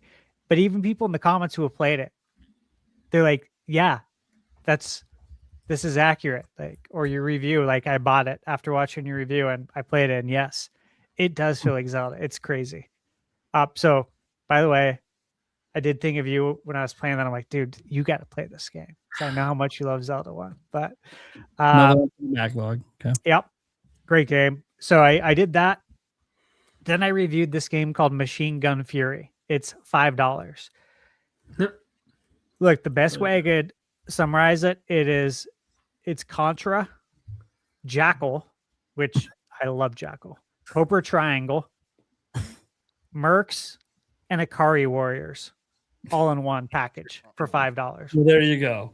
So, Jeez. yeah. So that was a lot of fun. Monday, I put up my review for Ariana and the Elder Codex by Idea Factory. Awesome game. I watched that one. RPG. Yeah. Really, really good game. And of course, I posted the review right at embargo. I don't look at anyone else's reviews, but I was looking for something to listen to at the gym, and I was scrolling, and I saw some other Ariana reviews, and it looks like everyone else is like loving this game. What So a I cool was like, concept. Yeah. Yeah, totally cool, right? You're a librarian who steps into books and lives in that world and then beats people's asses. Really fun, like kind of crazy concept too. Planet of Lana 2, posted that review yesterday. And then this morning I posted the review for Mega Man Star Force Legacy Collection, which if you played the Mega Man Battle Network games, this is the successor to that. Mm-hmm. And then that 5 reviews since I last saw you. Been extremely busy. And then I'm working on Kenna Bridge of Spirits. Nice. The Midnight Walk, which both of those come out tomorrow. I'm going to be working on Mario Wonder Switch 2 edition. I got my review code yesterday for Little Nemo and the Guardians of Slumberland. I'm so hyped about. I haven't touched it yet because I got to get these other ones done, but the embargo's, the 31st, so it's coming up. And then Legacy of Kain Ascendance, which is like the 2D Metroidvania, new like Legacy of Kain. That's what I got going on. So it's a lot. I'm busy. Please stop by my channel, watch the reviews, leave a comment. You guys know I reply to all of them. Even if you have a massive backlog and you don't have time to play this, just come watch it. Throw it on your wish list if you think it looks good. Wait for it to go on sale. Honestly, do you guys use the wish list? Mm-hmm. Absolutely, yeah. I love it when I get an email that says your game is on sale, and it's like something I forgot about, and then it's like it's like $5 or something. Yeah, it's like 85% off. Like, all right, twist of my arm. It's great when you go to your wish list on the Switch 2 eShop. You could check a little box that wish list games on sale. So good. And you click the box, and then it just lists everyone that's on sale. It's awesome. So nice. I do it like probably daily. Yeah, me too. I think. Yeah. I also check the eShop too for coming soon because they add games so often, and I don't want to miss anything. And sometimes stuff like just doesn't hit the news wave. Nobody covers it. Yeah. I go to Games Press. I have a press membership, not membership, but I don't know, account there. And they post about all the games. So there's even stuff there that misses the radar. And yeah, so I've been like going to the coming soon. I used to do this on Best Buy. Did you guys ever do this? Did you go to like bestbuy.com and go to the games and then go filter it for what's coming soon and like thumb through it? Mm-hmm. I can't do that anymore. You want to know why? They added third parties to it. Third-party sellers, and they'll put in games that released 5-10 years ago. Oh wow! As a new game. Oh, dude, it's anarchy. There's no rules whatsoever, and it'll be some third-party seller selling some game that should be like normal retail price $39, and they're selling it for like $72.38. Some random ass number. Like, come on, Best Buy, clean this shit up. Because now I'm not looking through your stuff because you can't filter it out. Right. There's no way to filter out the third parties, and you can't filter it to only Best Buy. So now I go to the eShop and look at the coming soon. That's my only way to see what's coming soon now. All right. It's nice though. It is. Good job. All right. Well, guys, I'm a Nintendo Prime. I post daily Nintendo news content, so you can know there'll be another news video tomorrow, or a rumor, or some shit. Probably won't be about a direct, I don't think. I don't control when those rumors come, but cover them when they do happen. Obviously, Nate the Hate's got his podcast Friday, so probably I assume there'll probably be at least a game or something he mentions in there that I might put in a video. We'll see. Otherwise, I do my live streams as well, usually around 8 p.m. at night. I do Q&As a lot of nights. And if Gamebird does consistently do that one stream a week, we'll be sending everyone over to his channel before I dip out. I know his stream doesn't last too much longer after I do that, but at least lets you know, hey, if that night you'd rather watch him, now you know. Because the Birdman is fine. He's awesome. Deserves the support. Yeah. Otherwise, just subscribe to the channel if you like what I do. If you don't like what I do and you just like the podcast, cool. I'm glad that you're here. I hope you enjoy it. Check out our audio podcast as well. Everywhere audio podcasts are heard. Eric's done an excellent job keeping that up to date and keeping that going out the next day. He's been doing great with the clips as well. I know the clips channel has been doing pretty decent since we started doing the sharing it with all the channels as like a collab. So I know the clips channel has been doing better. I'm really excited about this show, guys. It just keeps getting better, keeps growing. We got some exciting guests as well. Unfortunately, some people might recall last week we said that Special Nick was supposed to be here this week. He actually had to bail due to some family stuff, which just happens, right? You know, people are volunteering to be here. We don't pay our guests to be here, so it is just their time that they're volunteering. So he's not rescheduled yet, but next week we do have N64 Josh. Let's just say my handle down here below Nintendo Prime is going to say something a little different when Josh is here. Make his little subtext under his name next week, Prime. Change it to the Pizza Man. And then X-Tix and Leeches, who's a newcomer, a first timer. So he's walking into a show with Josh and the boys. I hope he's ready. Because when it's a show with Josh and the boys, That's been fun. It's a fun, wild show. I'll just say that. That was my first show. Was with Josh. It only gets better if we happen to have Jake Randall sneak in as well on that episode. Then it'd be like, oh shit, this is not the episode a newcomer should be on with those two here. But it's all right. It'll be fun. It'll be good. It's always fun to have him on. Josh is like the long lost member of the crew. Like he should have been a co-host of the show, but he's not. Yeah. That's kind of what it is, like a long lost member. He's an awesome dude. Yeah, he's awesome. He runs his own podcast as well. So it's going to be fun, guys. After that, we have another new person with Tubular Johnson coming on the following week. Someone that Stash has met. And then Say Iran and Sky Sort of List coming back on. And then we have an episode with nobody, just the core four. It's going to be fun. It also might not be till 1 a.m. Who are we kidding? Who are we kidding? We say it every time, and then it happens. I know. All right, guys. Thanks for tuning in. We'll catch you same time next week. Peace out, everyone. Good night, friends. Peace.